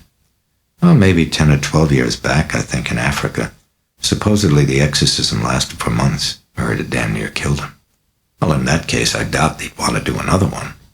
We do what we're told here, Mike. All the rebels are over with you seculars. Oh, thanks for reminding me. Well, what do you think? Look, I'll leave it up to you in the provincial. Early that silently waiting evening, a young scholastic preparing for the priesthood wandered the grounds of Woodstock Seminary in Maryland. He was searching for a slender, gray-haired old Jesuit. He found him on a pathway, strolling through a grove. He handed him a telegram. The old man thanked him, serene, eyes kindly, then turned and renewed his contemplation, continued his walk through a nature that he loved. Now and then he would pause to hear the song of a robin, to watch a bright butterfly hover on a branch. He did not open and read the telegram. He knew what it said. He had known. He had read it in the dust of the temples of Nineveh. He continued his farewells. He was ready.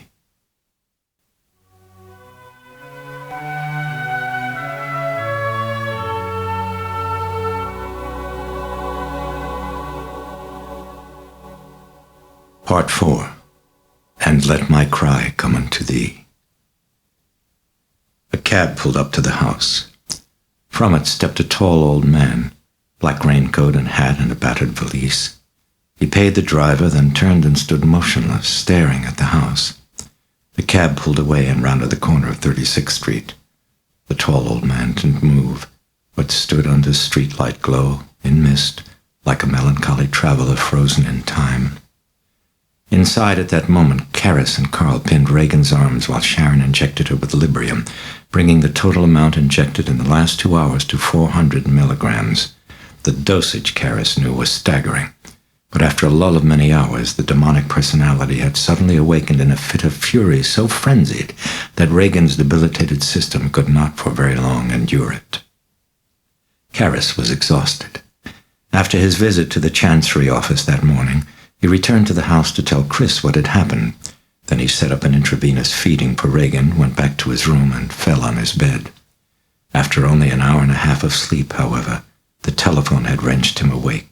Sharon. Regan was still unconscious, and her pulse had been gradually slipping lower.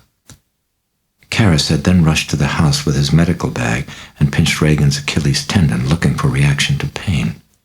There was none. He pressed down hard on one of her fingernails, and again, no reaction. He was worried. Though he knew that in hysteria and in states of trance there was sometimes an insensitivity to pain, he now feared coma, a state from which Regan might slip easily into death. He checked her blood pressure, 90/60, and her pulse rate, 60.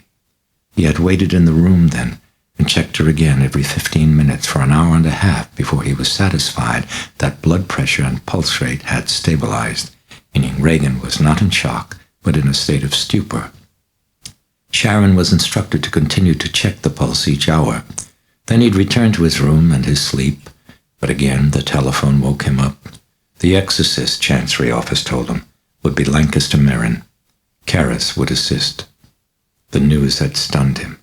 Merrin, the philosopher-paleontologist, the soaring, staggering intellect. His books had stirred ferment in the church, for they interpreted his faith in the terms of science, in terms of matter that was still evolving, destined to be spirit and joined to God. Karis telephoned Chris at once to convey the news, but found that she'd heard from the bishop directly. He had told her that Merrin would arrive the next day. I told the bishop he could stay at the house, Chris said. It'll just be a day or so, won't it? Before answering, Karis paused. I don't know. You mustn't expect too much. Well, if it works, I mean. I didn't mean to imply that it wouldn't. I just meant that it might take time. Well, how long? It varies. He knew that an exorcism often took weeks, even months. He knew that frequently it failed altogether. He expected the latter. He expected that the burden, barring cure through suggestion, would fall once again, and at the last, upon him. When he hung up the phone, he'd felt heavy and tormented. Stretched out on the bed, he thought of Merrin. Merrin, an excitement and a hope seeped through him. A sinking disquiet followed. He himself had been the natural choice for exorcist, yet the bishop had passed him over. Why? Because Merrin had done this before? As he closed his eyes, he recalled that exorcists were selected on the basis of piety and high moral qualities. That a passage in the Gospel of Matthew related that Christ, when asked by his disciples the cause of their failure in an effort at exorcism, had answered them, "Because of your little faith." The provincial had known about his problem, so had the president, Karras reflected, had either told the bishop. He had turned on his bed then, damply despondent, felt somehow unworthy, incompetent, rejected. It stung. Unreasonably, it stung. Then finally sleep came pouring into emptiness, filling in the niches and cracks in his heart. But again the ring of the phone woke him. Chris calling to inform him of Regan's new frenzy. Back at the house, he checked Regan's pulse. It was strong. He gave Librium, then again, and again. Finally, he made his way to the kitchen, briefly joining Chris at the table for coffee.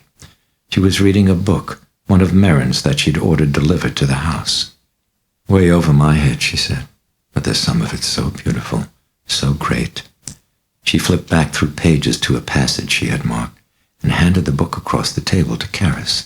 He read, "We have familiar experience of the order, the constancy, the perpetual renovation of the material world which surrounds us. Frail and transitory as is every part of it, restless and migratory as are its elements, still it abides. It is bound together by a law of permanence, and though it is ever dying, it is ever coming to life again. Dissolution does but give birth to fresh modes of organization, and one death is the parent of 1,000 lives. Each hour as it comes is but a testimony, how fleeting, yet how secure, how certain is the great whole. It is like an image on the waters, which is ever the same, though the waters ever flow. The sun sinks to rise again. The day is swallowed up in the gloom of night, to be born out of it as fresh as if it had never been quenched. Spring passes into summer, and through summer and autumn into winter, only the more surely by its own ultimate return, to triumph over that grave towards which it resolutely hastened from its first hour. We mourn the blossoms of May because they are to wither, but we know that May is one day to have its revenge upon November by the revolution of that solemn circle which never stops, which teaches us in our height of hope ever to be sober, and in our depth of desolation never to despair."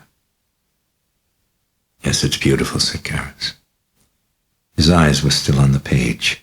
The raging of the demon from upstairs grew louder. "Bastard, scum, pious hypocrite!" "She used to put a rose on my plate in the morning, before I'd go to work." Karras looked up with a question in his eyes. "Regan." Chris blew her nose and dabbed at her eyes. "Yeah, that's right. I forget. You've never met her." "You want some brandy in that coffee, Father Karras?" "Yeah, thanks. I don't think so. Coffee's flat. I think I'll get some brandy. Excuse me." She quickly left the kitchen. Karras sat alone and sipped bleakly at his coffee. He felt warm in the sweater that he wore beneath his cassock, felt weak in his failure to have given Chris comfort. He looked down at the steaming bit of blackness in his cup and felt his hands empty of comfort or of cure. "Pious bastard!" The demon, still raging. Quickly he returned to Regan's bedroom, where he held while Sharon administered the Librium injection that now brought the total dosage up to 500 milligrams. Sharon was swabbing the needle puncture while Karras watched Regan, puzzled. The frenzied obscenities seemed to be directed at no one in the room, but rather at someone unseen or not present.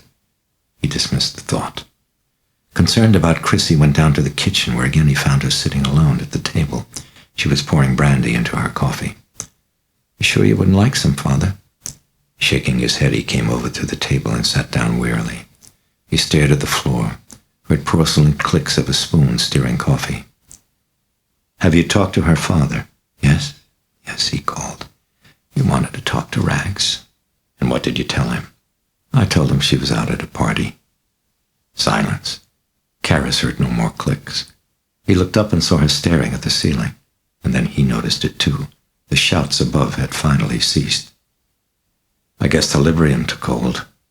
Chiming of the doorbell, he glanced toward the sound, then at Chris, who met his look of surmise with a questioning, apprehensive lifting of an eyebrow. Kinderman. Seconds. Ticking. They waited. Willie was resting. Sharon and Carl were still upstairs. No one coming to answer. Tense, Chris got up abruptly from the table and went to the living room.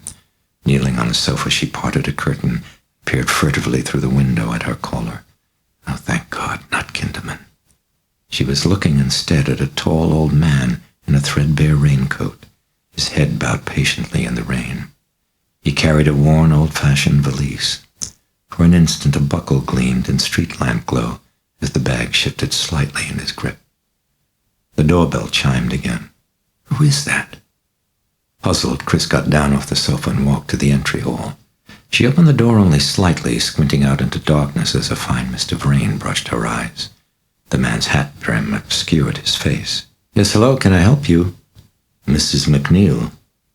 As he reached for his hat, Chris was nodding her head, and then suddenly she was looking into eyes that overwhelmed her, that shone with intelligence and kindly understanding, with serenity that poured from them into her being, like the waters of a warm and healing river, whose source was both in him, yet somehow beyond him, whose flow was contained and yet headlong and endless.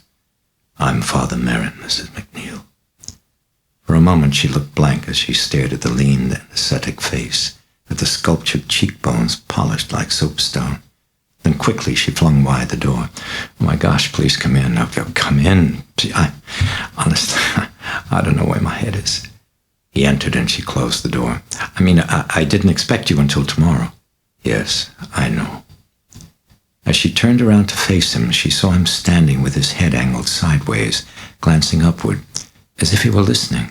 No, more like feeling, she thought, for some presence out of sight, some distant vibration that was known and familiar.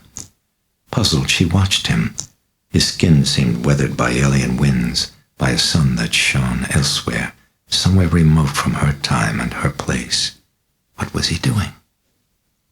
Can I take that bag from you, Father? It must weigh a ton by now. Oh, no, it's all right. It's like part of my arm.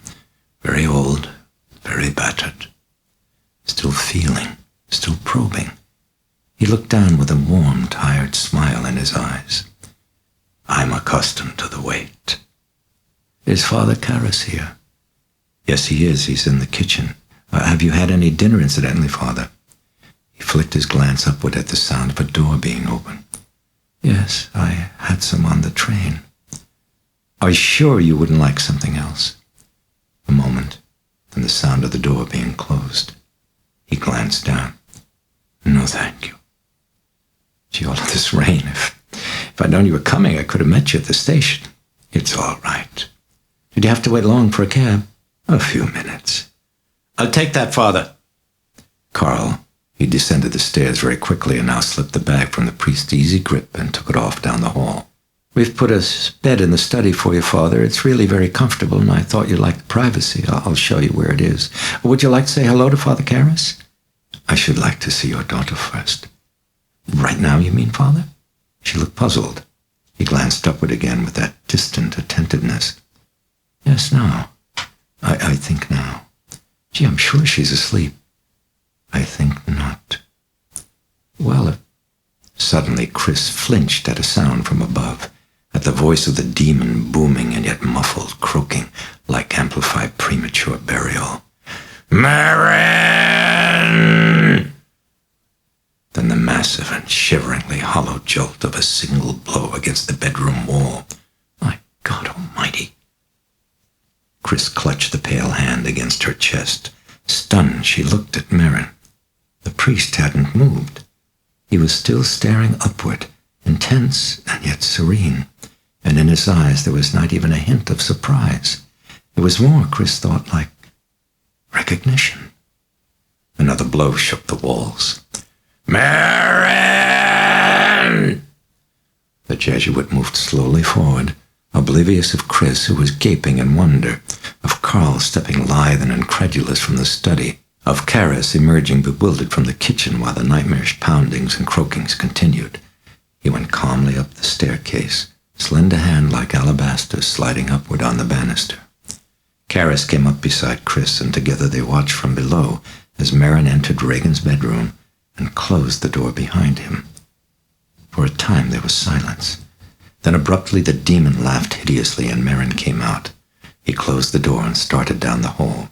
Behind him the bedroom door opened again, and Sharon poked her head out, staring after him, an odd expression on her face. The Jesuit descended the staircase rapidly and put out his hand to the waiting Karras. Father Karras. Hello, Father. Merrin had clasped the other priest's hand in both of his. He was squeezing it, searching Karras's face with a look of gravity and concern, while upstairs the laughter turned to vicious obscenities directed at Merrin. You look terribly tired, Father Karras. Are you tired? No, not at all. Why do you ask? Do you have your raincoat with you? No. Then here, take mine. I should like you to go to the residence, Damien, and gather up a cassock for myself, 2 surplices, a purple stole, some holy water, and 2 copies of the Roman ritual. He handed his raincoat to the puzzled Karras. I believe we should begin. You mean now? Right away?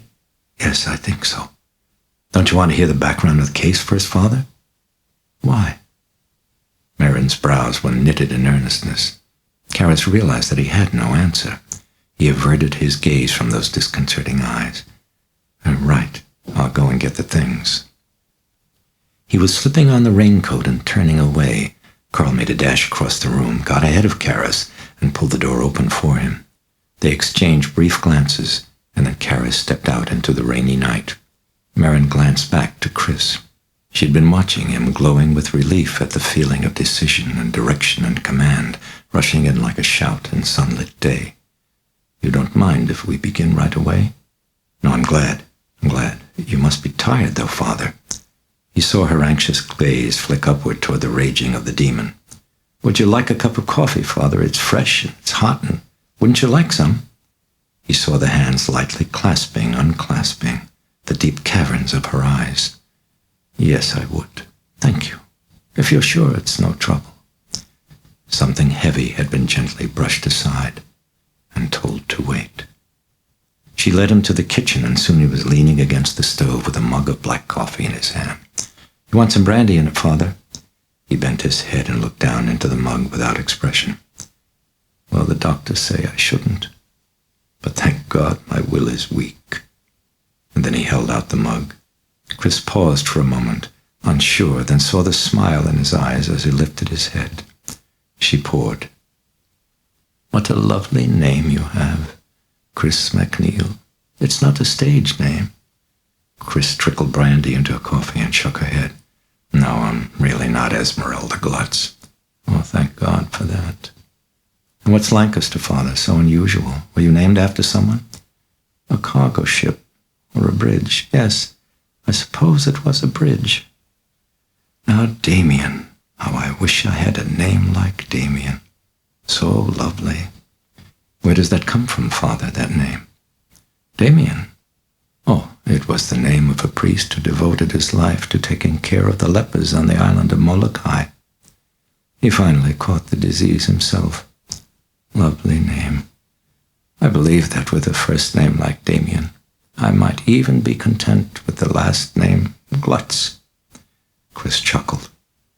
She unwound, felt easier, and for minutes she and Merrin spoke of homely things, little things. Finally Sharon appeared in the kitchen, and only then did Merrin move to leave. It was as if he had been waiting for her arrival, for immediately he carried his mug to the sink, rinsed it out, and placed it carefully in the dish rack.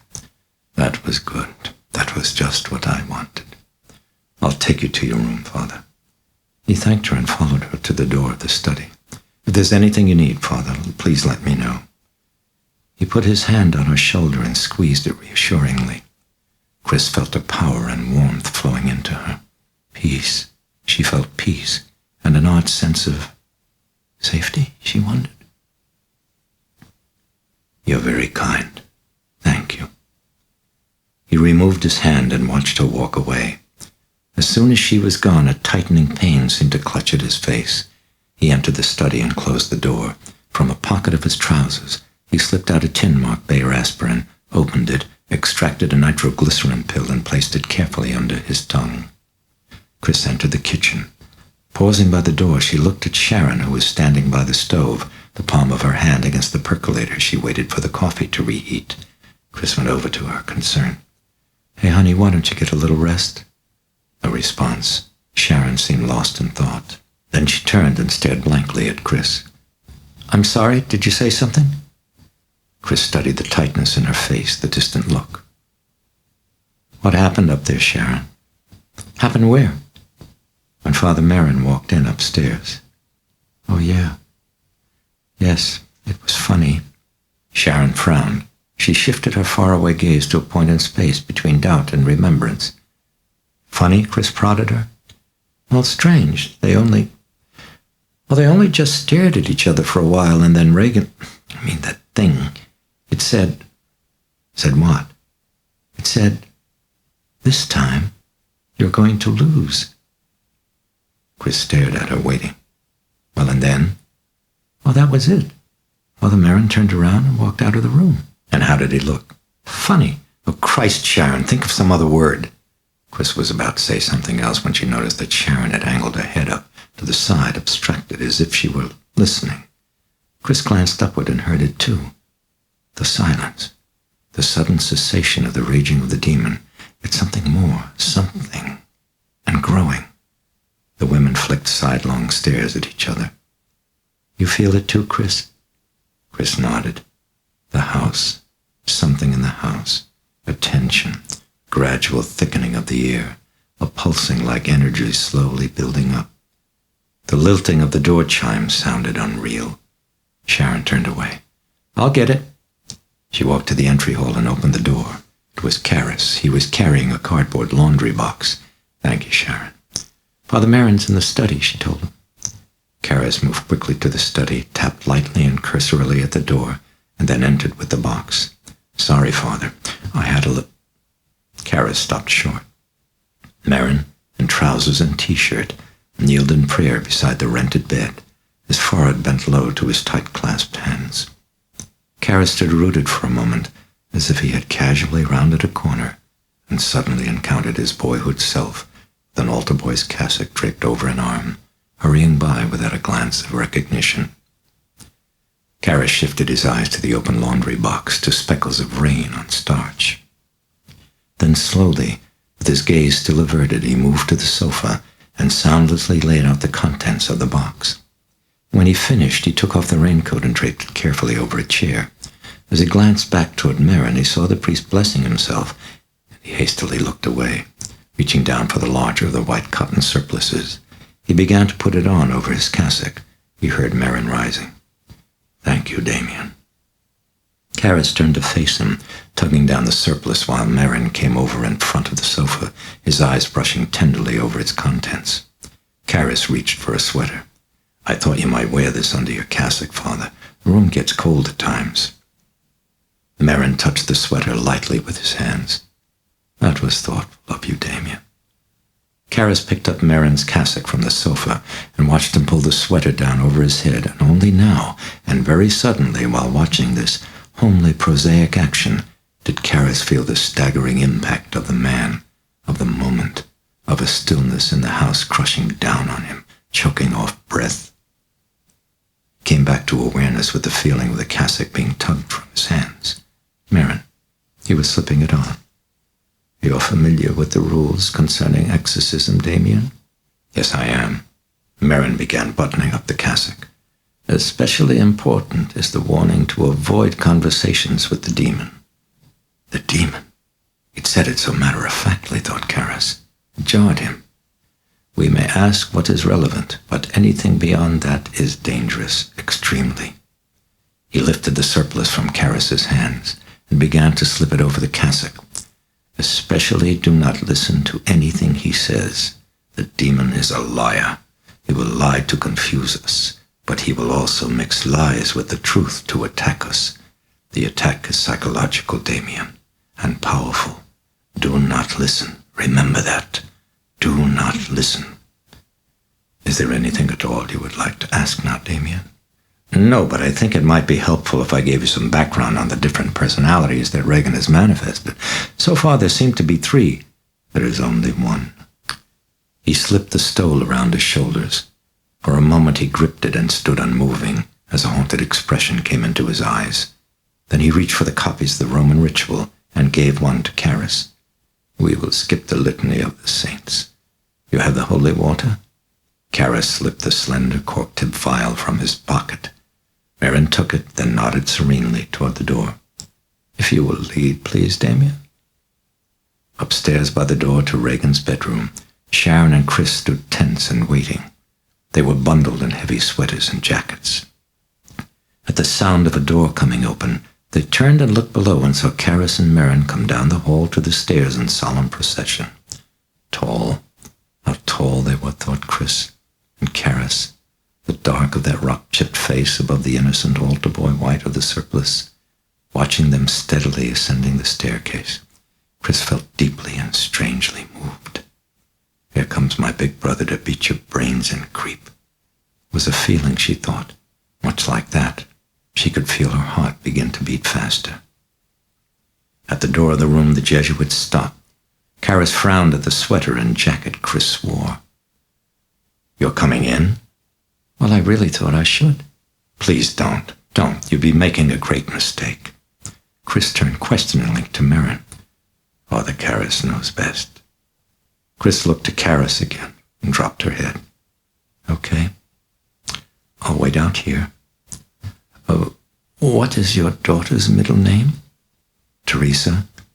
"What a lovely name."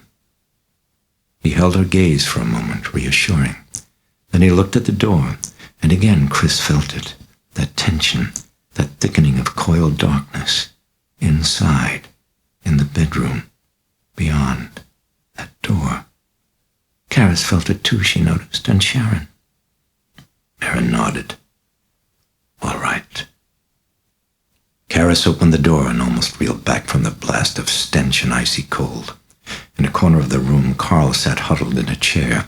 He was dressed in a faded olive-green hunting jacket and turned expectantly to Caris. The Jesuit quickly flicked his glance to the demon in the bed. His gleaming eyes stared beyond him to the hall. They were fixed on Merrin. Caris moved forward to the foot of the bed while Merrin walked slowly, tall and erect, to the side. There he stopped and looked down into hate. A smothering stillness hung over the room. Then Regan licked a wolfish blackened tongue across her cracked and swollen lips. It sounded like a hand smoothing crumpled parchment. "Well, proud scum, at last you've come." The old priest lifted his hand and traced the sign of the cross above the bed, and then repeated the gesture toward all in the room. Turning back, he plucked the cap from the vial of holy water. "Ah, yes, the holy urine now, the semen of the saints." Merrin lifted up the vial, and the face of the demon grew livid and contorted. "Oh, will you, bastard? Will you?" Merrin started sprinkling. The demon jerked its head up, the mouth and the neck muscles trembling with rage. "Yes, sprinkle, sprinkle, Merrin. Drench us, drown us in your sweat. Your sweat is sanctified, Saint Merrin. Bend and fart out clouds of incest. Bend and show the holy rump that we may worship and adore it. Kiss it, lick it, blessed.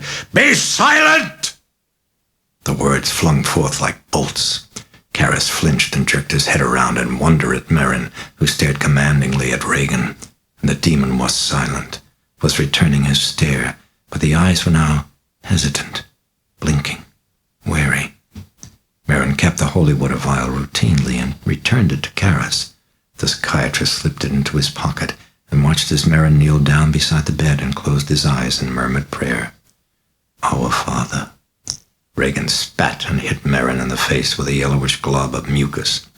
It oozed slowly down the exorcist's cheek. "Thy kingdom come."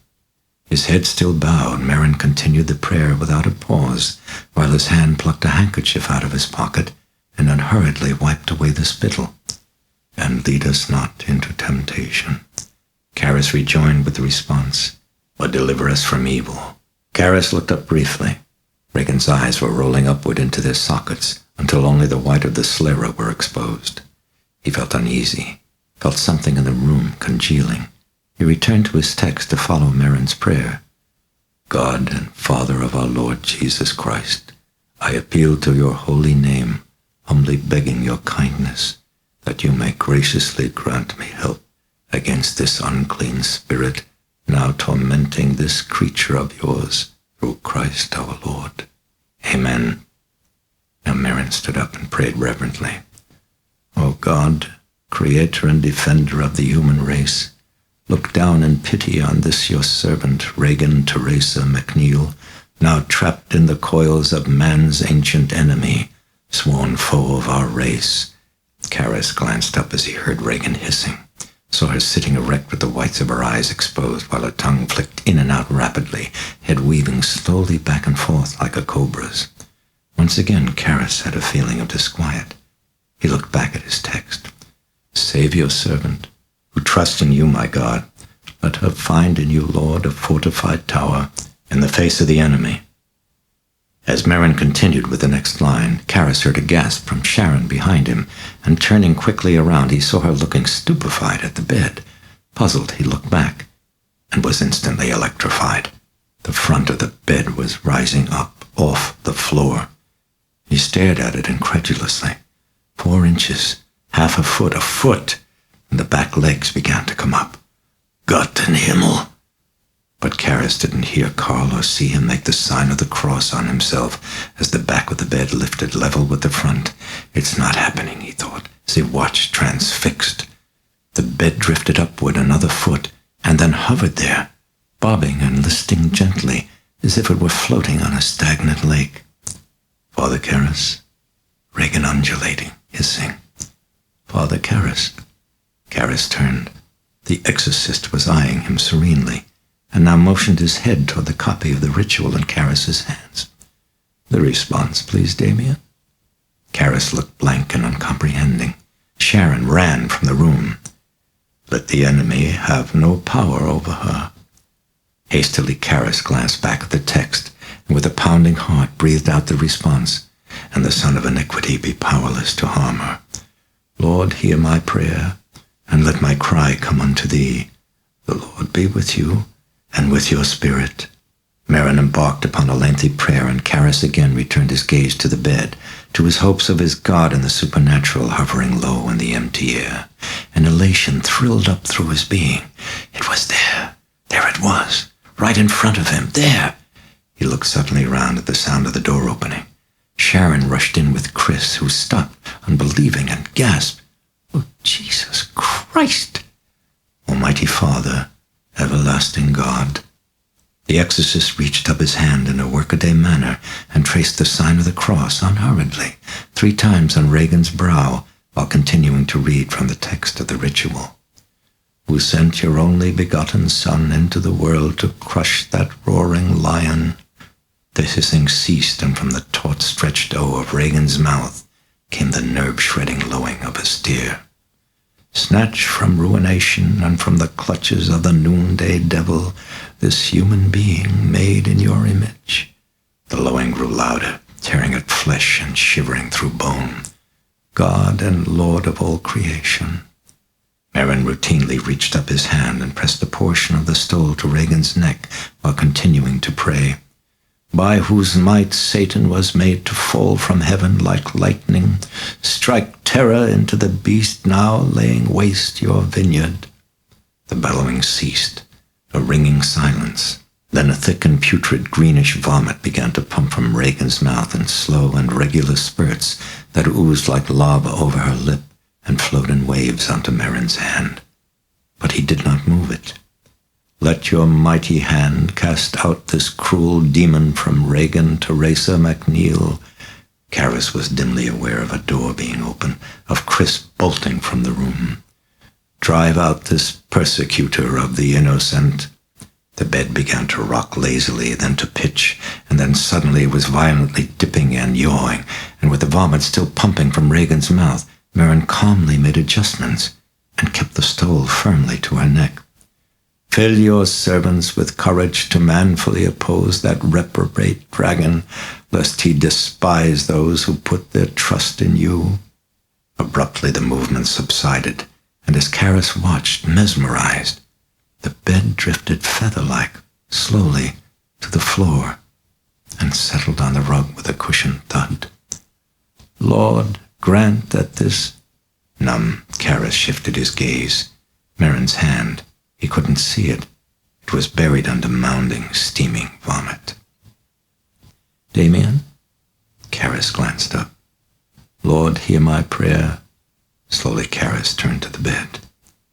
And let my cry come unto thee. Merrin lifted off the stole, took a slight step backward, and then jolted the room with the lash of his voice as he commanded. I cast you out, unclean spirit, along with every satanic power of the enemy, every specter from hell, every savage companion.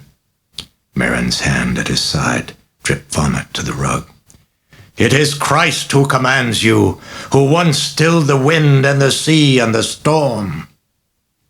Regan stopped vomiting, sat silent, unmoving. The whites of her eyes gleamed balefully at Merrin. From the foot of the bed, Karras watched her intently as his shock and excitement began to fade, as his mind began feverishly to thresh, to poke its fingers unbidden, compulsively deep into corners of logical doubt. Poltergeists, psychokinetic action, adolescent tensions, and mind-directed force. He frowned as he remembered something.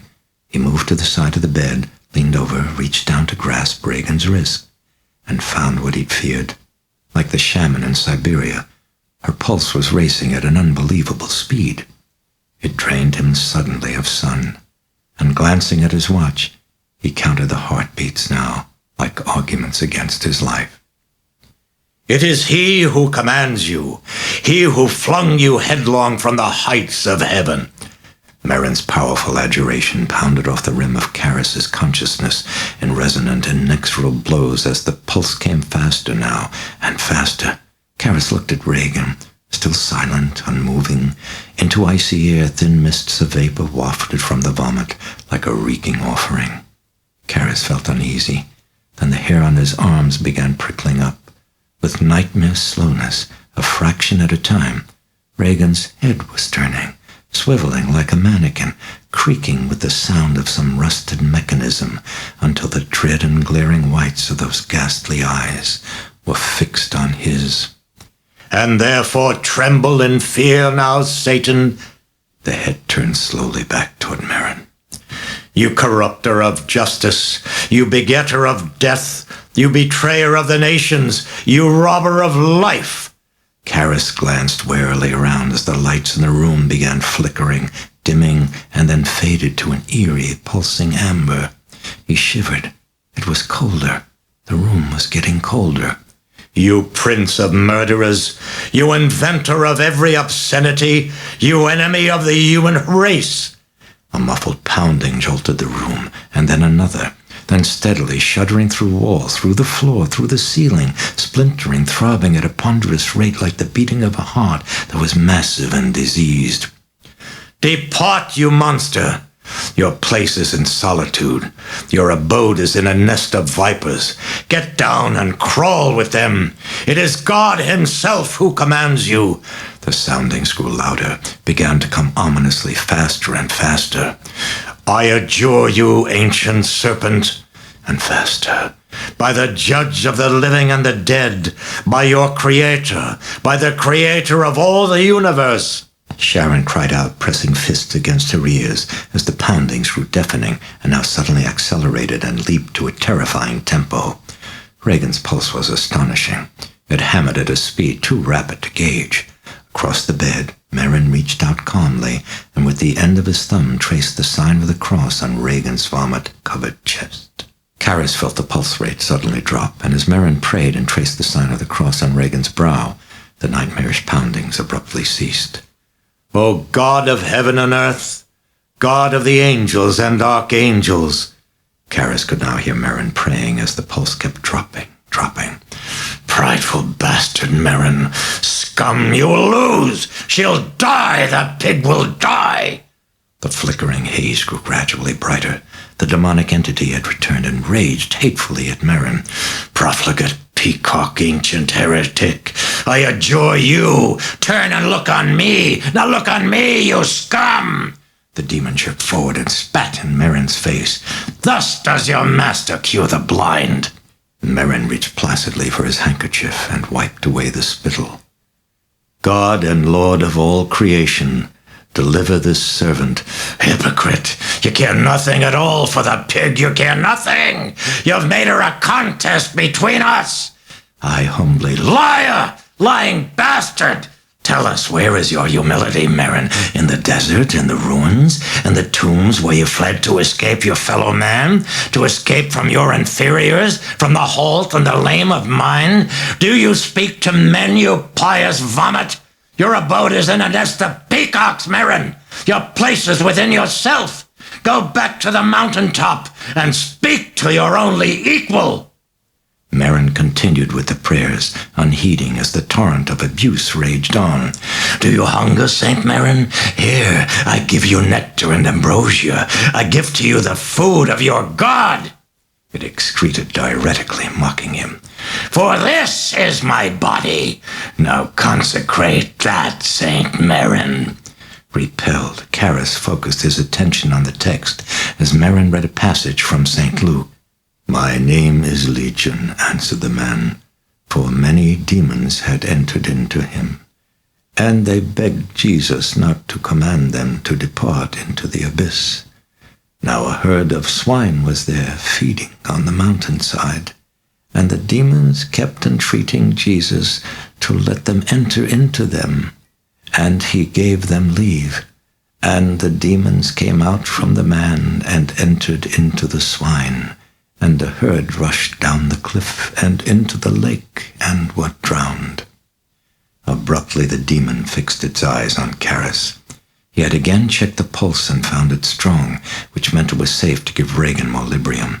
Now he moved to Sharon to instruct her to prepare another injection. "Do you want her? She's yours. Yes, the stable whore is yours. You may ride her as you wish, Karras. Why, she fantasizes nightly concerning you. She masturbates, dreaming of your great priestly—" Sharon crimsoned, kept her eyes averted as Karras gave instructions for the Librium. She nodded at the floor and started stiffly away. As she walked by the bed with her head still lowered, Regan jerked up and hit her face with a flung bolt of vomit. "Slut!" And while Sharon stood paralyzed and dripping, the Dennings personality suddenly appeared. "Yes, stable whore, cunt!" Sharon bolted from the room. The Dennings personality now grimaced with distaste, glancing around the room. "Would someone crack a window open, please? It bloody stinks in this room. It's... No, don't. No, for heaven's sake, don't. Someone else might be bloody well dead." And then it cackled, winked monstrously at Karras, and vanished. Now the demon returned, and Merrin continued the adjurations, the applications of the stole, and the constant tracings of the sign of the cross, while it lashed him again, obscenely. Too long, worried Karras. The fit was continuing far too long. "Now the sow comes, the mother of the piglet." Karras turned and saw Chris coming toward him with a swab and disposable syringe. She kept her head down as the demon hurled abuse, and Karras went to her, frowning.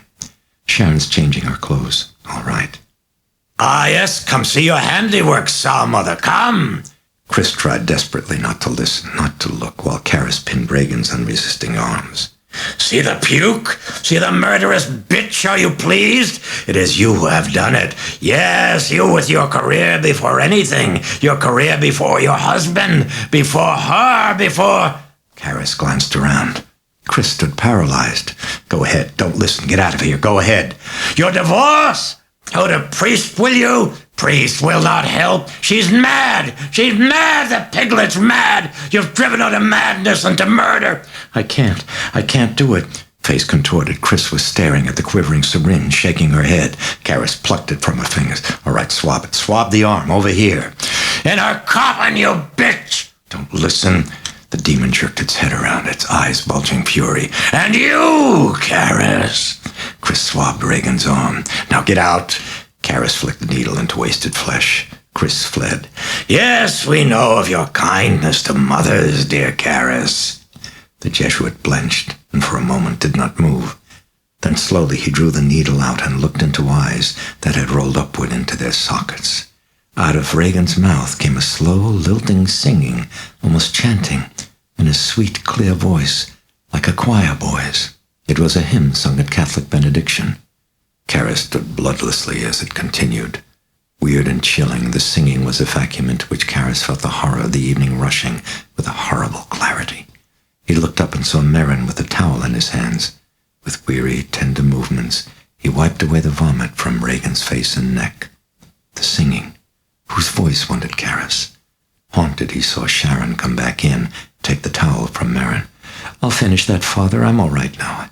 I'd like to change her and get her cleaned up before I give her the compassine, all right? But you both wait outside for a while?" The two priests stepped into the warmth and the dimness of the hall and leaned wearily against the wall. "You said earlier there was only one entity." "Yes." The hushed tones, the lowered heads were confessional. "All the others are but forms of attack, Damien. There is one, only one. It is a demon. I know you doubt this, but you see, this demon I have met once before, and he is powerful. Powerful." A silence. Karis spoke again. "We say the demon cannot touch the victim's will." "Yes, that is so. That is so. There is no sin." "Then what would be the purpose of possession? What's the point?" "Who can know? Who can really hope to know? Yet I think the demon's target is not the possessed. It is us, the observers, every person in this house. And I think the point is to make us despair, to reject our own humanity, Damien, to see ourselves as ultimately bestial, as ultimately vile and putrescent, without dignity, ugly, unworthy. And there lies the heart of it, perhaps, in unworthiness. For I think belief in God is not a matter of reason at all. I think finally it is a matter of love, of accepting the possibility that God could love us." Merrin paused, continued more slowly and with a hush of introspection. "He knows. The demon knows where to strike. Long ago I despaired of ever loving my neighbor. Certain people, they repelled me. How could I love them, I thought? It tormented me, Damien. It led me to despair of myself. And from that, very soon, to despair of my God. My faith was shattered." Karis looked up at Merrin with interest. "And what happened?"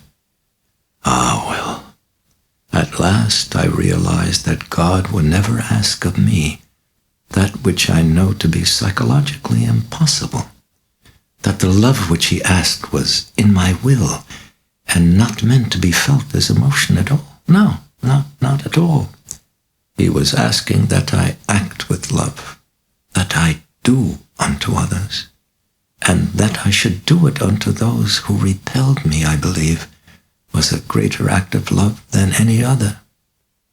The lilting singing could still be heard in the bedroom. Merrin looked up at the door and listened for a moment. "And yet even from this, from evil, will come good, in some way that we may never understand or ever see.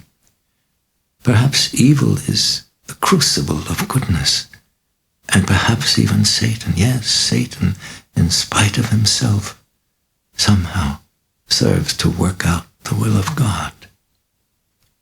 He said no more, and for a time they stood in silence while Karis reflected. Another objection came to his mind. "Once the demon's driven out, what's to keep it from coming back in?" "I don't know. I don't know. And yet it never seems to happen. No, never. Merrin put a hand to his face, tightly pinching at the corners of his eyes. "Damien, what a wonderful name." Karis heard exhaustion in the voice, and something else, some anxiety, something like repression of pain. Abruptly, Marin pushed himself away from the wall, and with his face still hidden in his hand, he excused himself and hurried down the hall to the bathroom. What was wrong, wondered Karras. He felt a sudden envy and admiration for the exorcist's strong and simple faith. He turned toward the door, singing. It had stopped, for the night at last ended. Some minutes later, Sharon came out of the bedroom with a foul-smelling bundle of bedding and clothing. She's sleeping now. She looked away quickly and moved off down the hall. Karras took a deep breath and returned to the bedroom, felt the cold smell, the stench.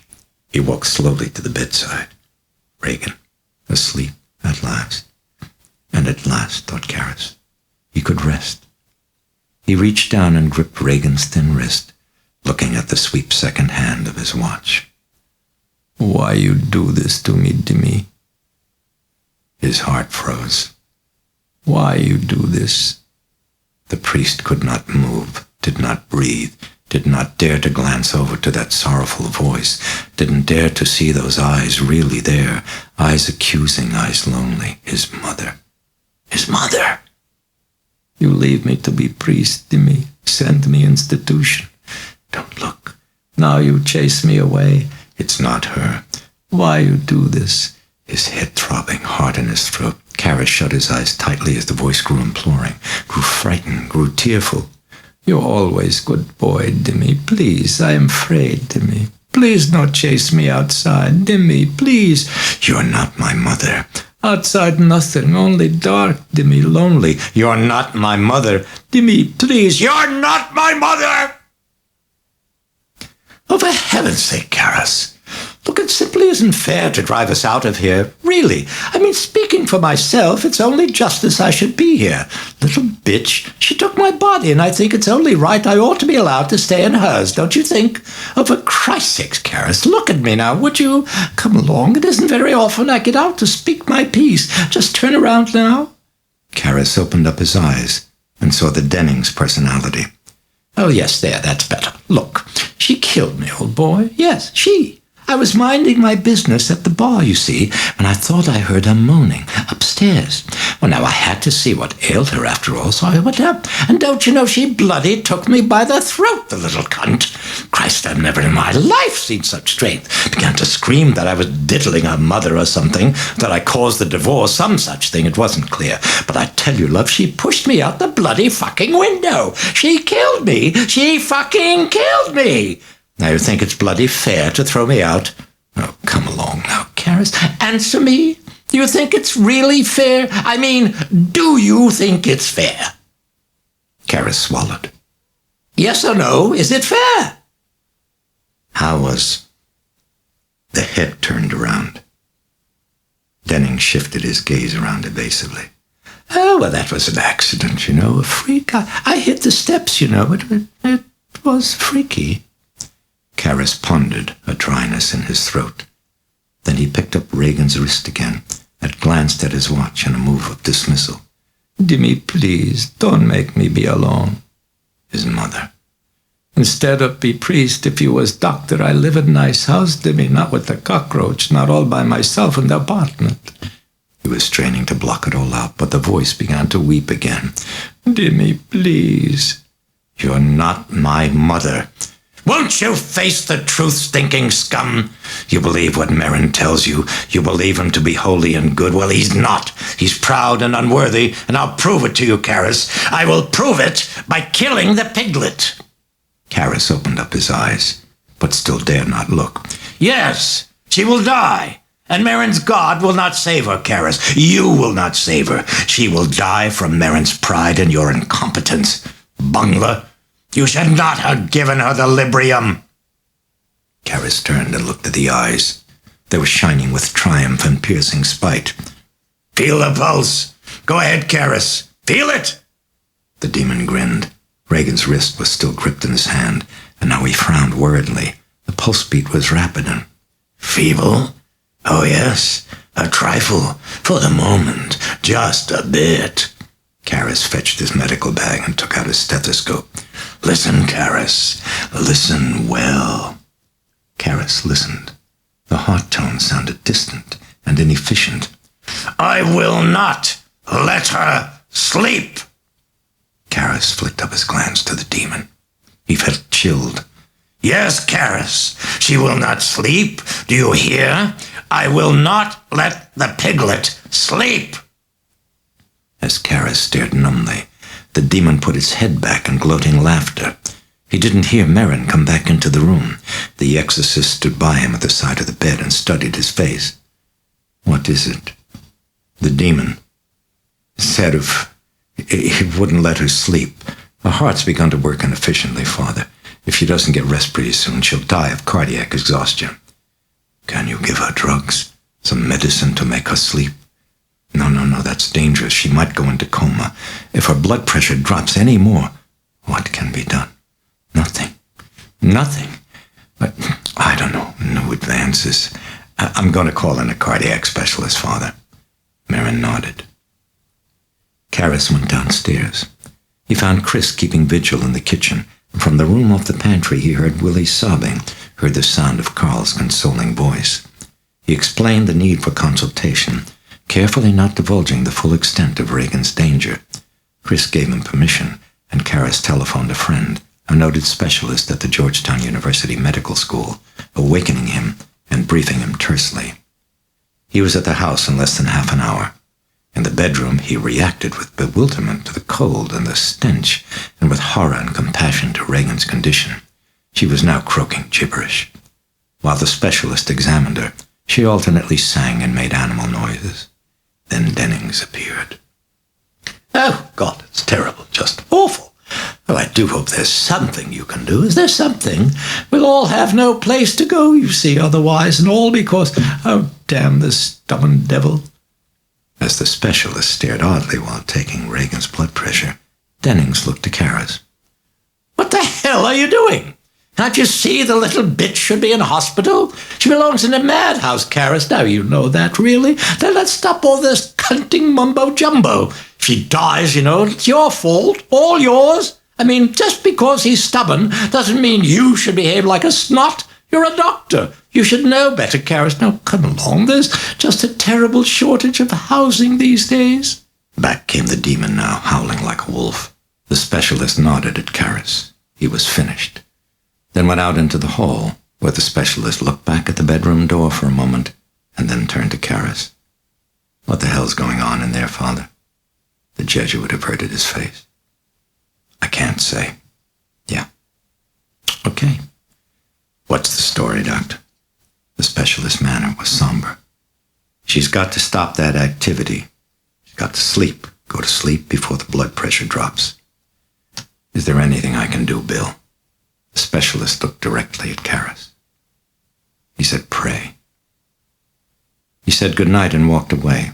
Karras watched him, every artery and nerve begging rest, begging hope, begging miracles, though he knew none could be. You should not have given her the Librium. He turned back to the room and pushed open the door with a hand that was heavy as his soul. Merrin stood by the bedside, watching while Regan neighed shrilly like a horse. He heard Karras enter and looked at him inquiringly. Karras shook his head. Merrin nodded. There was sadness in his face, then acceptance. And as he turned back to Regan, there was grim resolve. Merrin knelt by the bed. Our Father. Regan splattered him with dark and stinking bile. You will lose. She'll die. Karras picked up his copy of the ritual, opened it, looked up and stared at Regan. Save your servant, O Lord. In the face of the enemy. In Karras's heart there was a desperate torment. Go to sleep, roared his will in a frenzy.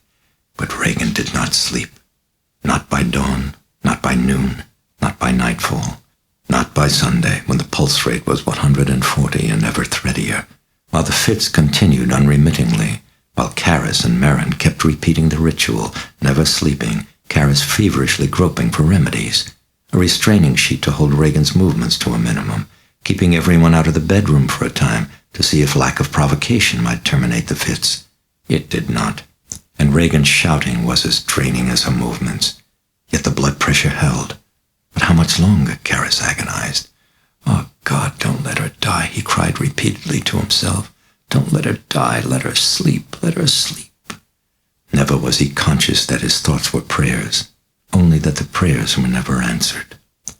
At 7 o'clock that Sunday evening, Kara sat mutely next to Merrin in the bedroom, exhausted and racked by the demonic attacks, his lack of faith, his incompetence, his flight from his mother in search of status, and Regan, his fault.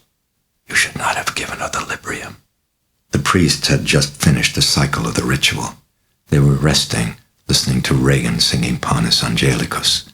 They rarely left the room, Karis once to change clothes and to shower, but in the cold it was easier to stay wakeful, and the stench that since morning had altered in character to the gorge-raising odor of decayed, rotted flesh.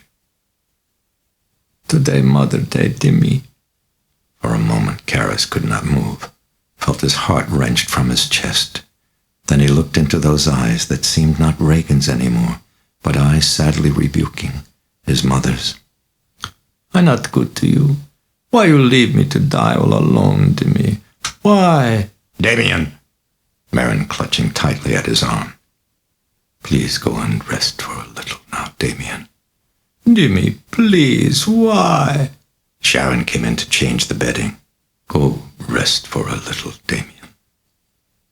With a lump rising dry to his throat, Karis turned and left the bedroom, stood weak in the hall.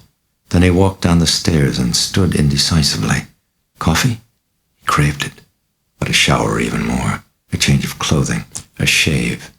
He left the house and crossed the street to the Jesuit residence hall, entered, groped to his room, and when he looked at his bed, forget the shower, sleep, half an hour. As he reached for the telephone to tell reception to awaken him, it rang. Yes, hello. He heard the receptionist's voice saying, Someone waiting here to see you, Father Karis, and Mr. Kinderman? For a moment, Karis held his breath. Please tell him I'll be out in just a minute. As he hung up the telephone, Karis saw the carton of Camels on his desk. A note from Dyer was attached, and he read blearily. A key to the Playboy Club has been found on the chapel kneeler in front of the votive lights. Is it yours? You can claim it at reception. Without expression, Karis set down the note, dressed in fresh clothing, and walked out of the room. He forgot to take the cigarettes. In reception, he saw Kinderman at the telephone switchboard counter, delicately rearranging the composition of a vase full of flowers. As he turned and saw Karis, he was holding the stem of a pink camellia. Ah, Father Karis. He quickly replaced the camellia and came forward to meet Karis. Oh, you look awful. What's the matter? That's what comes of all this schlepping around the track? Give it up. Listen, come. You've got a minute? Barely. What is it? Kinderman gripped Karis by the elbow and propelled him toward the street. Oh, a little talk. I need advice. Nothing more. Just advice. What about? In just a minute. Now we'll walk, all right? We'll take the air. We'll enjoy. He linked his arm through the Jesuits and guided him diagonally across Prospect Street.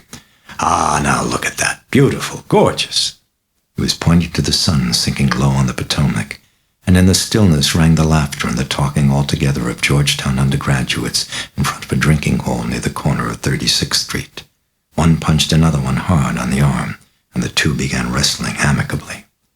Ah, boy, college.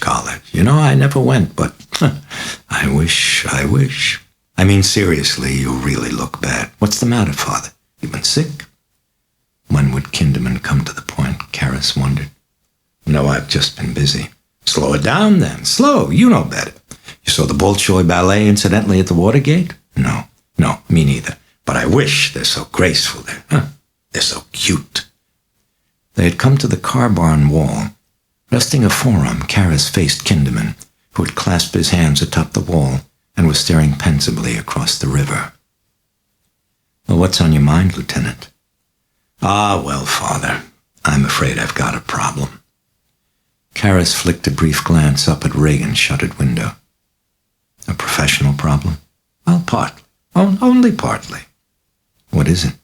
Well, mostly it's ethical, you could say, Father Karis. A question that, there's just no one I could talk to about it, not my captain in particular, you see. I just could not. I couldn't tell him, no. So I thought, I had an aunt. You should hear this. It's funny. She was terrified for years of my uncle. She never dared to say a word to him. Wouldn't dare to raise her voice, never. So whenever she got mad at him for something, for whatever, right away she'd run quick to the closet in her bedroom, and then there in the dark, Father, you won't believe this, in the dark, by herself, in the moths, and the clothes hanging up, she would curse. Yes, she would curse at my uncle for maybe 20 minutes. Tell exactly what she thought about him. Really, I mean, yelling. She'd come out, she'd feel better, she'd go kiss him on the cheek. Now what is that, Father Karras? That's good therapy or not? It's very good. And I'm your closet now? Is that what you're saying? In a way. But more serious, Father Karras. And the closet must speak. You got a cigarette? Karras's hands were shaking. The detective looked up at him, blankly incredulous. A condition like mine and I would smoke? No, he wouldn't. He clasped his hands atop the wall and stared at them. Stop shaking. Some doctor. God forbid I should be sick in some jungle instead of Albert Schweitzer. There's with me only you. You cure warts still with frogs, Dr. Karras? It's toads. You're not laughing today. Something's wrong? Mutely, Karras shook his head. Go on. Go ahead, Lieutenant. The detective sighed and faced out to the river. I was saying, let's say I'm working on a case, Father Karras, a homicide. Dennings? No, purely hypothetical. You wouldn't be familiar with it, nothing, no, not at all. Karras nodded. Like a ritual witchcraft murder, this looks. And let us say in this house, this hypothetical house, there are living 5 people, and that one must be the killer.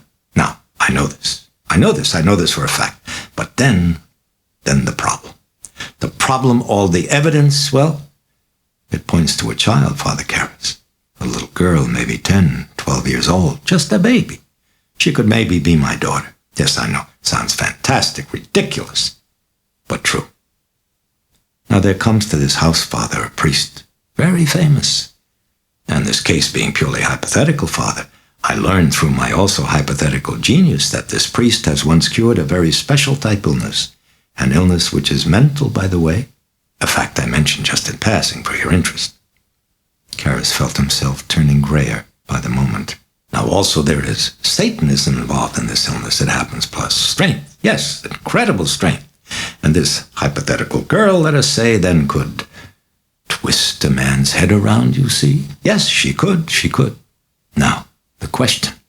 You see, this girl is not responsible, Father. She's demented and just a child.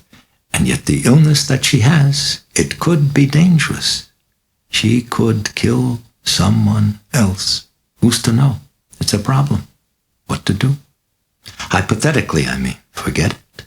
Forget it and hope she gets well? Father, I don't know. That's a terrible decision. Awful. And I hate to be the one who has to make it, Father. Now, what would be right in such a case? Hypothetically. What do you believe would be the right thing to do? He blew his nose and lightly dabbed at a nostril. For an instant, the Jesuit throbbed with rebellion, the dull, weary anger at the piling on of weight. And he let it ebb. He met Kinderman's eyes. I would put it in the hands of a higher authority, Lieutenant. I believe it is there at this moment, Father. Yes, and I would leave it there. Their gazes locked. Then Kinderman tugged back his sleeve for a look at his wristwatch. Yes, I thought you would say that. Well, I have to go. Mrs. K, she'll be shrying now. The dinner, it's cold. Never mind. Thank you, Father. I feel better, much better. Look, we couldn't make a film some night, Father? The Jesuit looked down. Yeah, soon. You're like a rabbi when he mentions the Messiah, always soon. Listen, do me a favor, please, Father. Stop this running around the track for a little. Just walk, slow down. You'll do that? I'll do that. Hands in his pockets, the detective looked down at the sidewalk in resignation. He sighed wearily. I know. Soon. Always soon. As he started away, his head still lowered, he reached up a hand to the Jesuit's shoulder, squeezed. For a time, Karras watched him as he listed down the street, watched with wonder, with fondness, and surprise at the heart's labyrinthine turnings. He looked up at the clouds washed in pink above the river, then beyond to the west, where they drifted at the edge of the world, glowing faintly, like a promise remembered. He put the side of his fist against his lips and looked down against the sadness as it welled from his throat to the corners of his eyes. He waited, dared not risk another glance at the sunset. He looked up and stared at Regan's window, then went back to the house. Sharon let him in and said nothing had changed. She had a bundle of foul-smelling laundry in her hands and excused herself. "I've got to get this downstairs to the washer." He watched her, thought of coffee. In a fog, he went to the kitchen. Chris was sitting at the table looking down at an album, pasted photographs, scraps of paper, cupped hands at her forehead obscured her from his view. "There's coffee there, Father. Not a perk in just a minute," she murmured. As Karras glanced over at the percolator light, he heard Chris getting up from the table, and when he turned, he saw her moving quickly past him with her face averted. "Excuse me?" She left the kitchen. His gaze shifted to the album. He walked over and looked down. Candid photos, a young girl. And with a pang, Karras realized he was looking at Regan. Here blowing out candles on a whipped creamy birthday cake. Here sitting on a lakefront dock in shorts and a t-shirt, waving gaily at the camera. On the opposite page, a ruled sheet of paper bore the script of a child. "If instead of just clay, I could take all the prettiest things, like a rainbow, or clouds, or the way a bird sings, maybe then, Mother dearest, if I put them all together, I could really make a sculpture of you." Below the poem, "I love you. Happy Mother's Day." The signature in pencil was Rags. Karras shut his eyes. He could not bear this chance meeting. He turned away wearily and waited for the coffee to brew. With lowered head, he gripped the counter and again closed his eyes. Shut it out, he thought. Shut it all out. But he could not, and as he listened to the thump of the percolating coffee, his hands began to tremble, and compassion swelled suddenly and blindly into rage at disease and at pain, at the suffering of children and the frailty of the body, at the monstrous and outrageous corruption of death. The rage drained to sorrow and helpless frustration. He could not wait for coffee. He must go. He must do something, help someone, try. He left the kitchen. As he passed by the living room, he looked in. Chris was on the sofa, sobbing convulsively, and Sharon was comforting her. He looked away and walked up the stairs and heard the demon roaring frenziedly at Merrin.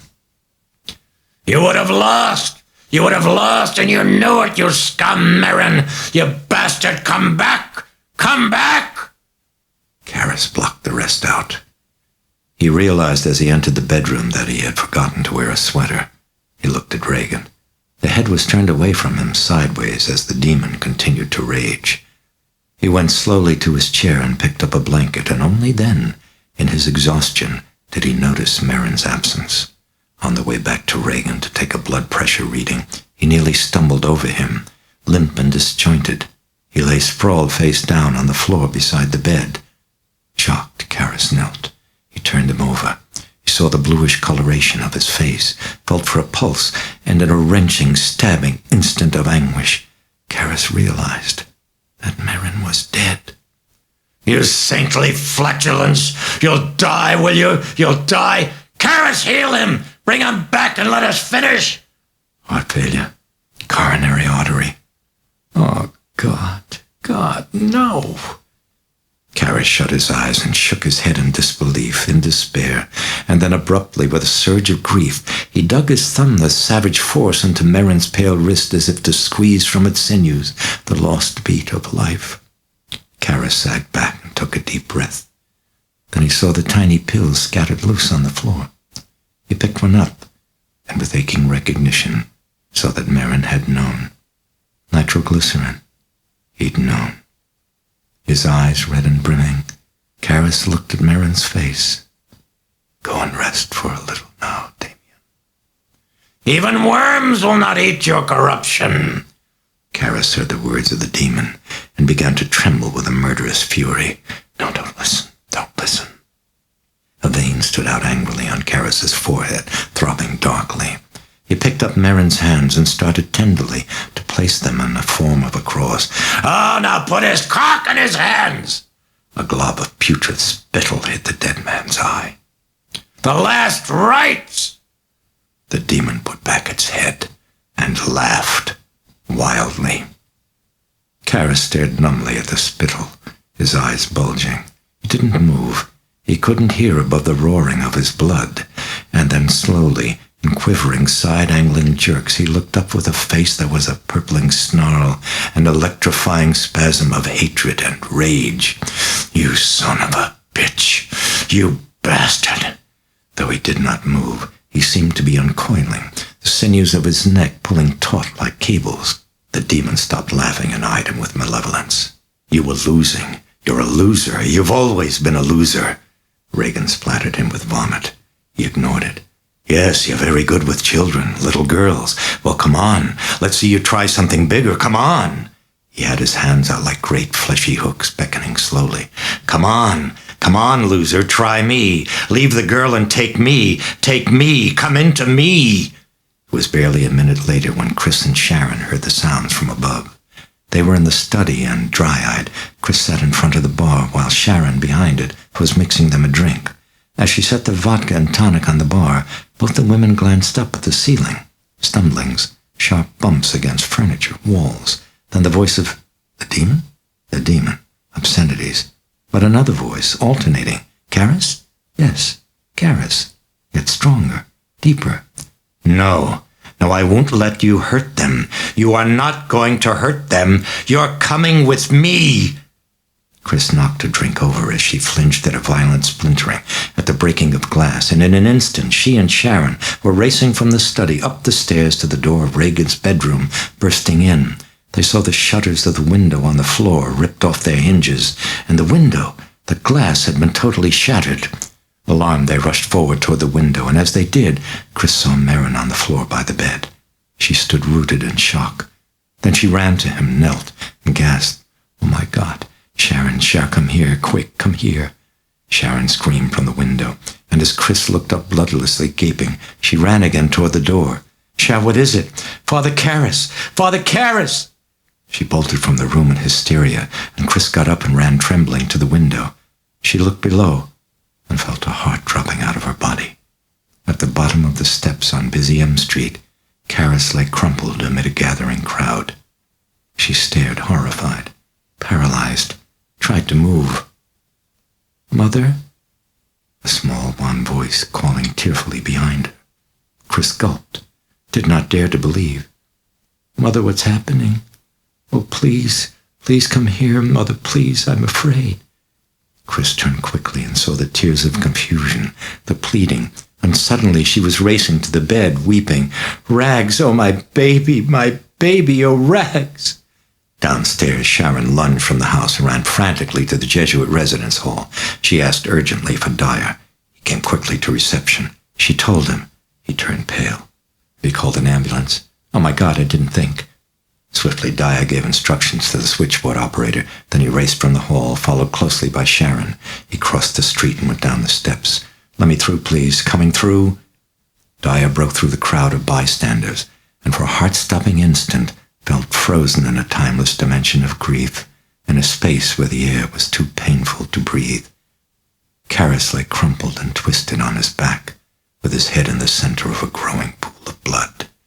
He was staring vacantly, jaw slack, and now his eyes shifted numbly to Dyer and leaped alive, seemed to glow with an elation, some plea, something urgent. Dyer knelt and put a light, tender hand, like a caress, against the bruised, gashed face. So many cuts. A bloody ribbon trickled down from the mouth. "Damien?" Dyer paused to still the quaver in his throat, and in the eyes saw that faint, eager shine, the warm plea. He leaned closer. "Can you talk?" Slowly, Karras reached his hand to Dyer's wrist. Staring fixedly, he clutched it and briefly squeezed. Dyer fought back the tears. He leaned closer and put his mouth next to Karras's ear. Do you want to make your confession now, Damien? A squeeze. Are you sorry for all the sins of your life and for having offended Almighty God? A squeeze. And now Dyer leaned back, and as he slowly traced the sign of the cross over Karras, he recited the words of absolution. Ego te absolvo. An enormous tear rolled down from a corner of Karras's eye. And now Dyer felt his wrist being squeezed even harder, continuously, as he finished the absolution. In nomine Patris, et Filii, et Spiritus Sancti. Amen. Dyer leaned over again with his mouth next to Karras's ear and waited and forced the swelling from his throat. Damien? He stopped short as the pressure on his wrist abruptly slackened. He pulled back his head and saw the eyes filled with peace and with something else, something mysteriously like joy at the end of heart's longing. The eyes were still staring, but at nothing in this world, nothing here. Slowly and tenderly, Dyer slid the eyelids down. He heard the ambulance wail from afar. He began to say goodbye, but he couldn't finish. He lowered his head and wept. The ambulance arrived. They put Karras on a stretcher, and as they were loading him aboard, Dyer climbed in and sat beside the intern. He reached over and took Karras's hand. Hey, there's nothing you can do from now, Father, said the intern. Don't make it harder on yourself. Don't come. Dyer held his gaze on that chipped, torn face. He shook his head. The intern looked up to the ambulance rear door, where the driver was waiting patiently. He nodded. The ambulance door went up with a click. From the sidewalk, Sharon watched stunned as the ambulance slowly drove away. The wail of the ambulance siren lifted shrill into night above the river until the driver remembered that time no longer mattered. He cut it off. The river flowed quiet again, reaching toward a gentler shore.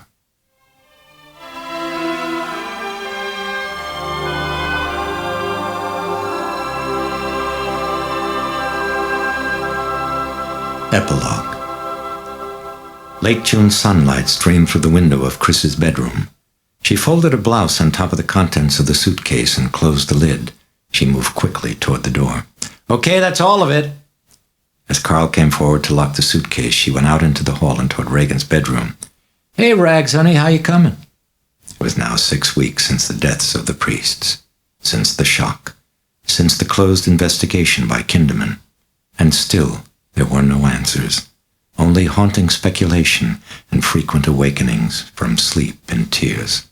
The death of Merrin had been caused by coronary artery disease, but as for Karras, baffling, Kinderman had wheezed. Not the girl, he decided. She had been firmly secured by restraining straps and sheet.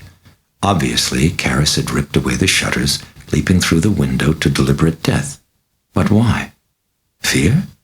An attempt to escape something horrible? No. Kinderman had quickly ruled it out. Had he wished to escape, he could have gone out the door. Nor was Karras, in any case, a man who would run. But then why the fatal leap? For Kinderman, the answer began to take shape in a statement by Dyer, making mention of Karras's emotional conflicts, his guilt about his mother, her death, his problem of faith, and when Kinderman added to these the continuous lack of sleep for several days, the concern and the guilt over Regan's imminent death, the demonic attacks in the form of his mother, and finally the shock of Merrin's death, he sadly concluded that Karras's mind had snapped, had been shattered by the burden of guilt he could no longer endure.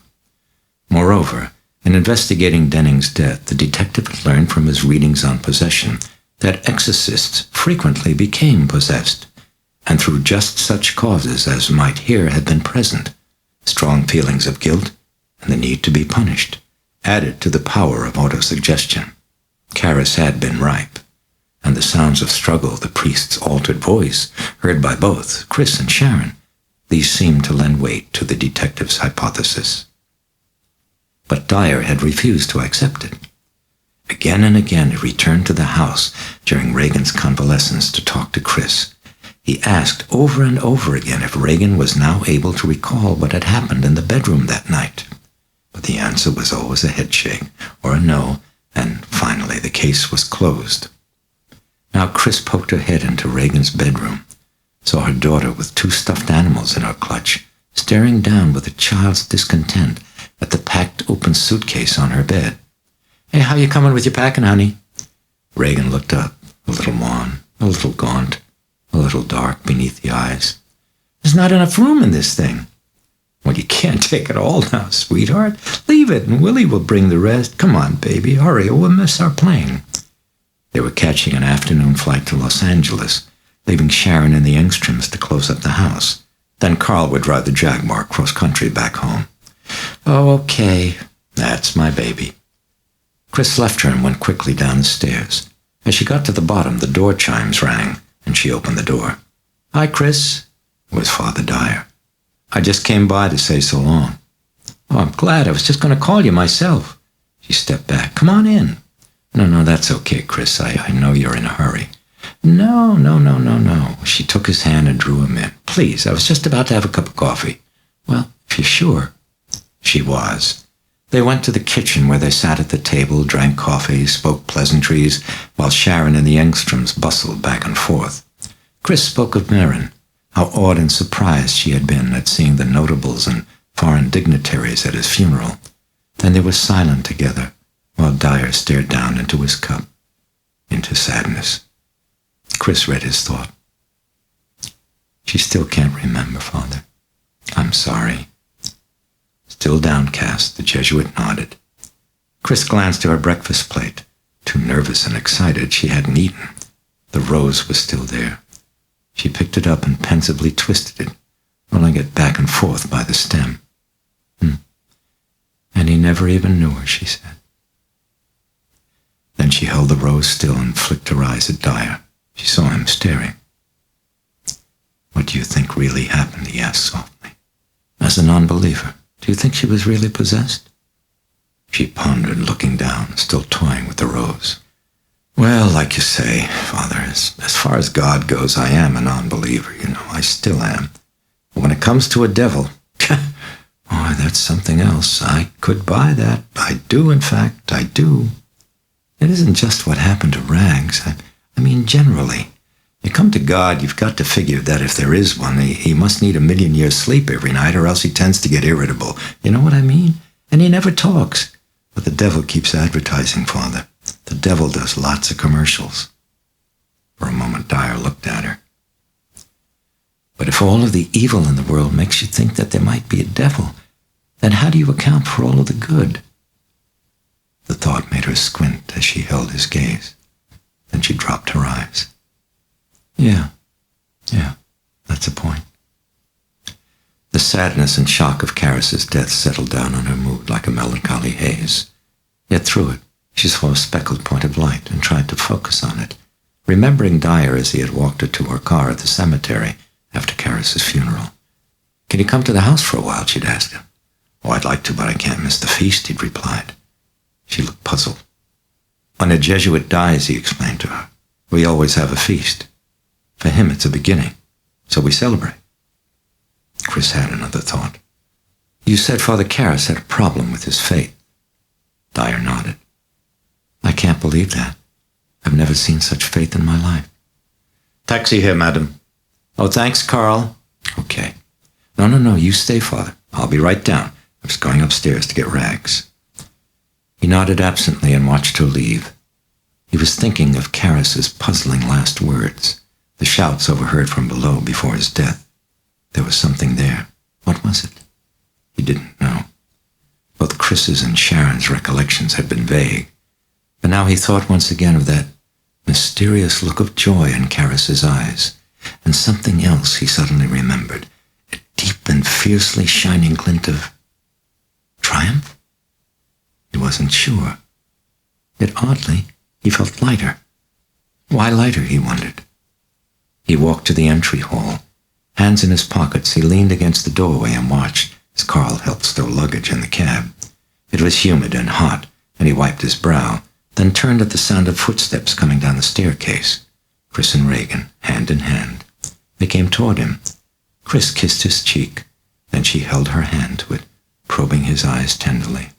"It's all right," he said. Then he shrugged. "I've got a feeling it's all right." She nodded. "I'll call you from L.A., Father. Take care." Dyer glanced down at Regan. She was frowning at him, as at a sudden remembrance of forgotten concern. Impulsively, she reached up her arms to him. He leaned over and she kissed him. Then she stood for a moment, still staring at him oddly. No, not at him. At his round Roman collar. Chris looked away. "Come on, we'll be late, honey. Come on." Dyer watched as they moved away, returned Chris's wave, saw her blow a kiss, then pile quickly after Regan into the cab.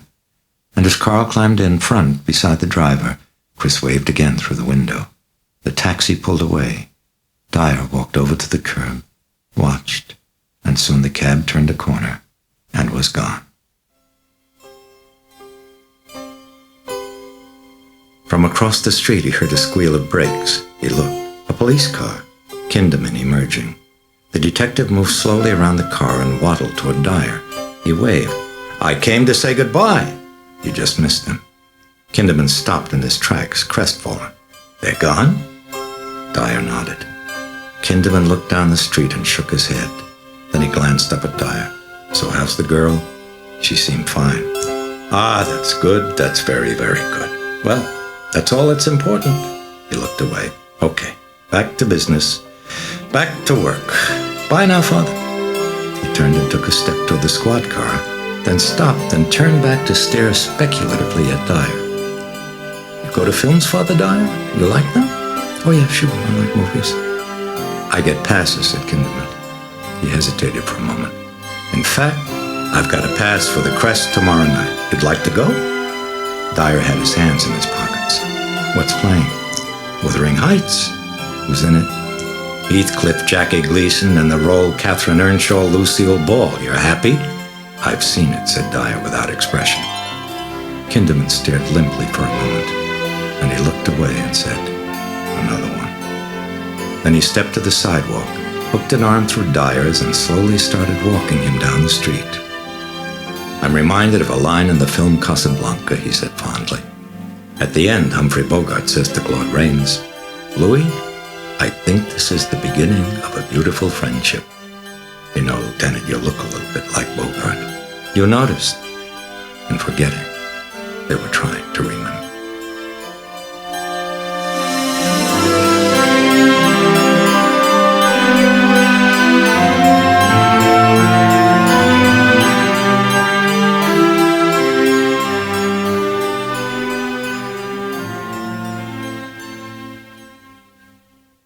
We hope you have enjoyed William Peter Blatty's The Exorcist from Parrot Audiobooks.